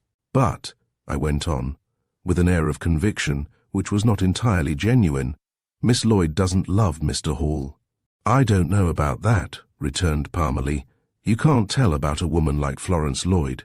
If she doesn't love him, she's at least putting up a bluff of doing so. I believe it is a bluff, though I'm sure I don't know why she should do that. On the other hand, why shouldn't she? For some reason she's dead set on marrying him, ready to give up her fortune to do so if necessary. He must have some sort of a pretty strong hold on her. I admit all that, and yet I can't believe she loves him. He's such a commonplace man." "Commonplace doesn't quite describe him, and yet Gregory Hall, with all the money in the world, could never make himself distinguished or worthwhile in any way." "No, and what would Miss Florence Lloyd see in a man like that, to make her so determined to marry him?" "I don't think she is determined, except that Hall has some sort of hold over her, a promise or something, that she can't escape."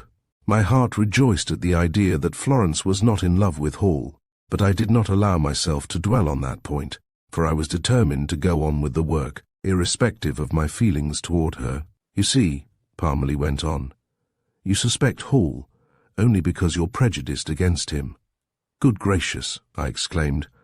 "That's an awful thing to say, Parmalee, the idea of a detective suspecting a man, merely because he doesn't admire his personality. And besides, it isn't true. If I suspect Hall, it's because I think he had a strong motive, a possible opportunity, and more than all, because he refuses to tell where he was Tuesday night. But that's just the point, Burroughs. A man who'll commit murder would fix up his alibi first of all. He would know that his refusal to tell his whereabouts would be extremely suspicious. No, to my mind, it's Hall's refusal to tell that stamps him as innocent. Then, in that case, it's the cleverest kind of an alibi he could invent, for it stamps him innocent at once." "Oh, come now, that's going pretty far, but I will say, Burroughs, that you haven't the least shred of proof against Hall, and you know it. Prejudice and unfounded suspicion and even a strong desire that he should be the villain are all very well, but they won't go far as evidence in a court of law." I was forced to admit that Parmalee was right, and that so far I had no proof whatever that Gregory Hall was at all implicated in Mr. Crawford's death. To be sure, he might have worn a yellow rose, and he might have brought the late newspaper, but there was no evidence to connect him with those clues, and too, there was the gold bag. It was highly improbable that that should have been brought to the office and left there by a man. However, I persuaded Parmalee to agree not to carry the matter to Mr. Goodrich until I had had one more interview with Miss Lloyd, and I promised to undertake that the next morning.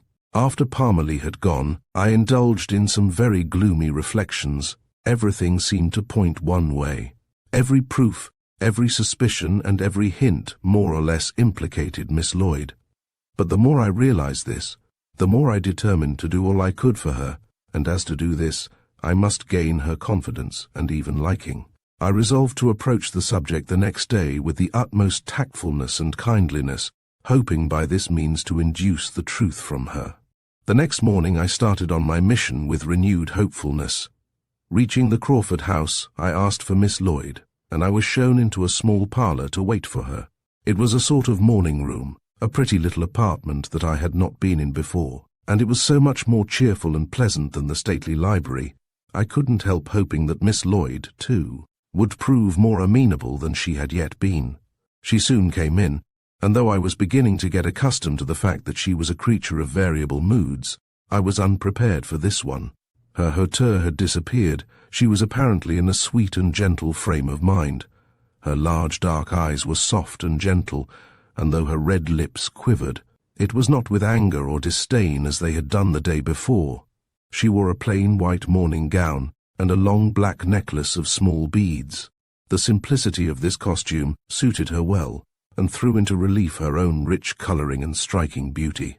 She greeted me more pleasantly than she had ever done before, and I couldn't help feeling that the cheerful, sunny little room had a better effect on her moods than the darker furnishings of the library. "I wish," I began, "that we had not to talk of anything unpleasant this morning. I wish there were no such thing as untruth or crime in the world, and that I were calling on you as an acquaintance, as a friend might call." "I wish so too," she responded, and as she flashed a glance at me, I had a glimpse of what it might mean to be friends with Florence Lloyd, without the ugly shadow between us that now was spoiling our tete-a-tete. Just that fleeting glance held in it the promise of all that was attractive, charming, and delightful in femininity. It was as if the veil of the great gloomy sorrow had been lifted for a moment, and she was again an untroubled, merry girl. It seemed, too, as if she wished that we could be together under pleasanter circumstances and could converse on subjects of less dreadful import.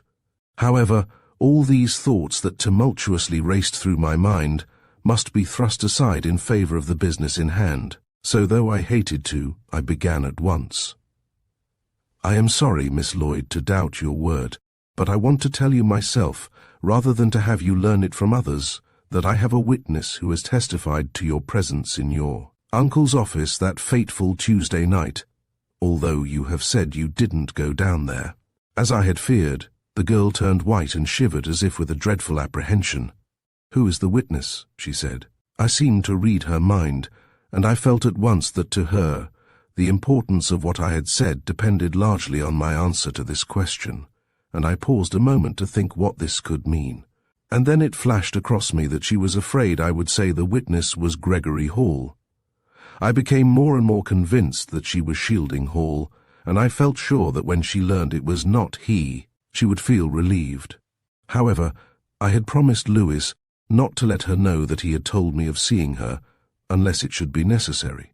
"I think I won't tell you that, but since you were seen in the office at about 11 o'clock, will you not tell me? I assure you, it is for your own best interests, what you were doing there, and why you denied being there. First tell me the name of your informer," and so great was her agitation that she scarcely breathed the words. "I prefer not to do so, but I may say it is a reliable witness and one who gave his evidence most unwillingly." "Well, if you will not tell me who he was, will you answer just one question about him? Was it Mr. Hall?" No, it was not Mr. Hall. As I had anticipated, she showed distinctly her relief at my answer. Evidently she dreaded to hear Hall's name brought into the conversation. "And now, Miss Lloyd, I ask you earnestly, and with the best intent, please to tell me the details of your visit to Mr. Crawford that night in his office." She sat silent for a moment, her eyes cast down, the long dark lashes lying on her pale cheeks. I waited patiently, for I knew she was struggling with a strong emotion of some sort, and I feared if I hurried her, her gentle mood would disappear, and she might again become angry or haughty of demeanour. At last she spoke. The dark lashes slowly raised, and she seemed even more gentle than at first. "I must tell you," she said. "I see I must, but don't repeat it, unless it is necessary. Detectives have to know things, but they don't have to tell them, do they?" "We never repeat confidences, Miss Lloyd," I replied, "except when necessary to further the cause of right and justice." "Truly? Is that so?" She brightened up so much that I began to hope she had only some trifling matter to tell of. "Well then," she went on, "I will tell you, for I know it need not be repeated in the furtherance of justice. I did go down to my uncle's office that night, after Mrs. Pierce had been to my room, and it was I It must have been I who dropped those rose petals. And left the bag, I suggested. No, she said, and her face looked perplexed but not confused. No, the bag is not mine, and I did not leave it there. I know nothing of it, absolutely nothing. But I did go to the office at about 11 o'clock. I had a talk with my uncle, and I left him there a half-hour later alive and well as when I went in. Was your conversation about your engagement? Yes. Was it amicable? No, it was not. Uncle Joseph was more angry than I had ever before seen him. He declared he intended to make a new will the next morning, which would provide only a small income for me. He said this was not revenge or punishment for my loyalty to Mr. Hall, but what? I urged gently. It scarcely seems loyal to Mr. Hall for me to say it, she returned, and the tears were in her eyes. But this is all confidential. Well, Uncle Joseph said that Gregory only wanted to marry me for my fortune, and that the new will would prove this. Of course I denied that Mr. Hall was so mercenary, and then we had a good deal of an altercation. But it was not very different from many discussions we had had on the same subject, only Uncle was more decided, and said he had asked Mr. Randolph to come the next morning and draw up the new will. I left him still angry. He wouldn't even say good night to me, and now I blame myself for not being more gentle and trying harder to make peace. But it annoyed me to have him call Gregory mercenary. Because you knew it was true, I said quietly. She turned white to the very lips. You are unnecessarily impertinent, she said. I am, I agreed. I beg your pardon. But I had discovered that she did realize her lover's true nature. And then you went to your room and stayed there, I went on, with a meaning emphasis on the last clause. Yes, she said. And so, you see, what I have told you casts no light on the mystery. I only told you so as to explain the bits of the yellow rose. I feared from what you said that Mr. Hall's name might possibly be brought into discussion. Why, he was not in West Sedgwick that night, I said. Where was he? She countered quickly. I don't know. He refuses to tell. Of course you must see that his absolute refusal to tell where he was that night is, to say the least, an unwise proceeding. He won't even tell me where he was, she said, sighing. But it doesn't matter. He wasn't here. That's just it, I rejoined. If he was not here, it would be far better for him to tell where he really was. For the refusal to tell raises a question that will not be downed, except by an alibi. I don't want to be cruel, Miss Lloyd, but I must make you see that as the inquiry proceeds, the actions of both Mr. Hall and yourself will be subjected to very close scrutiny. And though perhaps undue attention will be paid to trifles, yet the trifles must be explained. I was so sorry for the girl that in my effort not to divulge my too great sympathy, I probably used a sterner tone than I realized. At any rate, I had wakened her at last to a sense of the danger that threatened her and her lover, and now, if she would let me, I would do all in my power to save them both. But I must know all she could tell me. When did Mr. Hall leave you? I asked. You mean the day last Tuesday? Yes, he left here about 5:30. He had been in the office with Uncle Joseph all the afternoon, and at 5 o'clock he came in here for a cup of tea with me. He almost always comes in at tea time. Then he left about 5:30, saying he was going to New York on the 6 o'clock train. For what purpose? I never ask him questions like that. I knew he was to attend to some business for Uncle the next day, but I never ask him what he does evenings when he is in the city, or at any time when he is not with me. But surely one might ask such questions of the man to whom she is betrothed. Miss Lloyd again put on that little air of hauteur, which always effectually stopped my impertinence. It is not my habit, she said. What Gregory wishes me to know he tells me of his own accord. Chapter: Mr. Porter's Views. I began on a new tack. Miss Lloyd, why did you tell an untruth and say you did not come downstairs again after going up at 10 o'clock? Her hauteur disappeared. A frightened, appealing look came into her eyes, and she looked to me like a lovely child afraid of unseen dangers. I was afraid, she confessed. Yes, truly. I was afraid that they would think I had something to do with Uncle Joseph's death, and as I didn't think it could do any good to tell of my little visit to him, I just said I didn't come down. Oh, I know it was a lie. I know it was wicked, but I was so frightened, and it was such an easy way out of it, just to deny it. And why have you confessed it to me now? Her eyes opened wide in astonishment. I told you why, she said. So you would know where the rose leaves came from, and not suspect Gregory. Do you suspect him? No, of course not, but others might. It is impossible to describe the dismay that smote my heart at the hesitation of this answer. It was more than hesitation. It was a conflict of unspoken impulses, and the words, when they were uttered, seemed to carry hidden meanings, and to my mind they carried the worst and most sinister meaning conceivable. To me it seemed to point unmistakably to collusion between Florence Lloyd, whom I already loved, and Gregory Hall, whom I already distrusted and disliked. Guilty collusion between these two would explain everything. There's the motive, there's the opportunity, there's the denials and false witnessing. The gold bag, as yet, remained unexplained, but the yellow rose petals and the late newspaper could be accounted for if Hall had come out on the midnight train, and Florence had helped him to enter and leave the house unseen. Bah! It was impossible, and anyway the gold bag remained as proof against this horrid theory. I would pin my faith to the gold bag, and through its presence in the room, I would defy suspicions of the two people I had resolved to protect. What do you think about the gold bag? I asked. I don't know what to think. I hate to accuse Uncle Joseph of such a thing, but it seems as if some woman friend of his must have come to the office after I left. The long French windows were open. It was a warm night, you know, and anyone could have come and gone unseen. The bag wasn't there when you were there. I'm sure it was not. That is, not in sight, and Uncle Joseph was not the sort of man to have such a thing put away in his desk as a souvenir, or for any other reason. Forgive the insinuation, but of course you could not know positively that Mr. Crawford would not have a feminine souvenir in his desk. She looked up surprised.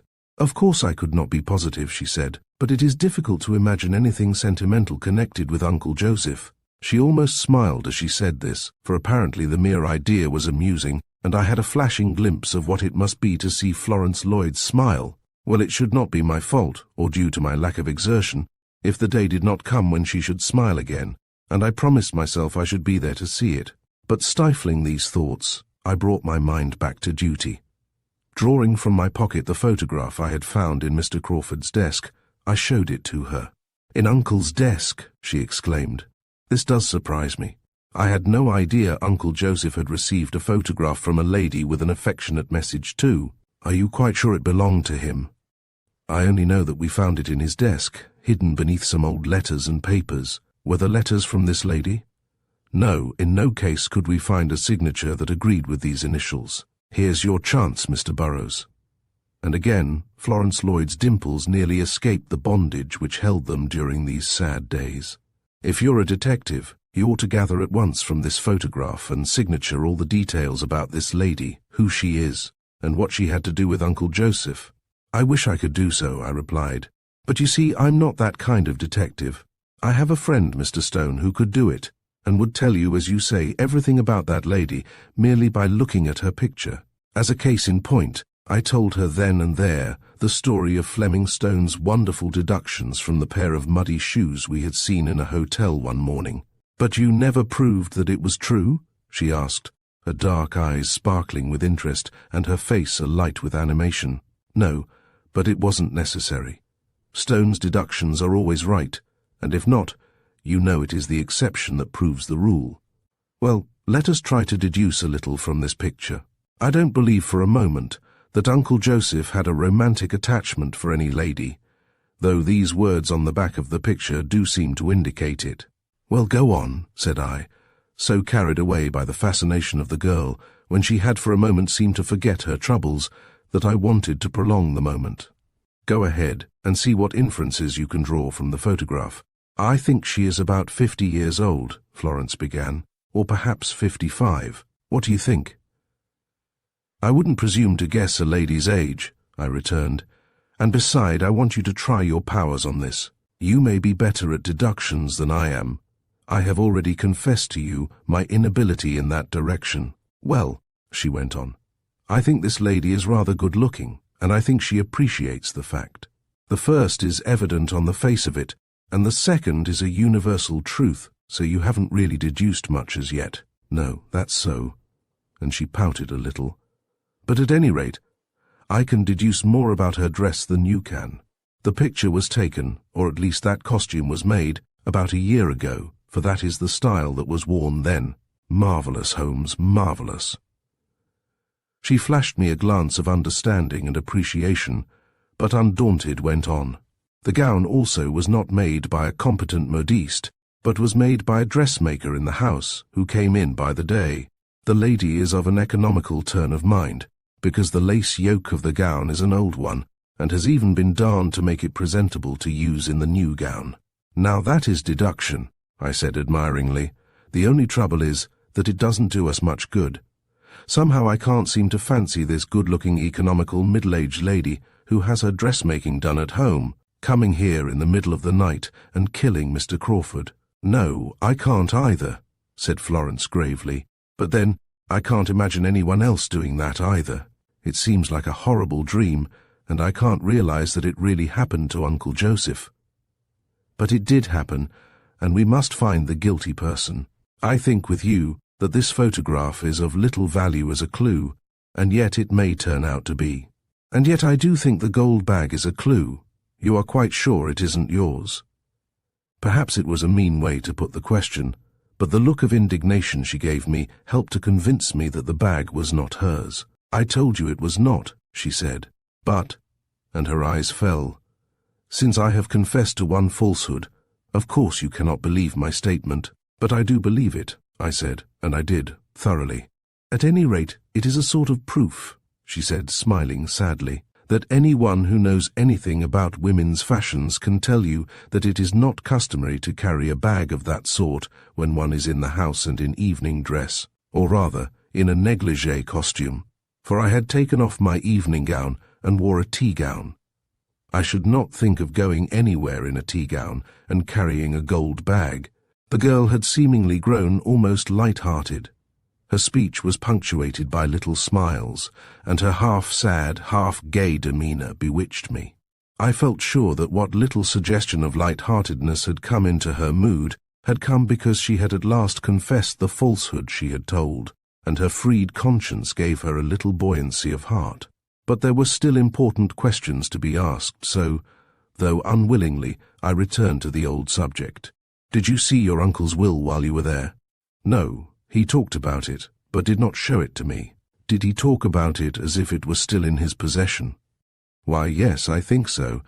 That is, he said he would make a new one unless I gave up Gregory. That implied that the old one was still in existence, though he didn't exactly say so. Miss Lloyd, this is important evidence. I must tell you that I shall be obliged to repeat much of it to the district attorney. It seems to me to prove that your uncle did not himself destroy the will. He might have done so after I left him. I can't think it, for it is not in scraps in the waste-basket, nor are there any paper ashes in the grate. Well then, she rejoined, if he didn't destroy it, it may yet be found. You wish that very much, I said almost involuntarily. Oh, I do, she exclaimed, clasping her hands. Not so much for myself as— She paused, and I finished the sentence for her, for Mr. Hall. She looked angry again, but said nothing. Well, Miss Lloyd, I said as I rose to go, I am going to do everything in my power in your behalf and in behalf of Mr. Hall. But I tell you frankly, unless you will both tell me the truth, and the whole truth, you will only defeat my efforts and work your own undoing. I had to look away from her as I said this, for I could not look on that sweet face and say anything even seemingly harsh or dictatorial. Her lip quivered. I will do my best, she said tremblingly. I will try to make Mr. Hall tell where he was that night. I will see you again after I have talked with him. More collusion. I said goodbye rather curtly, I fear, and went quickly away from that perilous presence. Truly, a nice detective, I. Bowled over by a fair face, I was unable to think clearly, to judge logically, or to work honestly. Well, I would go home and think it out by myself. Away from her influence, I surely would regain my cool-headed methods of thought. When I reached the inn, I found Mr. Lemuel Porter there waiting for me. "How do you do, Mr. Burrows?" he said pleasantly. "Have you time for a half-hour's chat?" It was just what I wanted. A talk with this clear-thinking man would help me indeed, and I determined to get his opinions, even as I was ready to give him mine. "Well, what do you think about it all?" I inquired, after we were comfortably settled at a small table on the shaded veranda, which was a popular gathering place at this hour. But in our corner we were in no danger from listening ears, and I awaited his reply with interest. His eyes smiled a little as he said, "You know the old story of the man who said he wouldn't hire a dog and then do his own barking? Well, though I haven't hired you, I would be quite ready to pay your honorarium if you can ferret out our West Sedgwick mystery. And so, as you are the detective in charge of the case, I ask you, what do you think about it all?" But I was pretty thoroughly on my guard now. "I think," I began, "that much hinges on the ownership of that gold bag." "And you do not think it is Miss Lloyd's?" "I do not. It need not incriminate her, if it were hers," said Mr. Porter, meditatively knocking the ash from his cigar. "She might have left it in the office at any time previous to the day of the crime. Women are always leaving such things about. I confess it does not seem to me important." "Was it on Mr. Crawford's desk when you were there?" I asked suddenly. He looked up at me quickly, and again that half-smile came into his eyes. "Am I to be questioned?" he said. "Well, I've no objections, I'm sure." "No, I do not think it was there when I called on Mr. Crawford that evening. But I couldn't swear to this, for I am not an observant man, and the thing might have lain there in front of me and never caught my eye. If I had noticed it, of course I should have thought it was Florence's. But you don't think so now, do you?" "No, I can't say I think so. And yet I can imagine a girl untruthfully denying ownership under such circumstances." I started at this, for hadn't Miss Lloyd untruthfully denied coming downstairs to talk to her uncle? "But," went on Mr. Porter, "if the bag is not Florence's, then I can think of but one explanation for its presence there. A lady visitor, late at night," I said slowly. "Yes," was the grave reply, "and though such an occurrence might have been an innocent one, yet taken in connection with the crime, there is a dreadful possibility. Granting this," I suggested, "we ought to be able to trace the owner of the bag." "Not likely. If the owner of that bag, a woman, presumably is the slayer of Joseph Crawford, and made her escape from the scene undiscovered, she is not likely to stay around where she may be found. And the bag itself, and its contents, are hopelessly unindividual." "They are that," I agreed. "Not a thing in it that mightn't be in any woman's bag in this country.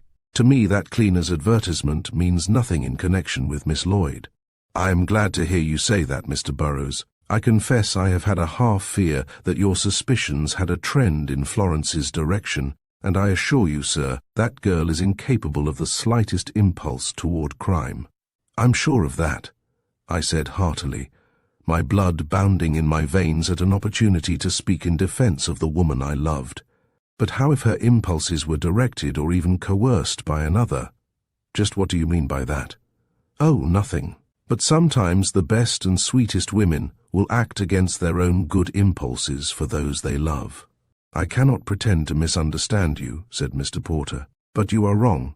If the one you have in mind, I will say no name, was in any way guiltily implicated, it was without the knowledge or connivance of Florence Lloyd. But, man, the idea is absurd. The individual in question has a perfect alibi. He refuses to give it, refuses the details perhaps. And he has a right to, since they concern no one but himself. No, my friend, you know the French rule. Well, follow that and search for the lady with the gold mesh bag. The lady without it at present," I said, with an apologetic smile for my rather grim jest. "Yes, and that's the difficulty. As she hasn't the bag, we can't discover her, so as a clue it is worthless." "It seems to be," I agreed. I thought best not to tell Mr. Porter of the card I had found in the bag, for I hoped soon to hear from headquarters concerning the lady whose name it bore. But I told him about the photograph I had found in Mr. Crawford's desk, and showed it to him.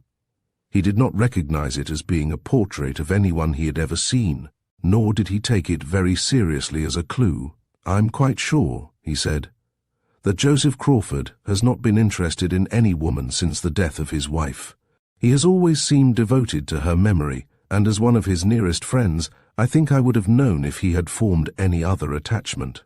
Of course, in a matter like this, a man may well have a secret from his nearest friends, but I cannot think this mild and gentle-looking lady is at all concerned in the tragedy.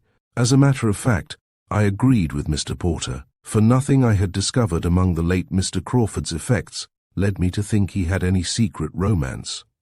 After Mr. Porter's departure, I studied long over my puzzles, and I came to the conclusion that I could do little more until I should hear from headquarters. Chapter. The photograph explained. That evening I went to see Philip Crawford. As one of the executors of his late brother's estate, and as probable heir to the same, he was an important personage just now. He seemed glad to see me, and glad to discuss ways and means of running down the assassin. Like Mr. Porter, he attached little importance to the gold bag. "I can't help thinking it belongs to Florence," he said. "I know the girl so well, and I know that her horrified fear of being in any way connected with the tragedy might easily lead her to disown her own property, thinking the occasion justified the untruth. That girl has no more guilty knowledge of Joseph's death than I have, and that is absolutely none. I tell you frankly, Mr. Burrows, I haven't even a glimmer of a suspicion of anyone. I can't think of an enemy my brother had. He was the most easy-going of men. I never knew him to quarrel with anybody. So I trust that you, with your detective talent, can at least find a clue to lead us in the right direction." "You don't admit the gold bag as a clue, then?" I asked. "Nonsense. No. If that were a clue, it would point to some woman who came secretly at night to visit Joseph. My brother was not that sort of man, sir. He had no feminine acquaintances that were unknown to his relatives. That is, you suppose so. I know it. We have been brothers for 60 years or more, and whatever Joseph's faults, they did not lie in that direction. No, sir, if that bag is not Florence's, then there is some other rational and commonplace explanation of its presence there. I'm glad to hear you speak so positively, Mr. Crawford, as to your brother's feminine acquaintances. And in connection with the subject, I would like to show you this photograph which I found in his desk." I handed the card to Mr. Crawford, whose features broke into a smile as he looked at it. "Oh, that," he said, "that is a picture of Mrs. Patton." He looked at the picture with a glance that seemed to be of admiring reminiscence, and he studied the gentle face of the photograph a moment without speaking. Then he said, "She was beautiful as a girl. She used to be a school friend of both Joseph and myself. She wrote rather an affectionate message on the back," I observed. Mr. Crawford turned the picture over. "Oh, she didn't send this picture to Joseph. She sent it to my wife last Christmas. I took it over to show it to Joseph some months ago and left it there without thinking much about it. He probably laid it in his desk without thinking much about it either." No, Burrows, there is no romance there, and you can't connect Mrs. Patton with any of your detective investigations. I rather thought that Mr. Crawford, for this is evidently a sweet, simple-minded lady, and moreover nothing has turned up to indicate that Mr. Crawford had a romantic interest of any kind. No, he didn't. I knew Joseph as I know myself. No, whoever killed my brother was a man, some villain who had a motive that I know nothing about. But you were intimately acquainted with your brother's affairs." "Yes, that is what proves to me that whoever this assassin was, it was someone of whose motive I know nothing. The fact that my brother was murdered proves to me that my brother had an enemy, but I had never suspected it before. Do you know a Mrs. Egerton Purvis?" I flung the question at him suddenly, hoping to catch him unawares. But he only looked at me with the blank expression of one who hears a name for the first time. "No," he answered. "I never heard of her. Who is she?" "Well, when I was hunting through that gold mesh bag, I discovered a lady's visiting card with that name on it. It had slipped between the linings, and so had not been noticed before.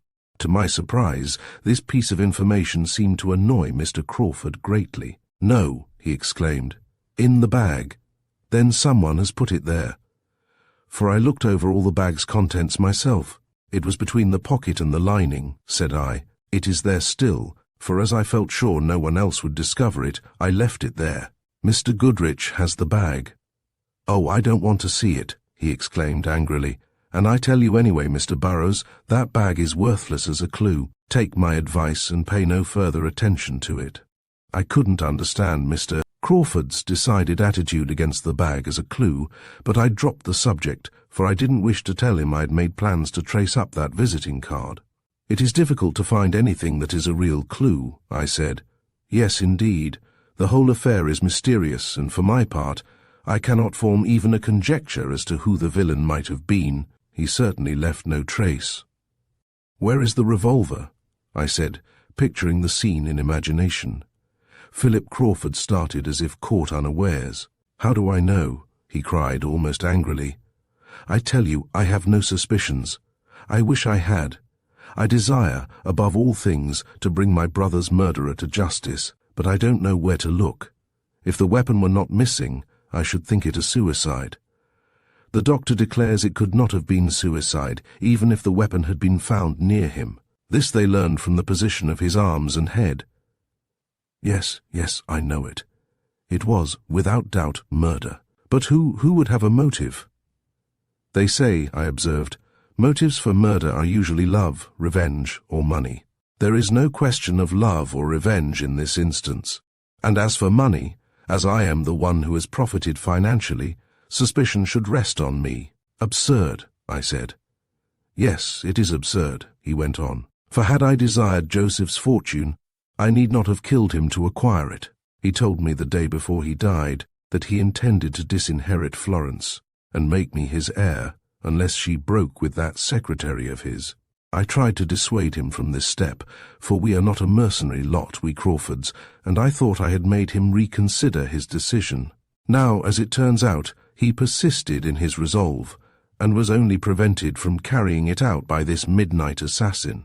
We must find that villain, Mr. Burrows. Do not consider expense. Do anything you can to track him down. Then, Mr. Crawford, said I, if you do not mind the outlay, I advise that we send for Fleming Stone. He is a detective of extraordinary powers, and I am quite willing to surrender the case to him. Philip Crawford eyed me keenly. You give up easily, young man, he said banteringly.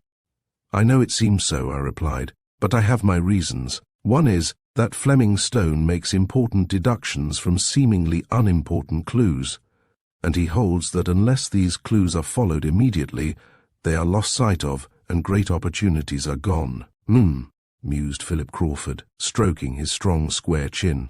I don't care much for these spectacular detectives. Your man, I suppose, would glance at the gold bag, and at once announce the age, sex, and previous condition of servitude of its owner. Just what I have thought, Mr. Crawford. I'm sure he could do just that. And that's all the good it would do.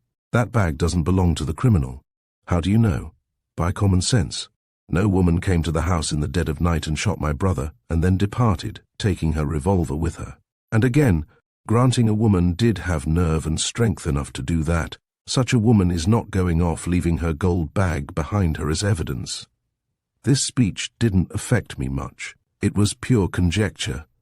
Women are uncertain creatures, at best, and a woman capable of murder would be equally capable of losing her head afterward, and leaving circumstantial evidence behind her. I was sorry Mr. Crawford didn't seem to take to the notion of sending for Stone. I wasn't weakening in the case so far as my confidence in my own ability was concerned, but I could see no direction to look except toward Florence Lloyd or Gregory Hall, or both, and so I was ready to give up. What do you think of Gregory Hall? I said suddenly.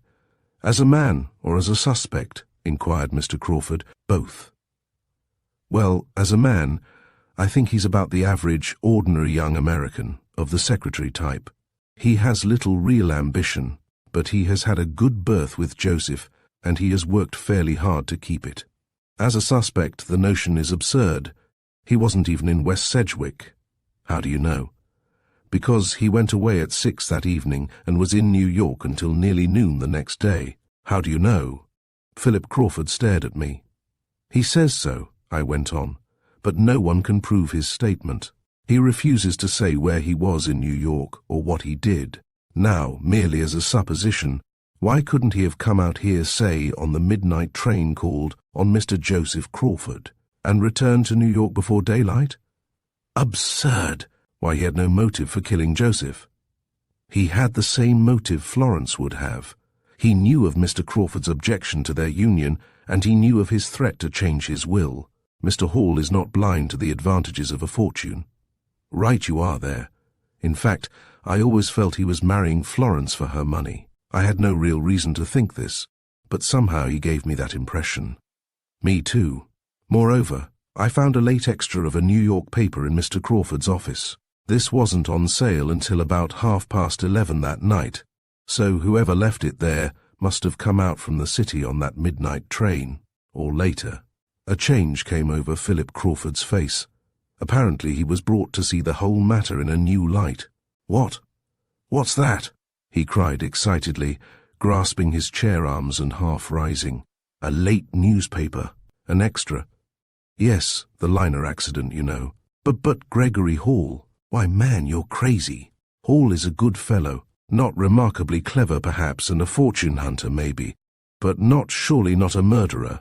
"Don't take it so hard, Mr. Crawford," I broke in. "Probably.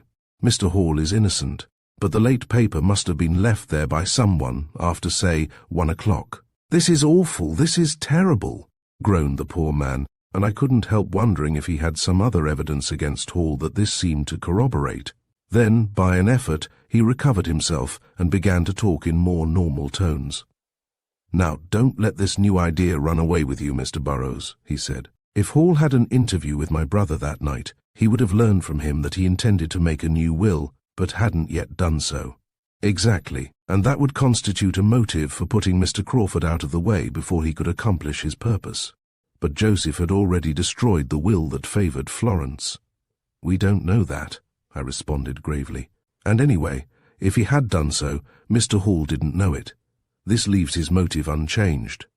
"But the gold bag," said Mr. Crawford, apparently to get away from the subject of Gregory Hall. "If, as you say," I began, "that is Florence's bag." I couldn't go on. A strange sense of duty had forced those words from me, but I could say no more. Fleming Stone might take the case if they wanted him to, or they might get someone else. But I could not go on, when the only clues discoverable pointed in a way I dared not look. Philip Crawford was ghastly now. His face was working and he breathed quickly. "Nonsense, Dad," cried a strong young voice, and his son, Philip Jr., bounded into the room and grasped his father's hands. "I overheard a few of your last words, and you two are on the wrong track. Florrie's no more mixed up in that horrible business than I am. Neither is Hall. He's a fool chap, but no villain. I heard what you said about the late newspaper, but lots of people come out on that midnight train. You may as well suspect some peaceable citizen coming home from the theatre as to pick out poor Hall, without a scrap of evidence to point to him." I was relieved beyond all words at the hearty assurance of the boy, and I plucked up new courage. Apprehension had made me faint-hearted, but if he could show such flawless confidence in Florence and her betrothed, surely I could do as much. "Good for you, young man," I cried, shaking his hand. "You've cheered me up a lot. I'll take a fresh start and surely we'll find out something. But I'd like to send for Stone." Wait a bit," said Mr. Crawford. "Phil's right. There's no possibility of Florrie or Hall in the matter. Leave the gold bag, the newspapers and the yellow posies out of consideration, and go to work in some sensible way." "How about Mr. Joseph's finances?" I asked. "Are they in satisfactory shape?" "Never finer," said Philip Crawford. "Joseph was a very rich man, and all due to his own clever and careful investments. A bit of a speculator, but always on the right side of the market. Why, he fairly had a corner in XY stock. Just that deal, and it will go through in a few days, means a fortune in itself. I shall settle that on Florence." "Then you think the will never be found?" I said. Mr. Crawford looked a little ashamed, as well he might, but he only said, "If it is, no one will be more glad than I to see Florrie reinstated in her own right. If no will turns up, Joe's estate is legally mine. But I shall see that Florence is amply provided for." He spoke with a proud dignity, and I was rather sorry I had caught him up so sharply. I went back to the inn, and after vainly racking my brain over it all for a time, I turned in, but to a miserably broken night's rest. Chapter: A Call on Mrs. Purvis. The next morning I received information from headquarters. It was a long code telegram, and I eagerly deciphered it. To learn that Mrs. Egerton Purvis was an English lady who was spending a few months in New York City. She was staying at the Albion Hotel and seemed to be in every way above suspicion of any sort. Of course, I started off at once to see Mrs. Purvis. Parmalee came just as I was leaving the inn, and was of course anxious and inquisitive to know where I was going and what I was going to do. At first I thought I would take him into my confidence, and I even thought of taking him with me, but I felt sure I could do better work alone. It might be that Mrs. Egerton Purvis should turn out to be an important factor in the case, and I suppose it was really an instinct of vanity that made me prefer to look her up without Parmalee by my side. So I told him that I was going to New York on a matter in connection with the case, but that I preferred to go alone, but I would tell him the entire result of my mission as soon as I returned.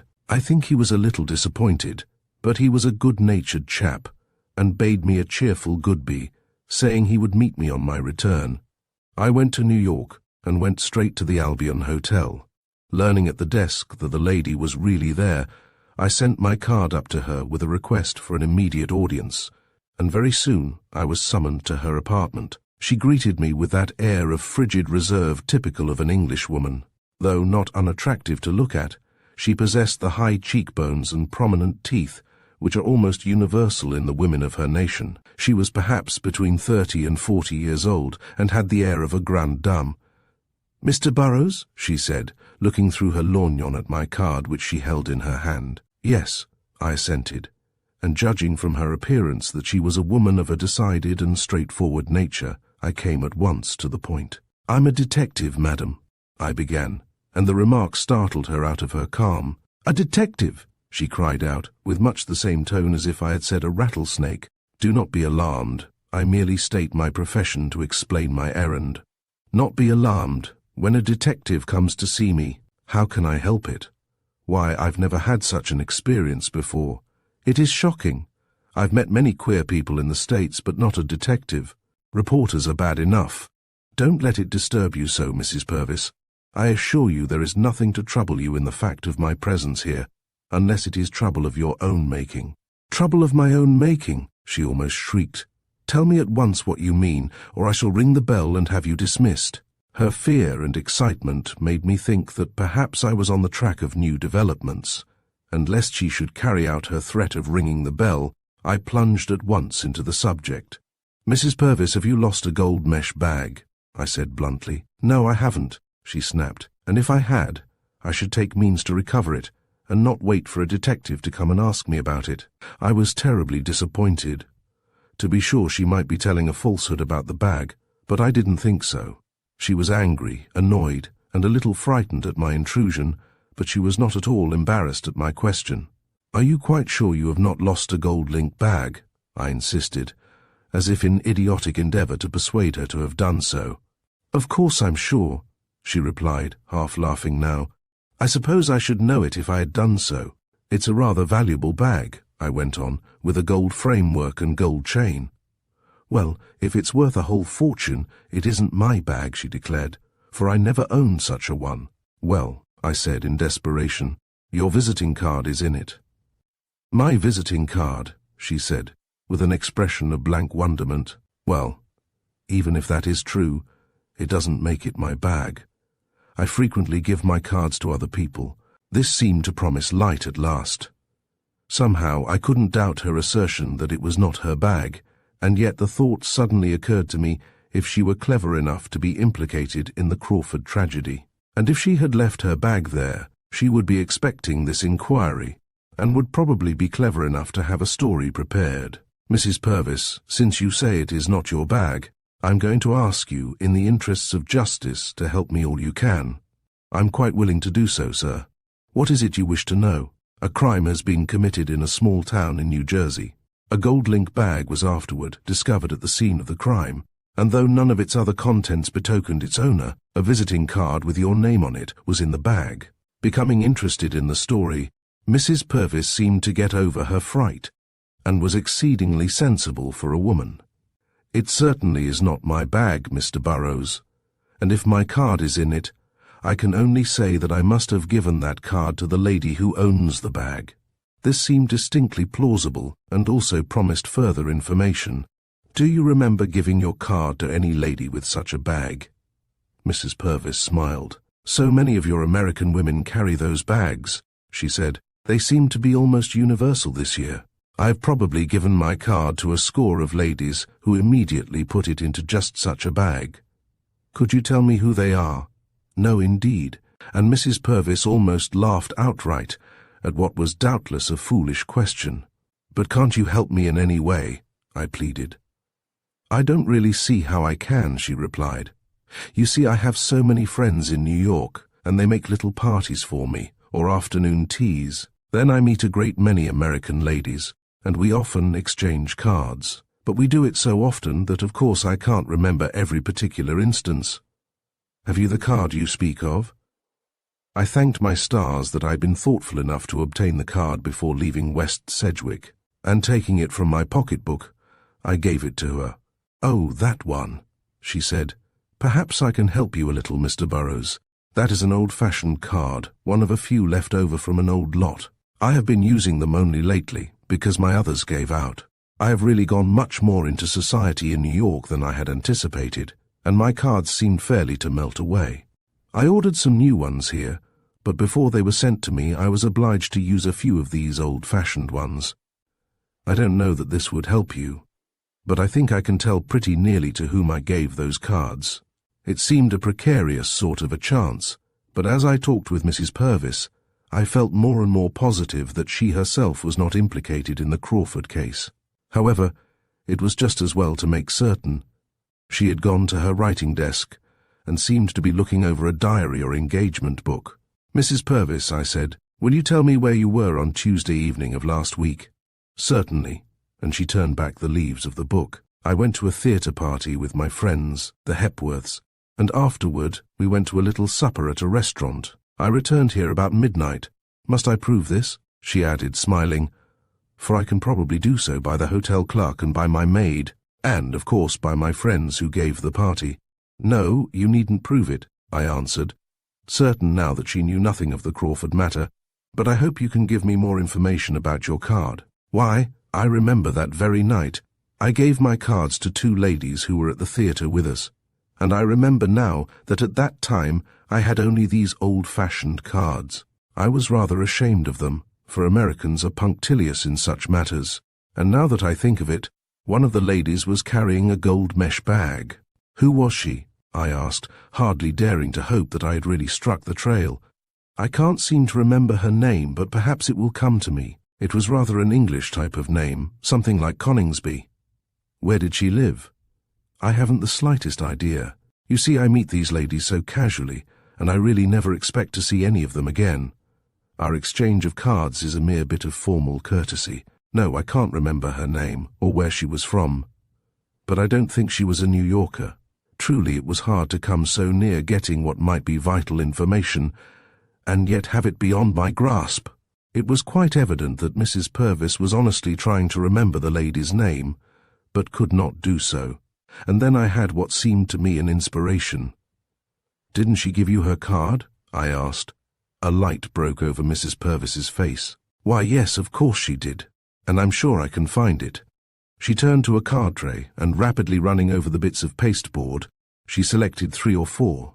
Here they are, she exclaimed, all here together. I mean all the cards that were given me on that particular evening. And here is the name I couldn't think of. It is Mrs. Cunningham. I remembered distinctly that she carried a gold bag, and no one else in the party did, for we were admiring it. And here is her address on the card, Marathon Park, New Jersey. I almost fainted myself, with the suddenness of the discovery. Had I really found the name and address of the owner of the gold bag? Of course there might be a slip yet, but the evidence seemed clear that Mrs. Cunningham, of Marathon Park, owned the bag that had been the subject of so much speculation. I had no idea where Marathon Park might be, but that was a mere detail. I thanked Mrs. Purvis sincerely for the help she had given me, and I was glad I had not told her that her casual acquaintance was perhaps implicated in a murder mystery. I made my adieu and returned at once to West Sedgwick. As he had promised, Parmalee met me at the station, and I told him the whole story, for I thought him entitled to the information at once. Why, man alive, he exclaimed. "Marathon Park is the very next station to West Sedgwick." "So it is," I said. I knew I had a hazy idea of having seen the name, but the trains I have taken to and from New York have been expresses, which didn't stop there, and I paid no attention to it. "It's a small park," went on Parmalee, "of swagger residences, very exclusive and reserved, you know. You've certainly unearthed startling news, but I can't help thinking that it will be a wild goose chase that leads us to look for our criminal in Marathon Park." "What do you think we'd better do?" said I. "Go to see Mrs. Cunningham?" "No, I wouldn't do that," said Parmalee, who had a sort of plebeian hesitancy at the thought of intruding upon aristocratic strangers. "Suppose you write her a letter and just ask her if she has lost her bag." "All right," I conceded. For truth to tell, I greatly preferred to stay in West Sedgwick than to go out of it, for I had always the undefined hope of seeing Florence Lloyd. So I wrote a letter, not exactly curt, but strictly formal, asking Mrs. Cunningham if she had recently lost a gold mesh bag containing her gloves and handkerchief.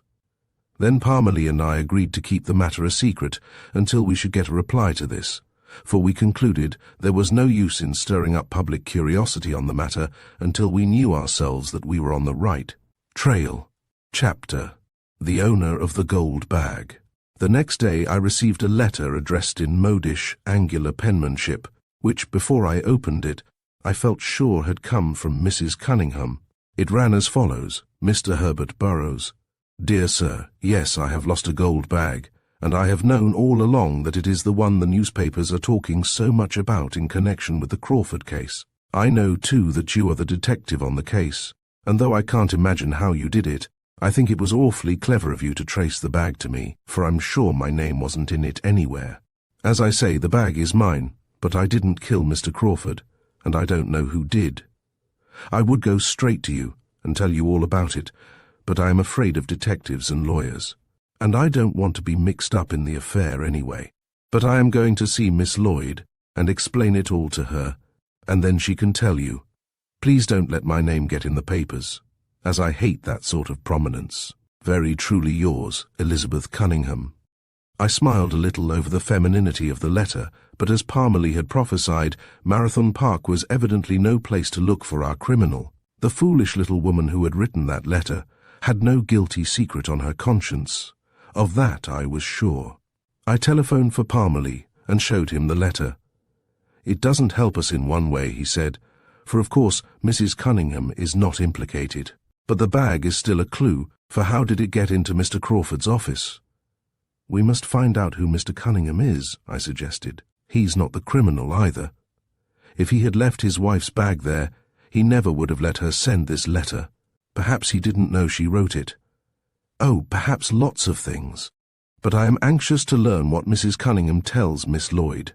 Let us go over to the Crawford house and tell Miss Lloyd about it." "Not this morning. I've another engagement. And besides, the little lady won't get around so soon." "Why a little lady?" I asked, smiling. "Oh, the whole tone of the letter seems to imply a little yellow-haired butterfly of a woman. Just the reverse of Florence Lloyd," I said musingly. "Yes, no one could imagine Miss Lloyd writing a letter like that.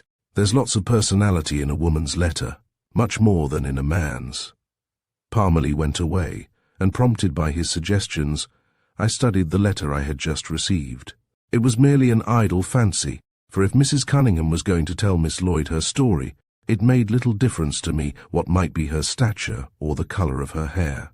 But, probably because of Parmalee's suggestion, I pictured her to myself as a pretty young woman, with that air of half-innocence and half-ignorance which so well becomes the plump, blonde type. The broad veranda of the Sedgwick Arms was a pleasant place to sit, and I had mused there for some time, when Mr. Carstairs came out to tell me that I was asked for on the telephone. The call proved to be from Florence Lloyd, asking me to come to her at once. Only too glad to obey this summons, I went directly to the Crawford house, wondering if any new evidence had been brought to light. Lambert opened the door for me and ushered me into the library, where Florence was receiving a lady caller. "Mrs. Cunningham," said Florence as I entered, "may I present Mr. Burrows, Mr. Herbert Burrows? I sent for you," she added, turning to me, because Mrs. Cunningham has an important story to tell, and I thought you ought to hear it at once." I bowed politely to the stranger and awaited her disclosures. Mrs. Cunningham was a pretty, frivolous-looking woman, with appealing blue eyes and a manner half childish, half apologetic. I smiled involuntarily to see how nearly her appearance coincided with the picture in my mind, and I greeted her almost as if she were a previous acquaintance. "I know I've done very wrong," she began, with a nervous little flutter of her pretty hands. "But I'm ready now to fess up, as the children say." She looked at me, so sure of an answering smile that I gave it and said, "Let us hear your confession, Mrs. Cunningham. I doubt if it's a very dreadful one." "Well, you see," she went on, "that gold bag is mine." "Yes," I said. "How did it get here?" "I've no idea," she replied, and I could see that her shallow nature fairly exulted in the sensation she was creating. "I went to New York that night, to the theatre, and I carried my gold bag, and I left it in the train when I got out at the station." "West Sedgwick?" I asked. "No, I live at Marathon Park, the next station to this." "Next on the way to New York?" "Yes, and when I got out of the train, I was with my husband and some other people.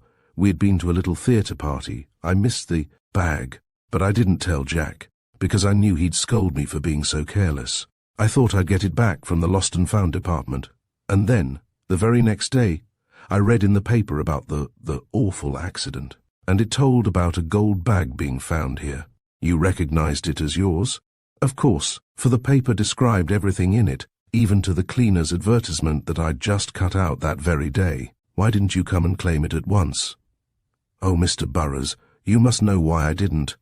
Why, I was scared most to death to read the accounts of the terrible affair, and to mix in it myself. I couldn't dream of anything so horrible. It was absurd, but I had a desire to shake the silly little bundle of femininity who told this really important story, with the twitters and simpers of a silly schoolgirl. And you would not have come if I had not written you?" She hesitated. "I think I should have come soon, even without your letter." "Why, Mrs. Cunningham?" "Well, I kept it secret as long as I could, but yesterday Jack saw that I had something on my mind. I couldn't fool him any longer. 'As to your having a mind,' I said to myself, but I made no comment aloud. So I told him all about it, and he said I must come at once and tell Miss Lloyd, because, you see, they thought it was her bag all the time." "Yes," I said gravely, "it would have been better if you had come at first with your story. Have you anyone to substantiate it, or any proofs that it is the truth?" The blue eyes regarded me with an injured expression. Then she brightened again. "Oh, yes, I can prove property. That's what you mean, isn't it? I can tell you which glove finger is ripped and just how much money is in the bag. And here's a handkerchief exactly like the one I carried that night. Jack said if I told you all these things, you'd know it's my bag and not Miss Lloyd's." "And then there was a card in it." "A card? My card?" "No, not your card. A card with another name on it." "Don't you know whose?" Mrs. Cunningham thought for a moment. Then, "Oh, yes," she exclaimed.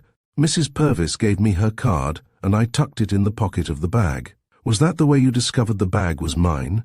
And how did that make you know it?" "I'll tell you about that some other time if you wish, Mrs. Cunningham, but just now I want to get at the important part of your story. How did your gold bag get in Mr. Crawford's office?" "Ah, how did it?" The laughing face was sober now, and she seemed appalled at the question. "Jack says someone must have found it in the car seat where I left it, and she lowered her voice, he must be the murderer," I supplied calmly. "It does look that way. You have witnesses, I suppose, who saw you in that train?" "Mercy, yes, lots of them. The train reaches Marathon Park at 12:50 and is due here at 1 o'clock. Ever so many people got out at our station. There were 6 in our own party, and others besides. And the conductor knows me, and everybody knows Jack. He's Mr. John Leroy Cunningham." It was impossible to doubt all this. Further corroboration it might be well to get, but there was not the slightest question in my mind as to the little lady's truthfulness. "I thank you, Mrs. Cunningham," I said, "for coming to us with your story. You may not be able to get your bag today, but I assure you it will be sent to you as soon as a few inquiries can be made. These are merely for the sake of formalities, for, as you say, your fellow townspeople can certify to your presence on the train, And you're leaving it at the Marathon Park station. Yes, she replied. And she handed me a paper.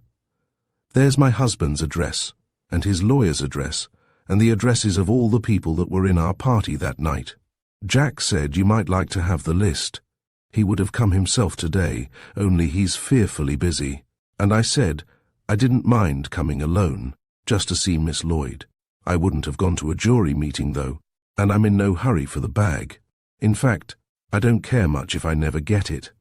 It wasn't the value of the thing that made me come at all, but the fear that my bag might make trouble for Miss Lloyd. Jack said it might.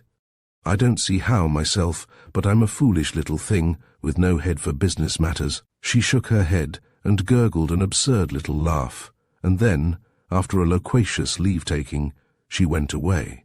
Well, I said to Florence, and then, well, Florence said to me. It was astonishing how rapidly our acquaintance had progressed. Already we had laid aside all formality of speech and manner, and if the girl had not really discovered my mental attitude toward her, at least I think she must have suspected it. Of course, I began. I knew it wasn't your bag, because you said it wasn't. But I did incline a little to the woman-visitor theory, and now that is destroyed. I think we must conclude that the bag was brought here by the person who found it on that midnight train. Why didn't that person turn it over to the conductor? She said, more as if thinking to herself than speaking to me. Yes, why indeed, I echoed. And if he brought it here and committed a criminal act, why go away and leave it here? I think it was at the same moment that the minds of both of us turned to Gregory Hall. Her eyes fell, and as for me, I was nearly stunned with the thoughts that came rushing to my brain. If the late newspaper had seemed to point to Hall's coming out on that late train, how much more so this bag, which had been left on that very train. We were silent for a time, and then, lifting her sweet eyes bravely to mine, Florence said, I have something to tell you. Yes, I replied, crushing down the longing to take her in my arms and let her tell it there. Mr. Hall had a talk with me this morning. He says that he and the others have searched everywhere possible for the will, and it cannot be found. He says Uncle Joseph must have destroyed it, and that it is practically settled that Uncle Philip is the legal heir.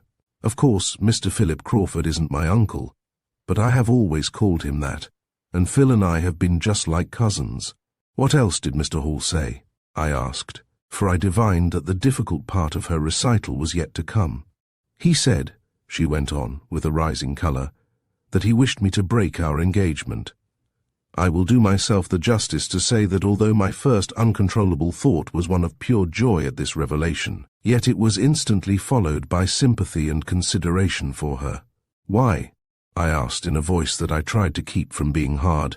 He says, she continued with a note of weariness in her voice, that he is not a rich man, and cannot give me the comforts and luxuries to which I have been accustomed, and that therefore it is only right for him to release me. Of course you didn't accept his generous sacrifice, I said, and my own hopes ran riot as I listened for her answer.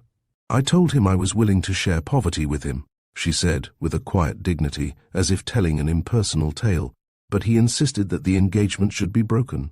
And is it? I asked eagerly, almost breathlessly. She gave me that look which always rebuked me, always put me back in my place, but which, it seemed to me, was a little less severe than ever before. It's left undecided for a day or two, she said. Then she added hurriedly, I must see if he needs me. Do you suppose this story of Mrs. Cunningham's will in any way, well, affect him? It may, I replied truthfully. At any rate, he must be made to tell where he was and what he was doing Tuesday night. You have no idea, have you? Florence hesitated a moment, looked at me in a way I could not fathom, and then, but only after a little choking sound in her throat, she said, No, I have no idea. It was impossible to believe her. No one would show such emotion, such difficulty of speech, if telling a simple truth. Yet when I looked in her troubled eyes, and read their anxiety, uncertainty, and misery, I only loved her more than ever. Truly it was time for me to give up this case. Whatever turn it took, I was no fit person to handle clues or evidence which filled me with deadly fear lest they turn against the one I loved. And yet that one, already suspected by many, had been proved to have both motive and opportunity. And I who loved her, knew that, In one instance, at least, she had been untruthful. Yes, it was high time for me to give this case into other hands. I looked at her again, steadily, but with a meaning in my glance that I hoped she would understand. I wanted her to know that though of course justice was my end and aim, yet I was sure the truth could not implicate her, and if it did implicate Mr. Hall, the sooner we discovered it the better. I think she appreciated my meaning, for the troubled look in her own eyes disappeared, and she seemed suddenly almost willing to give me her full confidence. I resolved to make the most of my opportunity. "Of course you know," I said gently, "that I want to believe all you say to me. But, Miss Lloyd, your naturally truthful nature so rebels at your unveracity that it is only too plain to be seen when you are not telling the truth. Now, I do not urge you, but I ask you to tell me, confidentially if you choose, what your surmise is as to Mr. Hall's strange reticence." "It is only a surmise," she said, and though the troubled look came back to her eyes, she looked steadily at me. "And I have no real reason even to think it, but I can't help feeling that Gregory is interested in some other woman beside myself." Again, I felt that uncontrollable impulse of satisfaction at this disclosure, and again I stifled it. I endeavored to treat the matter lightly. "Is that all?" I asked. "Do you mean that perhaps Mr. Hall was calling on some other lady acquaintance that evening?" "Yes, that is what I do mean, and as I say, I have no real reason to think it. But still, Mr. Burrows, if it were true, I cannot agree with you that it is unimportant. Surely a man is not expected to call on one woman when he is betrothed to another, or at least not to make a secret of it."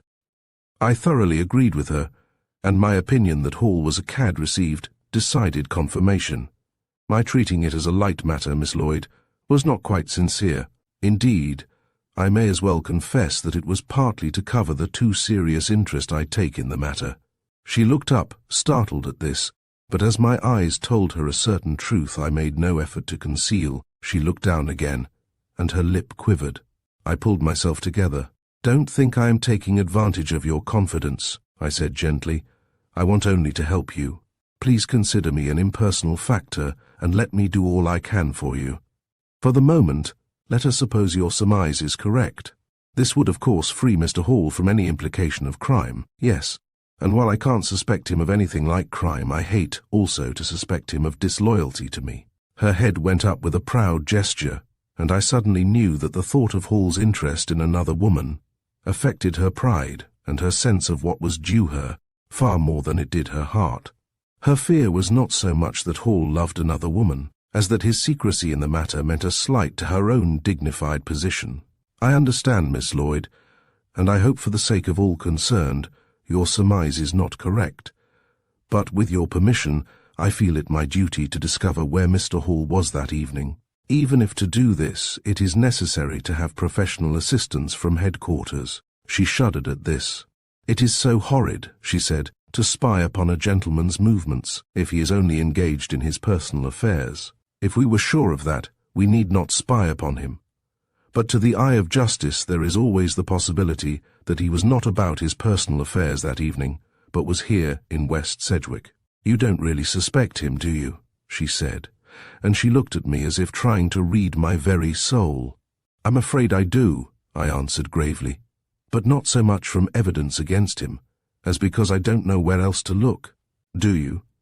"No," said Florence Lloyd. "Chapter. In Mr. Goodrich's office. As was my duty, I went next to the district attorney's office to tell him about Mrs. Cunningham and the gold bag, and to find out from him anything I could concerning Gregory Hall.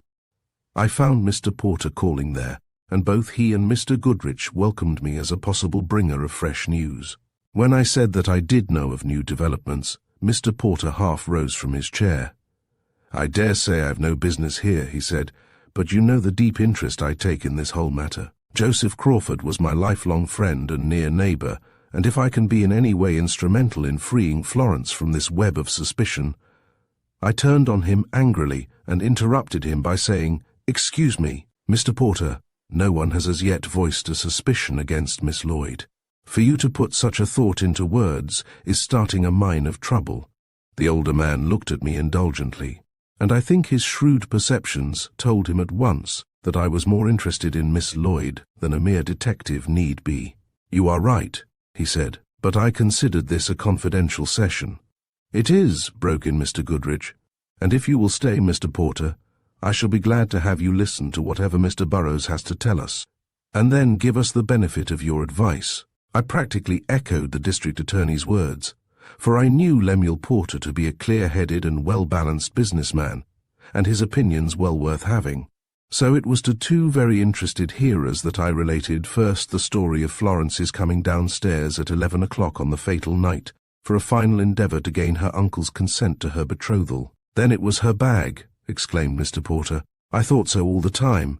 I said nothing at the moment and listened for Mr. Goodrich's comment. "To my mind," said the district attorney slowly, "this story, told now by Miss Lloyd, is in her favour. If the girl were guilty, or had any guilty knowledge of the crime, she would not have told of this matter at all. It was not forced from her, she told it voluntarily, and I for one believe it." "She told it," said I, "because she wished to take the responsibility of the fallen rose petals upon herself. Since we are speaking plainly, I may assure you, gentlemen, that she told of her later visit to the office because I hinted to her that the yellow leaves might implicate Gregory Hall.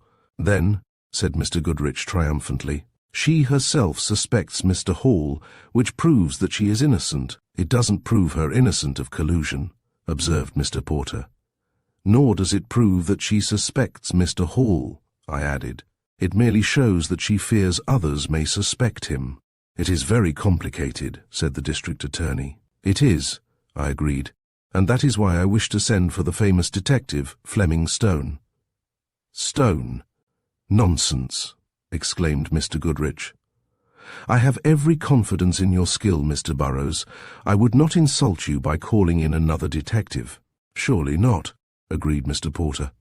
"If you need help, Mr. Burrows, confer with our local man, Mr. Parmalee. He's a pretty clever chap, and I don't know why you two don't work more together." "We do work together," said I.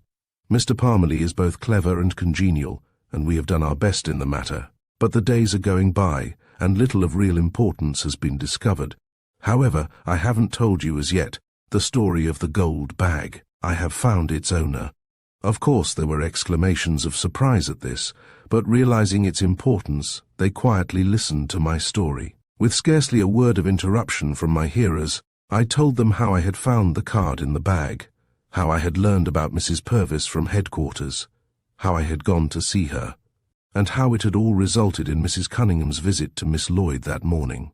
"Well," exclaimed Mr. Porter, as I concluded the narrative, "well, of all things, well, I am amazed. Why, this gives a wide scope of possibilities. Scores of our people come out on that theatre train every night. But not scores of people would have a motive for putting Joseph Crawford out of the way," said Mr. Goodrich, who sat perplexedly frowning. Then, by way of a trump card, I told them of the extra edition of the evening paper I had found in the office. The district attorney stared at me, but still sat frowning and silent. But Mr. Porter expressed his wonderment. "How it all fits in," he cried. "The bag, known to be from that late train, the paper, known to have been bought late in New York. Burrows, you're a wonder. Indeed, we don't want any Fleming Stone, when you can do such clever sleuthing as this." I stared at him. Nothing I had done seemed to me clever sleuthing, nor did my simple discoveries seem to me of any great significance. "I don't like it," said Mr. Goodrich at last.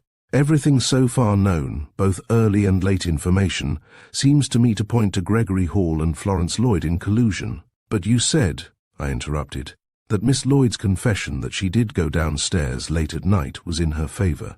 "I said that before I knew about this bag story. Now I think the case is altered, and the two who had real motive are undoubtedly the suspects." "But they had no motive," said Mr. Porter, "since Florence doesn't inherit the fortune." "But they thought she did," explained the district attorney. "And so the motive was just as strong. Mr. Burrows, I wish you would confer with Mr. Parmalee, and both of you set to work on the suggestions I have advanced. It is a painful outlook, to be sure, but justice is inexorable. You agree with me, Mr. Porter?" Mr. Porter started, as if he too had been in a brown study. "I do and I don't," he said. Personally, I think both those young people are innocent, but if I am correct, no harm will be done by a further investigation of their movements on Tuesday night. I think Mr. Hall ought to tell where he was that night, if only in self-defense. If he proves he was in New York and did not come out here, it will not only clear him, but also Florence, for I think no one suspects her of anything more than collusion with him. Of course, I had no mind to tell these men what Florence had told me confidentially about Mr. Hall's possible occupation Tuesday evening. They were determined to investigate that very question, and so, if her surmise were correct, it would disclose itself. Very well, I said, after listening to a little further discussion, which was really nothing but repetition. Then I will consult with Mr. Parmalee, and we will try to make further investigation of Mr. Hall's doings. But I'm ready to admit that it does not look easy to me to discover anything of importance. Mr. Hall is a secretive man, and unless we have a definite charge against him, it is difficult to make him talk. Well, you can certainly learn something, said Mr. Goodrich. At any rate, devote a few days to the effort. I have confidence in you, Mr. Burrows, and I don't think you need call in a man whom you consider your superior. But if you'll excuse me for making a suggestion, let me ask you to remember that a theory of Hall's guilt also possibly implicates Miss Lloyd. You will probably discover this for yourself, but don't let your natural chivalry toward a woman, and perhaps a personal element in this case, blind you to the facts. Although he put it delicately, I quite understood that he had noticed my personal interest in Florence Lloyd, and so, as it was my duty to disregard that interest in my work, I practically promised to remember his injunction. It was then that I admitted to myself the true state of my mind. I felt sure Florence was innocent, but I knew appearances were strongly against her, and I feared I should bungle the case because of the very intensity of my desire not to. And I thought that Fleming Stone, in spite of evidence, would be able to prove what I felt was the truth, that Florence was guiltless of all knowledge of or complicity in her uncle's death. However, I had promised to go on with the quest, and I urged myself on, with the hope that further developments might clear Florence, even if they more deeply implicated Gregory Hall. I went back to the inn, and spent some time in thinking over the matter, and methodically recording my conclusions. And, while I thought, I became more and more convinced that, whether Florence connived or not, Hall was the villain, and that he had actually slain his employer, because he had threatened to disinherit his niece. Perhaps when Hall came to the office late that night, Mr. Crawford was already engaged in drawing up the new will, and in order to purloin it, Hall had killed him, not knowing that the other will was already destroyed. And destroyed it must be, for surely Hall had no reason to steal or suppress the will that favored Florence. As a next move, I decided to interview Mr. Hall. Such talks as I had had with him so far had been interrupted and unsatisfactory. Now I would see him alone, and learn something from his manner and appearance. I found him, as I had expected, in the office of his late employer.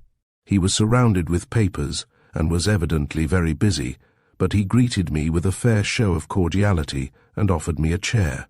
"I want to talk to you plainly, Mr. Hall," I said, "and as I see you're busy, I will be as brief as possible."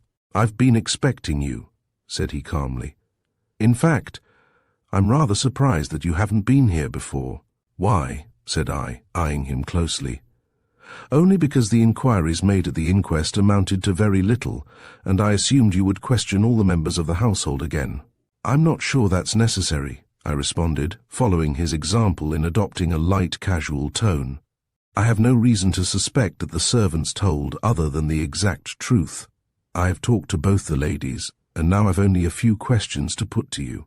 He looked up, surprised at my self-satisfied air. "Have you nailed the criminal?" he asked, with a greater show of interest than he had before evinced. "Not exactly nailed him, perhaps, but we fancy we are on the scent." "Resent what?" he asked, looking blank. "I didn't say resent. I said, we are on the scent." "Oh, yes. And in what direction does it lead you?" "In your direction," I said, willing to try what effect bluntness might have upon this composed young man. "I beg your pardon," he said, as if he hadn't heard me. "Evidences are pointing toward you as the criminal," I said, determined to disturb his composure if I could. Instead of showing surprise or anger, He gave a slight smile, as one would at an idea too ridiculous to be entertained for an instant. Somehow, that smile was more convincing to me than any verbal protestation could have been. Then I realized that the man was doubtless a consummate actor, and he had carefully weighed the value of that supercilious smile against asseverations of innocence.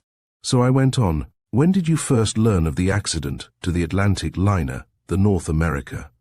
"I suppose you mean that question for a trap," he said coolly, "but I haven't the least objection to answering it. I bought a late extra in New York City the night of the disaster."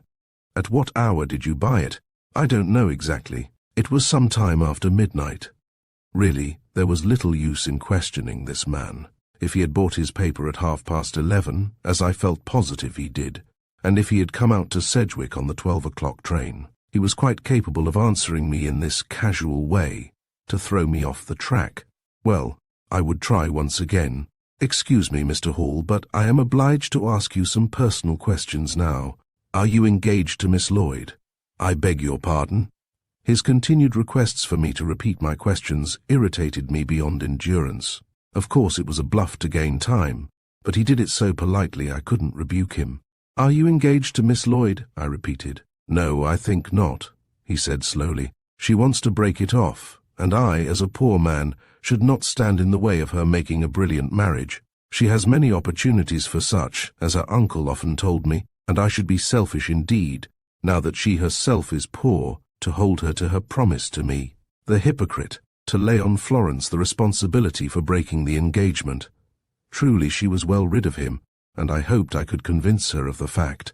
But she is not so poor," I said. "Mr. Philip Crawford told me he intends to provide for her amply, and I'm sure that means a fair-sized fortune, for the Crawfords are generous people." Gregory Hall's manner changed. "Did Philip Crawford say that?" he cried. "Are you sure?" "Of course I'm sure, as he said it to me." "Then Florence and I may be happy yet," he said. And as I looked him straight in the eye, he had the grace to look ashamed of himself, and with a rising colour he continued, "I hope you understand me, Mr. Burrows. No man could ask a girl to marry him if he knew that meant condemning her to comparative poverty." "No, of course not," said I sarcastically. "Then I assume that so far as you are concerned, your engagement with Miss Lloyd is not broken?" "By no means. In fact, I could not desert her just now, when there is a sort of a cloud over her." "What do you mean?" I thundered. "There is no cloud over her."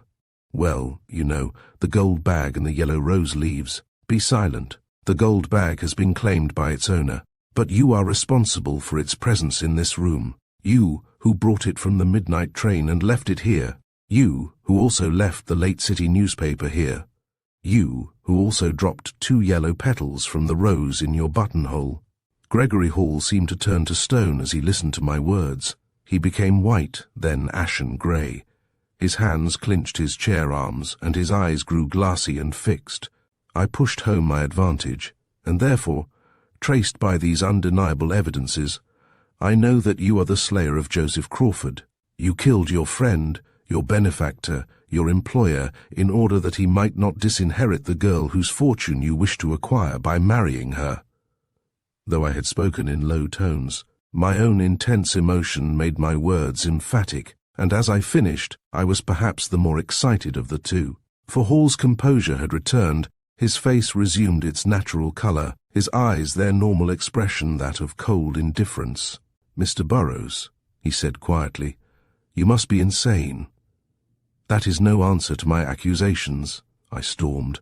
"I tell you of the most conclusive evidence against yourself, and instead of any attempt to refute it, you mildly remark, 'You are insane.' It is you who are insane, Mr. Hall, if you think you can escape arrest and trial for the murder of Joseph Crawford." "Oh, I think I can," was his only answer, with that maddening little smile of his. "Then where were you on Tuesday night?" "Excuse me? Where were you on Tuesday night?" "That I refuse to tell, as I have refused before, and shall always refuse. Because you were here, and because you have too much wisdom to try to prove a false alibi." He looked at me half admiringly. "You are right in that," he said. "It is extremely foolish for anyone to fake an alibi, and I certainly never should try to do so." "That's how I know you were here," I replied triumphantly. You do you?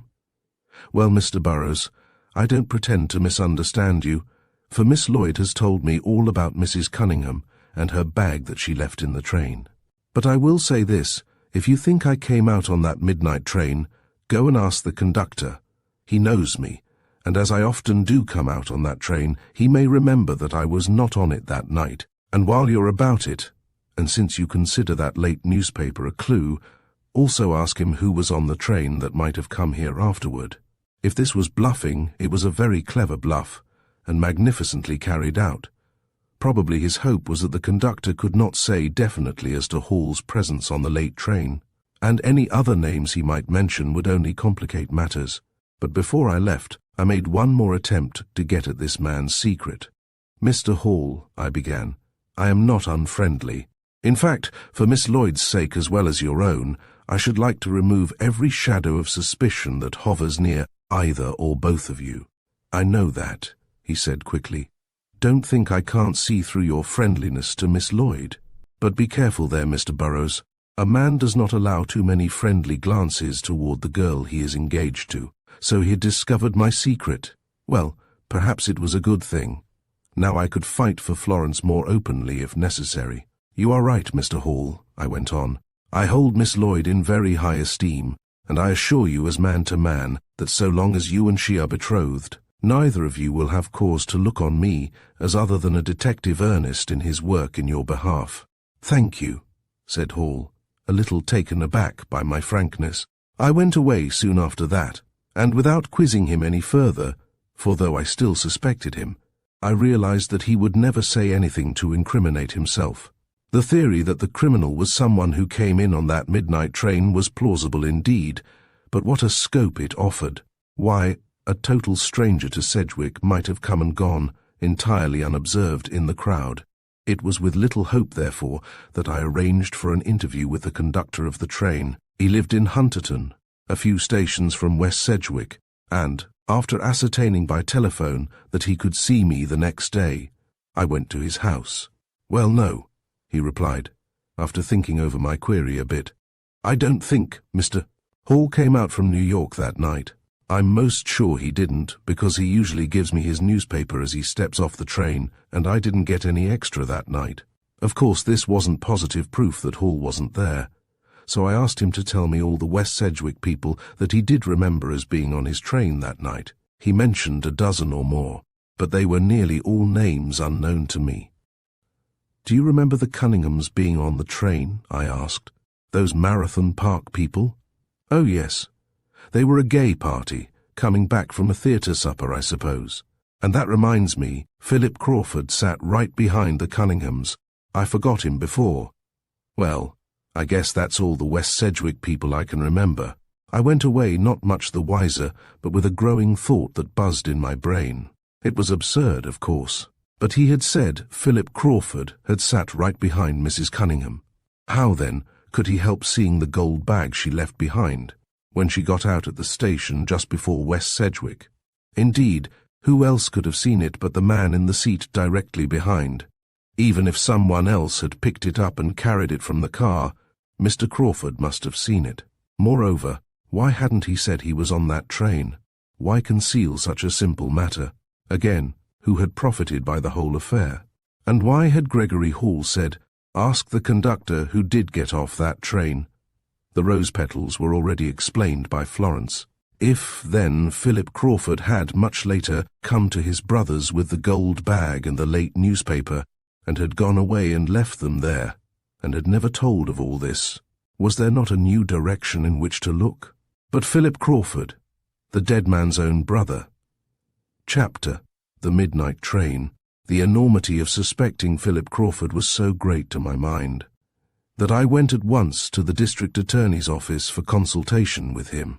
Mr. Goodrich listened to what I had to say, and then, when I waited for comment, said quietly, "Do you know, Mr. Burrows, I have thought all along that Philip Crawford was concealing something, but I didn't think, and don't think now, that he has any guilty secret of his own.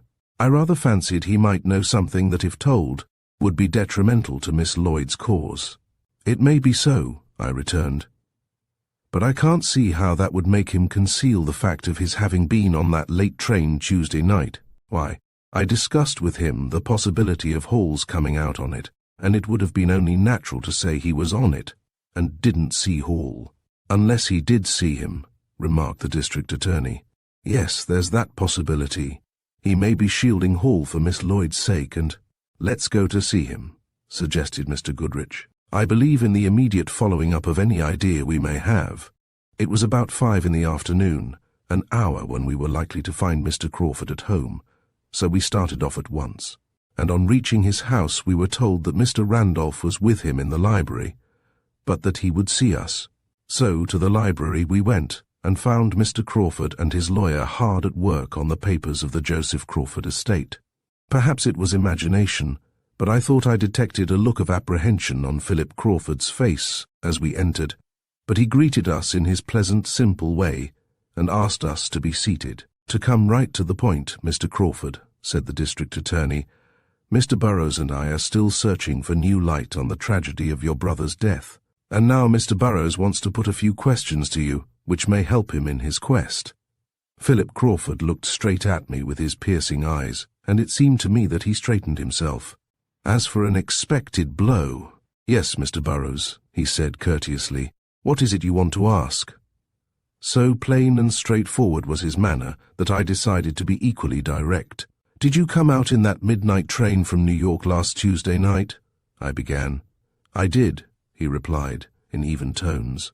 While on the train, did you sit behind a lady who left a gold bag in the seat when she got out? I did. Did you pick up that bag and take it away with you? I did. Then, Mr. Crawford, as that is the gold bag that was found in your brother's office, I think you owe a more detailed explanation. To say that the lawyer and the district attorney who heard these questions and answers were astounded is putting it too mildly. They were almost paralyzed with surprise and dismay. To hear these condemning assertions straight from the lips of the man they incriminated was startling indeed. You are right, said Philip Crawford. I do owe an explanation, and I shall give it here and now. Although what he was going to say was doubtless a confession, Mr. Crawford's face showed an unmistakable expression of relief. He seemed like a man who had borne a terrible secret around with him for the past week, and was now glad that he was about to impart it to someone else. He spoke very gravely, but with no faltering or hesitation. This is a solemn confession, he said, turning to his lawyer, and is made to the district attorney, with yourself and Mr. Burrows as witnesses. Mr. Randolph bowed his head in acknowledgement of this formal statement. I am a criminal in the eyes of the law, said Mr. Crawford, in an impersonal tone, which I knew he adopted to hide any emotion he might feel. I have committed a dastardly crime, but I am not the murderer of my brother Joseph. We all felt our hearts lightened of a great load, for it was impossible to disbelieve that calm statement and the clear gaze of those truthful, unafraid eyes. The story I have to tell will sound as if I might have been my brother's slayer, and this is why I assert the contrary at the outset. Pausing here, Mr. Crawford unlocked the drawer of a desk and took out a small pistol, which he laid on the table. That, he said, is my revolver, and it is the weapon with which my brother was killed. I felt a choking sensation. Philip Crawford's manner was so far removed from a sensational or melodramatic effect that it was doubly impressive. I believed his statement that he did not kill his brother, but what could these further revelations mean? Hall, Florence, young Philip. Whom would Philip Crawford thus shield for a whole week, and then, when forced to do so, expose? You are making strange declarations, Mr. Crawford, said Lawyer Randolph, who was already white-faced and trembling. I know it, went on Philip Crawford, and I trust you 3 men will hear my story through, and then take such measures as you see fit. This pistol, as I said, is my property. Perhaps about a month ago, I took it over to my brother Joseph. He has always been careless of danger, and as he was in the habit of sitting in his office until very late, with the long windows open on a dark veranda, I often told him he ought to keep a weapon in his desk, by way of general protection. Then, after there had been a number of burglaries in West Sedgwick, I took this pistol to him and begged him as a favor to me to let it stay in his desk drawer as a precautionary measure. He laughed at my solicitude, but put it away in a drawer, the upper right-hand one, among his business papers. So much for the pistol. Last Tuesday night I came out from New York on that midnight train that reaches West Sedgwick Station at 1 o'clock. In the train I did not notice especially who sat near me, but when I reached our station and started to leave the car, I noticed a gold bag in the seat ahead. I picked it up, and with a half-formed intention of handing it to the conductor, I left the train. But as I stepped off, I did not see the conductor, and though I looked about for him, he did not appear, and the train moved on. I looked in the station, but the ticket agent was not visible, and as the hour was so late, I slipped the bag into my pocket, intending to hand it over to the railroad authorities next morning. In fact, I thought little about it, for I was very much perturbed over some financial considerations. I had been reading my newspaper all the way out from the city. It was an extra, with the account of the steamship accident. Here Mr. Crawford looked at me as much as to say, "There's your precious newspaper clue," but his manner was indicative only of sadness and grief. He had no cringing air as of a murderer. However, I merely skimmed the news about the steamer. So interested was I in the stock market reports. I needn't now tell the details, but I knew that Joseph had a corner in XY stock. I was myself a heavy investor in it, and I began to realize that I must see Joseph at once and learn his intended actions for the next day. If he threw his stock on the market, there would be a drop of perhaps 10 points, and I should be a large loser, if indeed I were not entirely wiped out. So I went from the train straight to my brother's home. When I reached the gate, I saw there was a low light in his office, so I went round that way instead of to the front door. As I neared the veranda and went up the steps, I drew from my overcoat pocket the newspaper, and, feeling the gold bag there also, I drew that out, thinking to show it to Joseph. As I look back now, I think it occurred to me that the bag might be Florence's. I had seen her carry one like it. But as you can readily understand, I gave no coherent thought to the bag, as my mind was full of the business matter. The French window was open, and I stepped inside. Mr. Crawford paused here, but he gave way to no visible emotion. He was like a man with an inexorable duty to perform, and no wish to stop until it was finished. But truth was stamped unmistakably in every word and every look. Only the desk light was turned on, but that gave light enough for me to see my brother sitting dead in his chair. I satisfied myself that he was really dead, and then, in a sort of daze, I looked about the room. Though I felt benumbed and half unconscious, physically, my thoughts worked rapidly. On the desk before him I saw his will. An irrepressible exclamation from Mr. Randolph was the only sound that greeted this astonishing statement. Yes, and Mr. Crawford took a document from the same drawer whence he had taken the pistol. There is Joseph Crawford's will, leaving all his property to Florence Lloyd. Mechanically, Mr. Randolph took the paper his client passed to him, and after a glance at it, laid it on the table in front of him. "That was my crime," said Philip Crawford solemnly, "and I thank God that I can confess it and make restitution.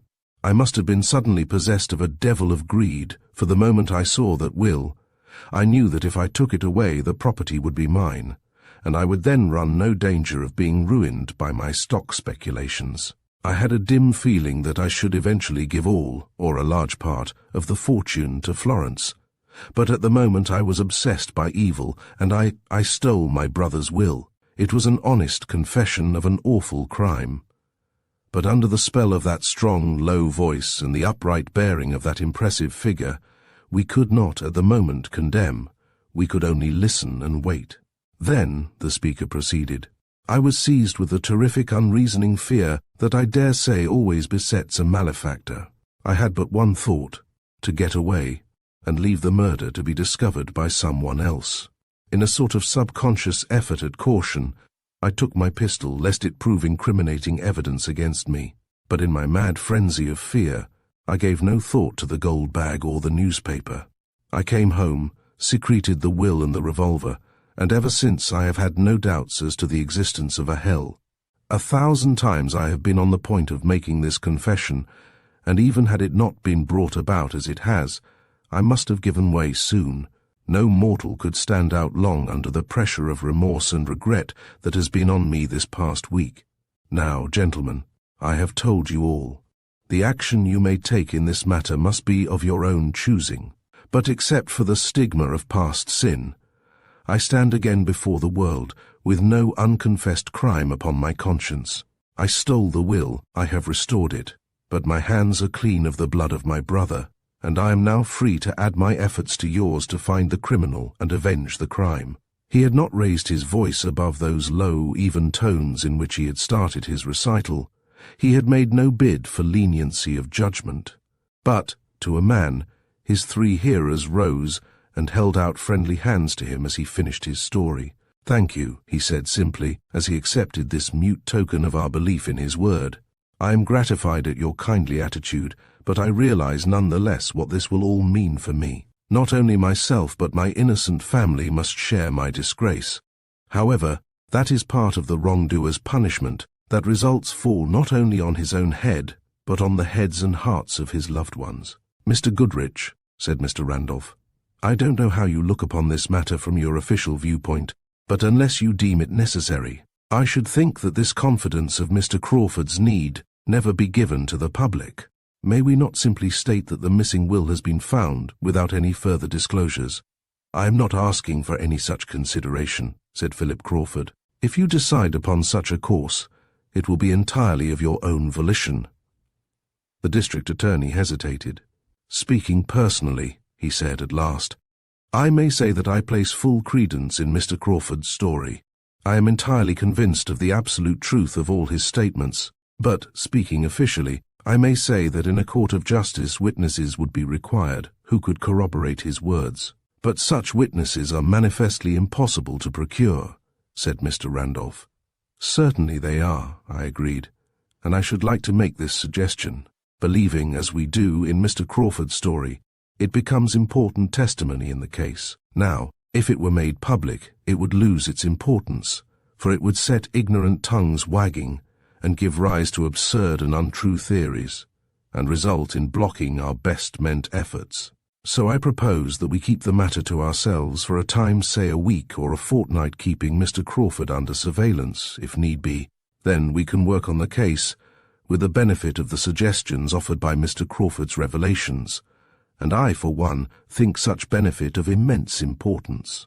"That will do," said Mr. Goodrich, whose troubled face had cleared at my suggestion. "You are quite right, Mr. Burrows, and the surveillance will be a mere empty formality. For a man who has confessed as Mr. Crawford has done is not going to run away from the consequences of his confession." "I am not," said Mr. Crawford, "and I am grateful for this respite from unpleasant publicity. I will take my punishment when it comes, but I feel with Mr. Burrows that more progress can be made if what I have told you is not at once generally known. Where now does suspicion point?" It was Mr. Randolph who spoke. His legal mind had already gone ahead of the present occasion, and was applying the new facts to the old theories. "To Gregory Hall," said the district attorney. "Wait," said I. "If Mr. Crawford left the bag and the newspaper in the office, we have no evidence whatever that Mr. Hall came out on that late train, nor did he need to," said Mr. Goodrich, who was thinking rapidly. "He might have come on an earlier train, or for that matter, not by train at all. He may have come out from town in a motor car." This was possible, but it did not seem to me probable. A motor car was a conspicuous way for a man to come out from New York and return, if he wished to keep his visit secret. Still, he could have left the car at some distance from the house and walked the rest of the way. "Did Mr. Hall know that a revolver was kept in Mr. Crawford's desk drawer?" I asked. "He did," replied Philip Crawford. "He was present when I took my pistol over to Joseph." "Then," said Mr. Goodrich, "the case looks to me very serious against Mr. Hall. We have proved his motive, his opportunity, and his method, or rather means, of committing the crime. Add to this his unwillingness to tell where he was on Tuesday night, and I see sufficient justification for issuing a warrant for his arrest." "I don't know," said Philip Crawford, "whether such immediate measures are advisable. I don't want to influence you, Mr. Goodrich, but suppose we see Mr. Hall and question him a little. Then, if it seems to you best, arrest him." "That is a good suggestion, Mr. Crawford," said the district attorney. "We can have a sort of court of inquiry by ourselves, and perhaps Mr. Hall will, by his own words, justify or relieve our suspicions. I went away from Mr. Crawford's house and went straight to Florence Lloyd's. I did this almost involuntarily. Perhaps if I had stopped to think, I might have realized that it did not devolve upon me to tell her of Philip Crawford's confession, but I wanted to tell her myself, because I hoped that from her manner of hearing the story, I could learn something. I still believed that in trying to shield Hall, she had not yet been entirely frank with me, and at any rate, I wanted to be the one to tell her of the important recent discovery. When I arrived, I found Mr. Porter in the library talking with Florence. At first I hesitated about telling my story before him, and then I remembered that he was one of the best of Florence's friends and advisers, and moreover a man of sound judgment and great perspicacity. Needless to say, they were both amazed and almost stunned by the recital, and it was some time before they could take in the situation in all its bearings. We had a long, grave conversation, for the three of us were not influenced so much by the sensationalness of this new development as by the question of whither it led. Of course, the secret was as safe with these two as with those of us who had heard it directly from Philip Crawford's lips. "I understand Philip Crawford's action," said Mr. Porter very seriously. "In the first place, he was not quite himself, owing to the sudden shock of seeing his brother dead before his eyes. Also, the sight of his own pistol, with which the deed had evidently been committed, unnerved him. It was an almost unconscious nervous action which made him take the pistol, and it was a sort of subconscious mental working that resulted in his abstracting the will. Had he been in full possession of his brain faculty, he could not have done either. He did wrong, of course, but he has made full restitution, and his wrongdoing should not only be forgiven, but forgotten." I looked at Mr. Porter in unfeigned admiration. Truly he had expressed noble sentiments, and his must be a broadly noble nature that could show such a spirit toward his fellow man. Florence, too, gave him an appreciative glance, but her mind seemed to be working on the possibilities of the new evidence. "Then it would seem," she said slowly, "that as I myself was in Uncle's office at about 11 o'clock, and as Uncle Philip was there a little after 1 o'clock, whoever killed Uncle Joseph came and went away between those hours." "Yes," I said, and I knew that her thoughts had flown to Gregory Hall. "But I think there are no trains in and out again of West Sedgwick between those hours." "He need not have come in a train," said Florence slowly, as if simply voicing her thoughts. "Don't attempt to solve the mystery, Florence," said Mr. Porter in his decided way. "Leave that for those who make it their business. Mr. Burrows, I am sure, will do all he can, and it is not for you to trouble your already sad heart with these anxieties. Give it up, my girl, for it means only useless exertion on your part." "And on my part too, I fear, Mr. Porter," I said. "Without wishing to shirk my duty, I can't help feeling I'm up against a problem that to me is insoluble. It is my desire, since the case is baffling, to call in talent of a higher order. Fleming Stone, for instance." Mr. Porter gave me a sudden glance, and it was a glance I could not understand. For an instant it seemed to me that he showed fear, and this thought was instantly followed by the impression that he feared for Florence. And then I chid myself for my foolish heart that made every thought that entered my brain lead to Florence Lloyd. With my mind in this commotion, I scarcely heard Mr. Porter's words. "No, no," he was saying. "We need no other or cleverer detective than you, Mr. Burrows. If, as Florence says, the murderer was clever enough to come between those 2 hours and go away again leaving no sign, he is probably clever enough so to conceal his coming and going that he may not be traced." "But, Mr. Porter," I observed, "they say murder will out." Again that strange look came into his eyes. Surely it was an expression of fear, but he only said, "Then you're the man to bring that result about, Mr. Burrows. I have great confidence in your powers as a detective." He took his leave, and I was not sorry, for I wanted an opportunity to see Florence alone. "I am so sorry," she said, and for the first time I saw tears in her dear, beautiful eyes, to hear that about Uncle Philip. But Mr. Porter was right. He was not himself, or he never could have done it. It was an awful thing for him to find his brother as he did, and go away and leave him so. Awful indeed. But the Crawfords have always been strange in their ways. I have never seen one of them show emotion or sentiment upon any occasion. "Now you are again an heiress," I said, suddenly realizing the fact. "Yes," she said, but her tone indicated that her fortune brought in its train many perplexing troubles and many grave questions. "Forgive me," I began, "if I am unwarrantably intrusive, but I must say this. Affairs are so changed now that new dangers and troubles may arise for you. If I can help you in any way, will you let me do so? Will you confide in me and trust me, and will you remember that in so doing you are not putting yourself under the slightest obligation?" She looked at me very earnestly. For a moment, and then without replying directly to my questions, she said in a low tone, "You are the very best friend I have ever had." "Florence!" I cried, but even as she had spoken, she had gone softly out of the room, and with a quiet joy in my heart, I went away. That afternoon, I was summoned to Mr. Philip Crawford's house to be present at the informal court of inquiry, which was to interrogate Gregory Hall. Hall was summoned by telephone, and not long after he arrived. He was cool and collected as usual, and I wondered if even his arrest would disturb his calm. "We are pursuing the investigation of Mr. Joseph Crawford's death, Mr. Hall," the district attorney began, "and we wish in the course of our inquiries to ask some questions of you." "Certainly, sir," said Gregory Hall with an air of polite indifference. "And I may as well tell you at the outset," went on Mr. Goodrich, a little irritated at the young man's attitude, "that you, Mr. Hall, are under suspicion." "Yes?" said Hall interrogatively. "But I was not here that night." "That's just the point, sir. You say you were not here, but you refuse to say where you were. Now, wherever you may have been that night, a frank admission of it will do you less harm than this incriminating concealment of the truth." "In that case," said Hall easily, "I suppose I may as well tell you. But first, since you practically accuse me, may I ask if any new developments have been brought to light?"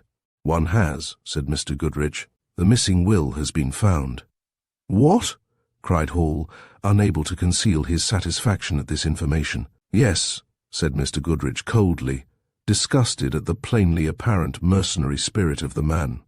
"Yes, the will of Mr. Joseph Crawford, which bequeaths the bulk of his estate to Miss Lloyd, is safe in Mr. Randolph's possession. But that fact in no way affects your connection with the case, or our desire to learn where you were on Tuesday night." "Pardon me, Mr. Goodrich, I didn't hear all that you said." Bluffing again, thought I, and truly it seemed to me rather a clever way to gain time for consideration, and yet let his answers appear spontaneous. The district attorney repeated his question, and now Gregory Hall answered deliberately, "I still refuse to tell you where I was. It in no way affects the case. It is a private matter of my own. I was in New York City from the time I left West Sedgwick at 6 o'clock on Monday until I returned the next morning. Further than that I will give no account of my doings." "Then we must assume you were engaged in some occupation of which you are ashamed to tell." Hall shrugged his shoulders. "You may assume what you choose," he said. "I was not here. I had no hand in Mr. Crawford's death, and knew nothing of it until my return next day." "You knew Mr. Crawford kept a revolver in his desk.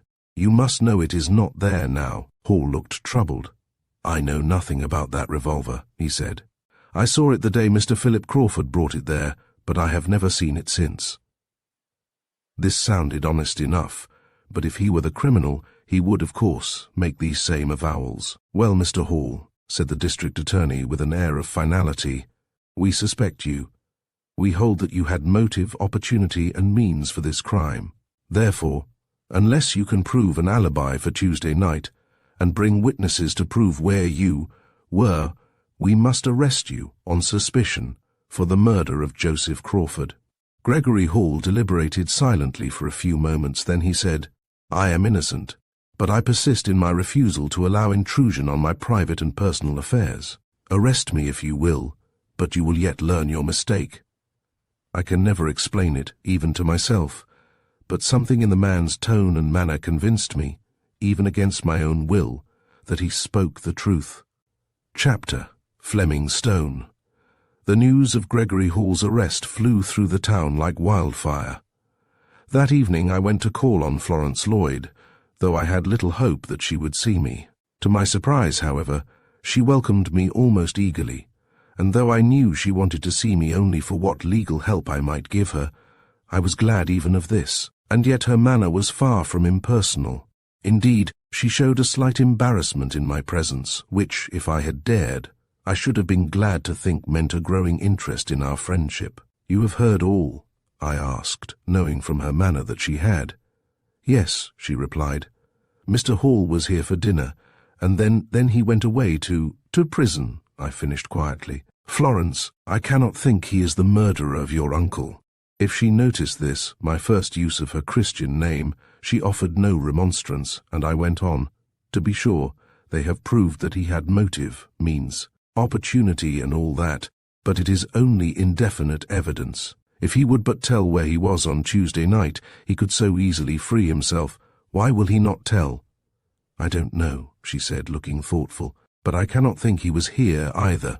When he said goodbye to me tonight, he did not seem at all apprehensive. He only said he was arrested wrongfully and that he would soon be set free again. You know his way of taking everything casually." "Yes, I do. And now that you are your uncle's heiress, I suppose he no longer wishes to break the engagement between you and him." I said this bitterly, for I loathed the nature that could thus turn about in accordance with the wheel of fortune. To my surprise, she too spoke bitterly. "Yes," she said, "he insists now that we are engaged, and that he never really wanted to break it. He has shown me positively that it is my money that attracts him, and if it were not that I don't want to seem to desert him now, when he is in trouble—" She paused, and my heart beat rapidly. Could it be that at last she saw Gregory Hall as he really was, and that his mercenary spirit had killed her love for him?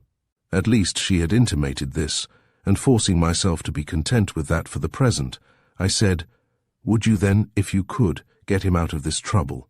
"Gladly. I do not think he killed Uncle Joseph, but I'm sure I do not know who did. Do you?"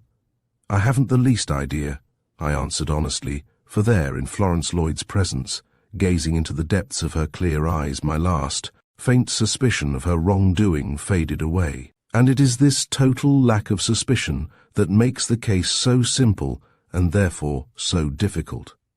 A more complicated case offers some points on which to build a theory. I do not blame Mr. Goodrich for suspecting Mr. Hall, for there seems to be no one else to suspect. Just then Mr. Lemuel Porter dropped in for an evening call. Of course, we talked over the events of the day, and Mr. Porter was almost vehement in his denunciation of the sudden move of the district attorney. "It's absurd," he said. "Utterly absurd. Gregory Hall never did the thing. I've known Hall for years, and he isn't that sort of a man. I believe Philip Crawford's story, of course, but the murderer, who came into the office after Florence's visit to her uncle, and before Philip arrived, was some stranger from out of town, some man whom none of us know, who had some grievance against Joseph, and who deliberately came and went during that midnight hour." I agreed with Mr. Porter. I had thought all along it was someone unknown to the Sedgwick people, but someone well known to Joseph Crawford, for, had it been an ordinary burglar, the victim would at least have raised a protecting hand. "Of course Hall will be set free at once," continued Mr. Porter, "but to arrest him was a foolish thing to do. Still, he ought to prove his alibi," I said. "Very well then, make him prove it. Give him the third degree if necessary, and find out where he was on Tuesday night. I doubt if they could get it out of him," I observed. "If he continues determined not to tell, then he deserves his fate," said Mr. Porter, a little petulantly. "He can free himself by a word. If he refuses to do so, it's his own business." "But I'd like to help him," said Florence, almost timidly. "Is there no way I can do so, Mr. Burrows?" "Indeed there is," I said. "You are a rich woman now. Use some of your wealth to employ the services of Fleming Stone, and I can assure you the truth will be discovered." "Indeed I will," said Florence. "Please send for him at once." "Nonsense," said Mr. Porter. "It isn't necessary at all. Mr. Burrows here and young Parmalee are all the detectives we need. Get Hall to free himself, as he can easily do, and then set to work in earnest to run down the real villain." "No, Mr. Porter," said Florence, with firmness. "Gregory will not tell his secret, whatever it is. I know his stubborn nature. He'll stay in prison until he's freed, as he is sure he will be. But he won't tell what he is determined not to divulge. No, I am glad I can do something definite at last toward avenging Uncle Joseph's death." Please send for Mr. Stone, Mr. Burrows, and I will gladly pay his fees and expenses." Mr. Porter expostulated further, but to no avail. Florence insisted on sending for the great detective, so I sent for him. He came 2 days later, and in the interval nothing further had been learned from Gregory Hall. The man was an enigma to me. He was calm and impassive as ever, courteous, though never cordial, and apparently without the least apprehension of ever being convicted for the crime which had caused his arrest. Indeed, he acted just as an innocent man would act, innocent of the murder, that is, but resolved to conceal his whereabouts of Tuesday night, whatever that resolve might imply. To me it did not imply crime, something he wished to conceal certainly, but I could not think a criminal would act so. A criminal is usually ready with an alibi, whether it can be proved or not. When Fleming Stone arrived, I met him at the station and took him at once to the inn, where I had engaged rooms for him. We first had a long conversation alone, in which I told him everything I knew concerning the murder. "When did it happen?" he asked, for, though he had read some of the newspaper accounts, the date had escaped him. I told him and added, "Why, I was called here just after I left you at the Metropolis Hotel that morning.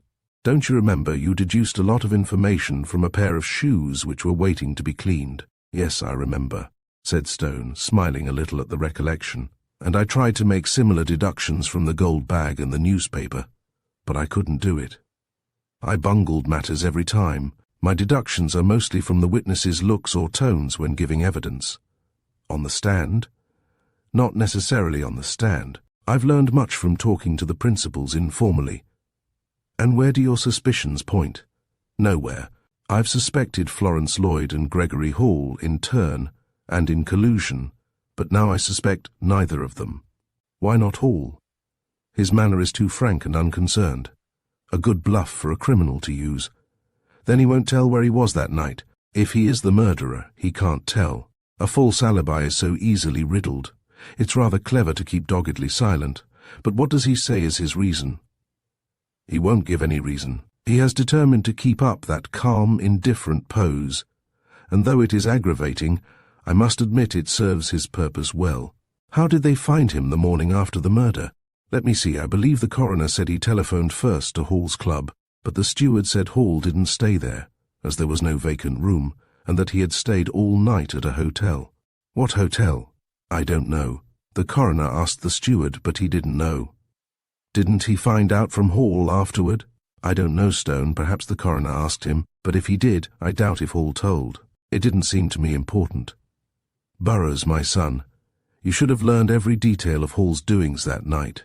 But if he were not in West Sedgwick, what difference could it possibly make where he was? One never knows what difference anything will make until the difference is made. That's oracular, but it means more than it sounds. However, go on." I went on, and I even told him what Florence had told me concerning the possibility of Hall's interest in another woman. "At last we are getting to it," said Stone.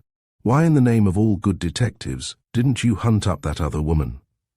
"But she is perhaps only a figment of Miss Lloyd's brain. Figments of the brains of engaged young ladies are apt to have a solid foundation of flesh and blood. I think much could be learned concerning Mr. Hall's straying fancy. But tell me again about his attitude toward Miss Lloyd in the successive developments of the will question." Fleming Stone was deeply interested as I rehearsed how, when Florence was supposed to be penniless, he wished to break the engagement. When Philip Crawford offered to provide for her, Mr. Hall was uncertain, but when the will was found, and Florence was known to inherit all her uncle's property, then Gregory Hall not only held her to the engagement, but said he had never wished to break it. Said Stone. "Pretty clear that the young man is a fortune hunter." "He is," I agreed. "I felt sure of that from the first. And he is now under arrest, calmly waiting for someone to prove his innocence, so he can marry the heiress." "That's about the size of it," I said. "But I don't think Florence is quite as much in love with him as she was. She seems to have realized his mercenary spirit." Perhaps an undue interest in my voice or manner disclosed to this astute man the state of my own affections, for he gave me a quizzical glance and said, "Oh-ho! Sits the wind in that quarter?" "Yes," I said, determined to be frank with him, It does. I want you to free Gregory Hall if he's innocent. Then if, for any reason, Miss Lloyd sees fit to dismiss him, I shall most certainly try to win her affections. As I came to this determination when she was supposed to be penniless, I can scarcely be accused of fortune-hunting myself. Indeed you can't, old chap. You're not that sort. Well, let's go to see your district attorney and his precious prisoner, and see what's to be done. We went to the district attorney's office, and later, accompanied by him and by Mr. Randolph, we visited Gregory Hall. As I had expected, Mr. Hall wore the same unperturbed manner he always showed, and when Fleming Stone was introduced, Hall greeted him coldly, with absolutely no show of interest in the man or his work. Fleming Stone's own kindly face took on a slight expression of hauteur as he noticed his reception, but he said, pleasantly enough, "I am here in an effort to aid in establishing your innocence, Mr. Hall." "I beg your pardon," said Hall listlessly. I wondered whether this asking to have a remark repeated was merely a foolish habit of Hall's, or whether, as I had heretofore guessed, it was a ruse to gain time. Fleming Stone looked at him a little more sharply as he repeated his remark in clear, even tones. "Thank you," said Hall pleasantly enough. "I shall be glad to be free from this unjust suspicion. And as a bit of friendly advice," went on Stone, "I strongly urge that you reveal to us confidentially where you were on Tuesday night." Hall looked the speaker straight in the eye. "That," he said, "I must still refuse to do." Fleming Stone rose and walked toward the window. "I think," he said, "the proof of your innocence may depend upon this point." Gregory Hall turned his head and followed Stone with his eyes. "What did you say, Mr. Stone?" he asked quietly. The detective returned to his seat. "I said," he replied, "that the proof of your innocence might depend on your telling this secret of yours. But I begin to think now you will be freed from suspicion whether you tell it or not." Instead of looking glad at this assurance, Gregory Hall gave a start, and an expression of fear came into his eyes. "What do you mean?" He said, "Have you any letters in your pocket, Mr. Hall?" went on Fleming Stone in a suave voice. "Yes, several. Why?" "I do not ask to read them. Merely show me the lot." With what seemed to be an unwilling but enforced movement, Mr. Hall drew 4 or 5 letters from his breast pocket and handed them to Fleming Stone. "They've all been looked over, Mr. Stone," said the district attorney, "and they have no bearing on the matter of the crime." "Oh, I don't want to read them," said the detective. He ran over the lot carelessly, not taking the sheets from the envelopes, and returned them to their owner. Gregory Hall looked at him as if fascinated. What revelation was this man about to make? "Mr. Hall," Fleming Stone began, "I've no intention of forcing your secret from you, but I shall ask you some questions, and you may do as you like about answering them. First, you refuse to tell where you were during the night last Tuesday. I take it, you mean you refuse to tell how or where you spent the evening. Now, will you tell us where you lodged that night?" "I fail to see any reason for telling you," answered Hall, after a moment's thought. "I have said I was in New York City. That is enough." "The reason you may as well tell us," went on Mr. Stone, "is because it is a very simple matter for us to find out. You doubtless were at some hotel, and you went there because you could not get a room at your club. In fact, this was stated when the coroner telephoned for you the morning after the murder. I mean, it was stated that the club bedrooms were all occupied. I assume, therefore, that you lodged at some hotel, and as a canvass of the city hotels would be a simple matter, you may as well save us that trouble." "Oh, very well," said Gregory Hall sullenly. "Then I did spend the night at a hotel. It was the Metropolis Hotel, and you will find my name duly on the register." "I have no doubt of it," said Stone pleasantly. "Now that you have told us this, have you any objection to telling us at what time you returned to the hotel after your evening's occupation, whatever it may have been?" "Eh?" said Hall abstractedly. He turned his head as he spoke, and Fleming Stone threw me a quizzical smile which I didn't in the least understand. "You may as well tell us," said Stone, after he had repeated his question, "for if you withhold it, the night clerk can give us this information." "Well," said Hall, who now looked distinctly sulky, "I don't remember exactly, but I think I turned in somewhere between 12 and 1 o'clock. And, as it was a late hour, you slept rather late next morning," suggested Stone. "Oh, I don't know. I was at Mr. Crawford's New York office by 10:30. A strange coincidence, Burrows, said Fleming Stone, turning to me. Eh? Beg pardon, said Hall, turning his head also. Mr. Hall, said Stone, suddenly facing him again, are you deaf? Why do you ask to have remarks repeated? Hall looked slightly apologetic. I am a little deaf, he said, but only in one ear, and only at times, or rather it's worse at times. If I have a cold, for instance. Or in damp weather, said Stone. Mr. Hall, I have questioned you enough. I will now tell these gentlemen, since you refuse to do so, where you were on the night of Mr. Crawford's murder. You were not in West Sedgwick, or near it. You are absolutely innocent of the crime, or any part in it. Gregory Hall straightened up perceptibly, like a man exonerated from all blame. But he quailed again, as Fleming Stone, looking straight at him, continued. You left West Sedgwick at 6 that evening, as you have said. You registered at the Metropolis Hotel, after learning that you could not get a room at your club. And then you went over to Brooklyn to meet, or to call on, a young woman living in that borough. You took her back to New York to the theatre, or some such entertainment, and afterward escorted her back to her home. The young woman wore a street costume, by which I mean a cloth gown without a train. You did not have a cab, but, after leaving the car, you walked for a rather long distance in Brooklyn. It was raining, and you were both under one umbrella. Am I correct so far? At last Gregory Hall's calm was disturbed. He looked at Fleming Stone as at a supernatural being, and small wonder. For the truth of Stone's statements was evident from Hall's amazement at them. You saw us?" he gasped. "No, I didn't see you. It is merely a matter of observation, deduction, and memory. You recollect the muddy shoes," he added, turning to me. "Did I recollect? Well, rather. And it certainly was a coincidence that we had chanced to examine those shoes that morning at the hotel. As for Mr. Randolph and the district attorney, they were quite as much surprised as Hall." "Can you prove this astonishing story, Mr. Stone?" asked Mr. Goodrich, with an incredulous look. "Oh yes, in lots of ways," returned Stone. "For one thing, Mr. Hall has in his pocket now a letter from the young lady. The whole matter is of no great importance, except as it proves Mr. Hall was not in West Sedgwick that night, and so is not the murderer. But why conceal so simple a matter? Why refuse to tell of the episode?" asked Mr. Randolph.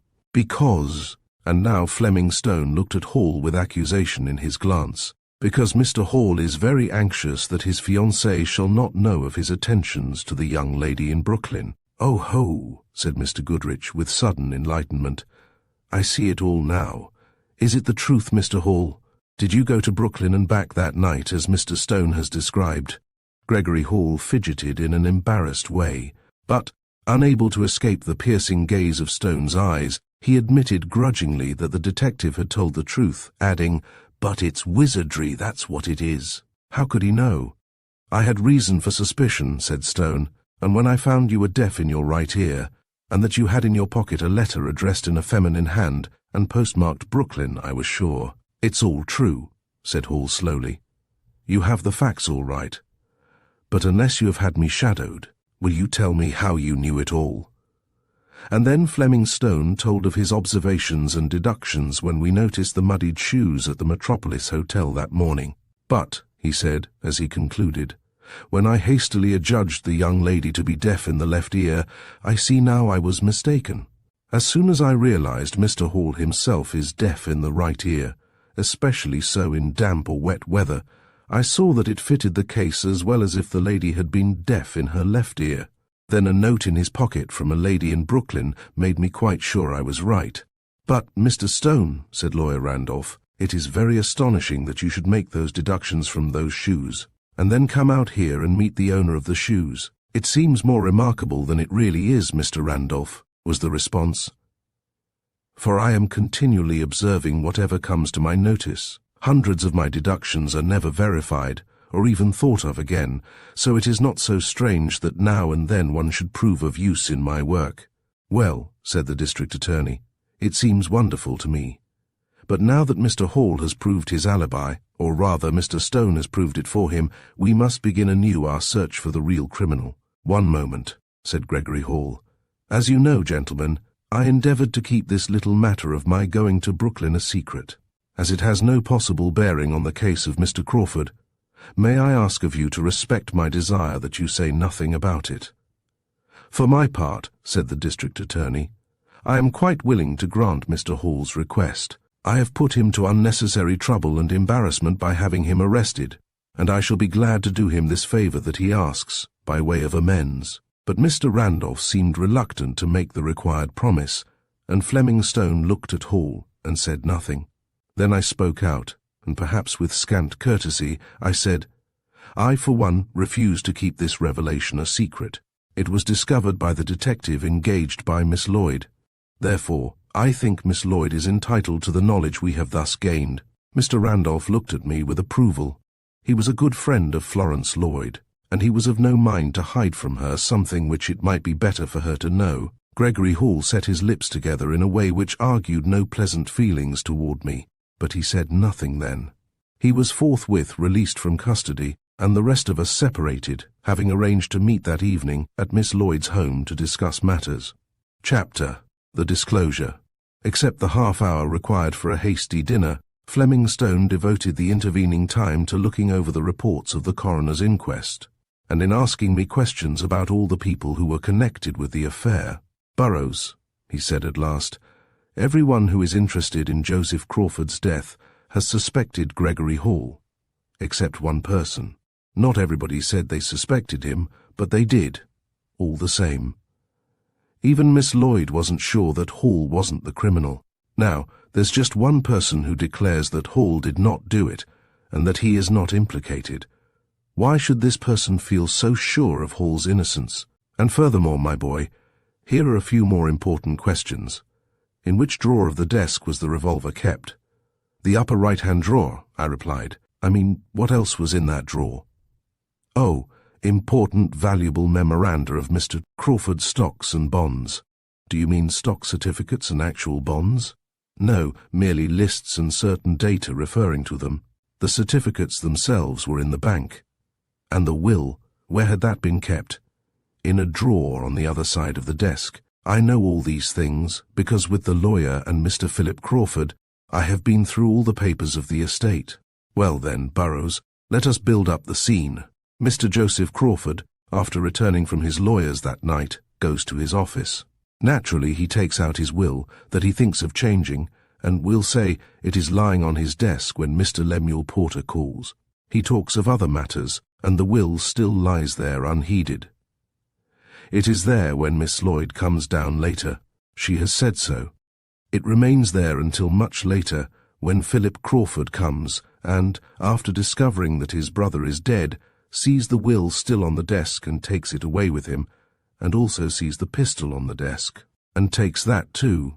Now, granting that the murderer came between the time Miss Lloyd left the office and the time Philip Crawford came there, then it was while the murderer was present that the drawer which held the pistol was opened, the pistol taken out, and the murder committed.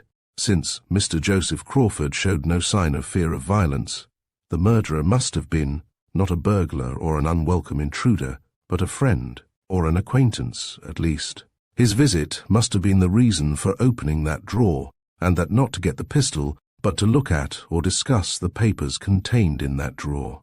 The pistol, thus disclosed, was temptingly near the hand of the visitor, and for some reason connected with the papers in that drawer, the pistol was used by the visitor, suddenly, unpremeditatedly, but with deadly intent at the moment. "But who?" I began. "Hush," he said. "I see it all now, or almost all.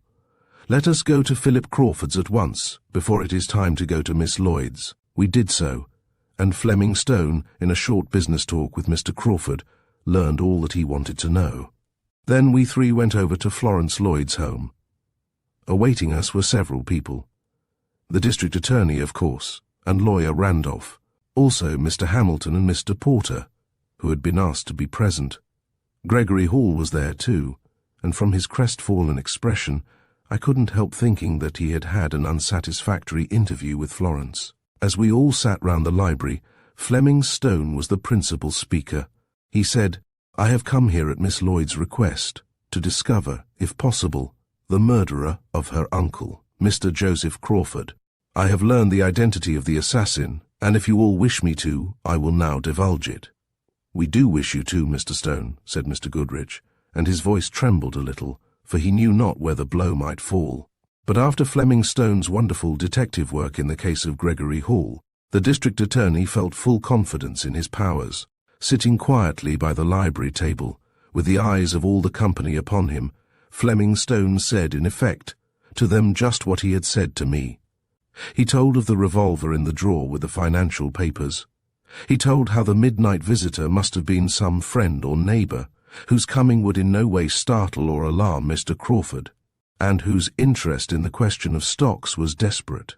And then Fleming Stone turned suddenly to Lemuel Porter and said, "Shall I go on, Mr. Porter, or will you confess here and now?"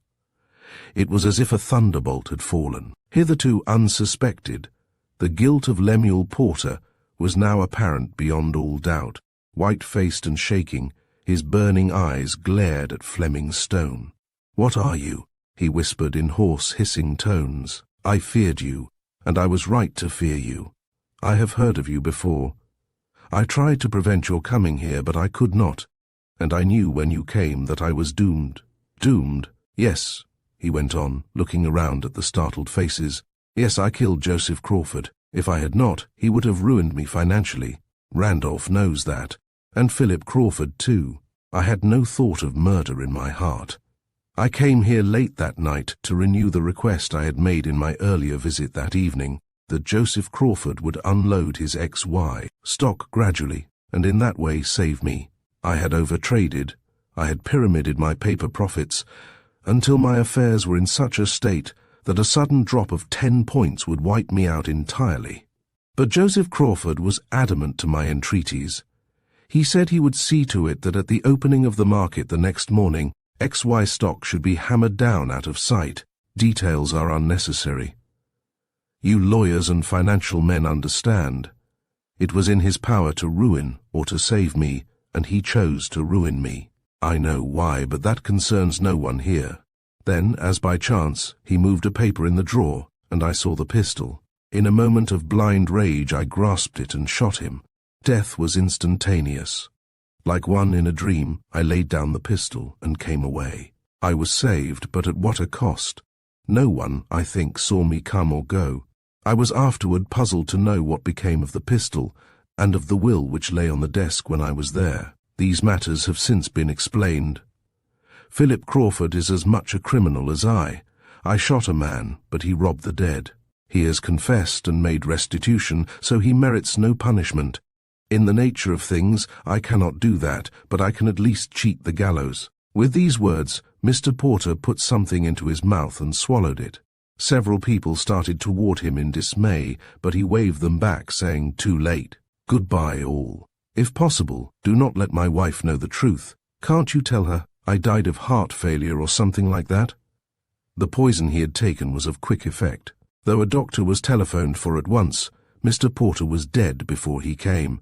Everything was now made clear, and Fleming Stone's work in West Sedgwick was done. I was chagrined, for I felt that all he had discovered I ought to have found out for myself.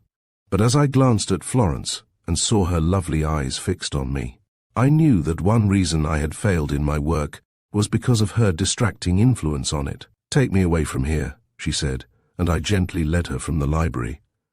We went into the small drawing room, and unable to restrain my eagerness, I said, "Tell me, dear, have you broken with Hall?" "Yes," she said, looking up shyly into my face. "I learned from his own lips the story of the Brooklyn girl. Then I knew that he really loves her but wanted to marry me for my fortune. This knowledge was enough for me. I realize now that I never loved Gregory, and I have told him so." "And you do love somebody else?" I whispered ecstatically. "Oh, Florence, I know this is not the time or the place, but just tell me, dear, if you ever love anyone it will be—" "You," she murmured softly, and I was content. Thank you for joining us on this journey through The Gold Bag by Carolyn Wells. We hope you enjoyed unraveling the mystery alongside Fleming Stone as he pieced together the clues to solve the crime. The clever twists and turns of the plot remind us of the power of observation and deduction. If you found this story intriguing, be sure to like, subscribe, and share your thoughts in the comments. Stay tuned for more thrilling tales on Storytime Haven.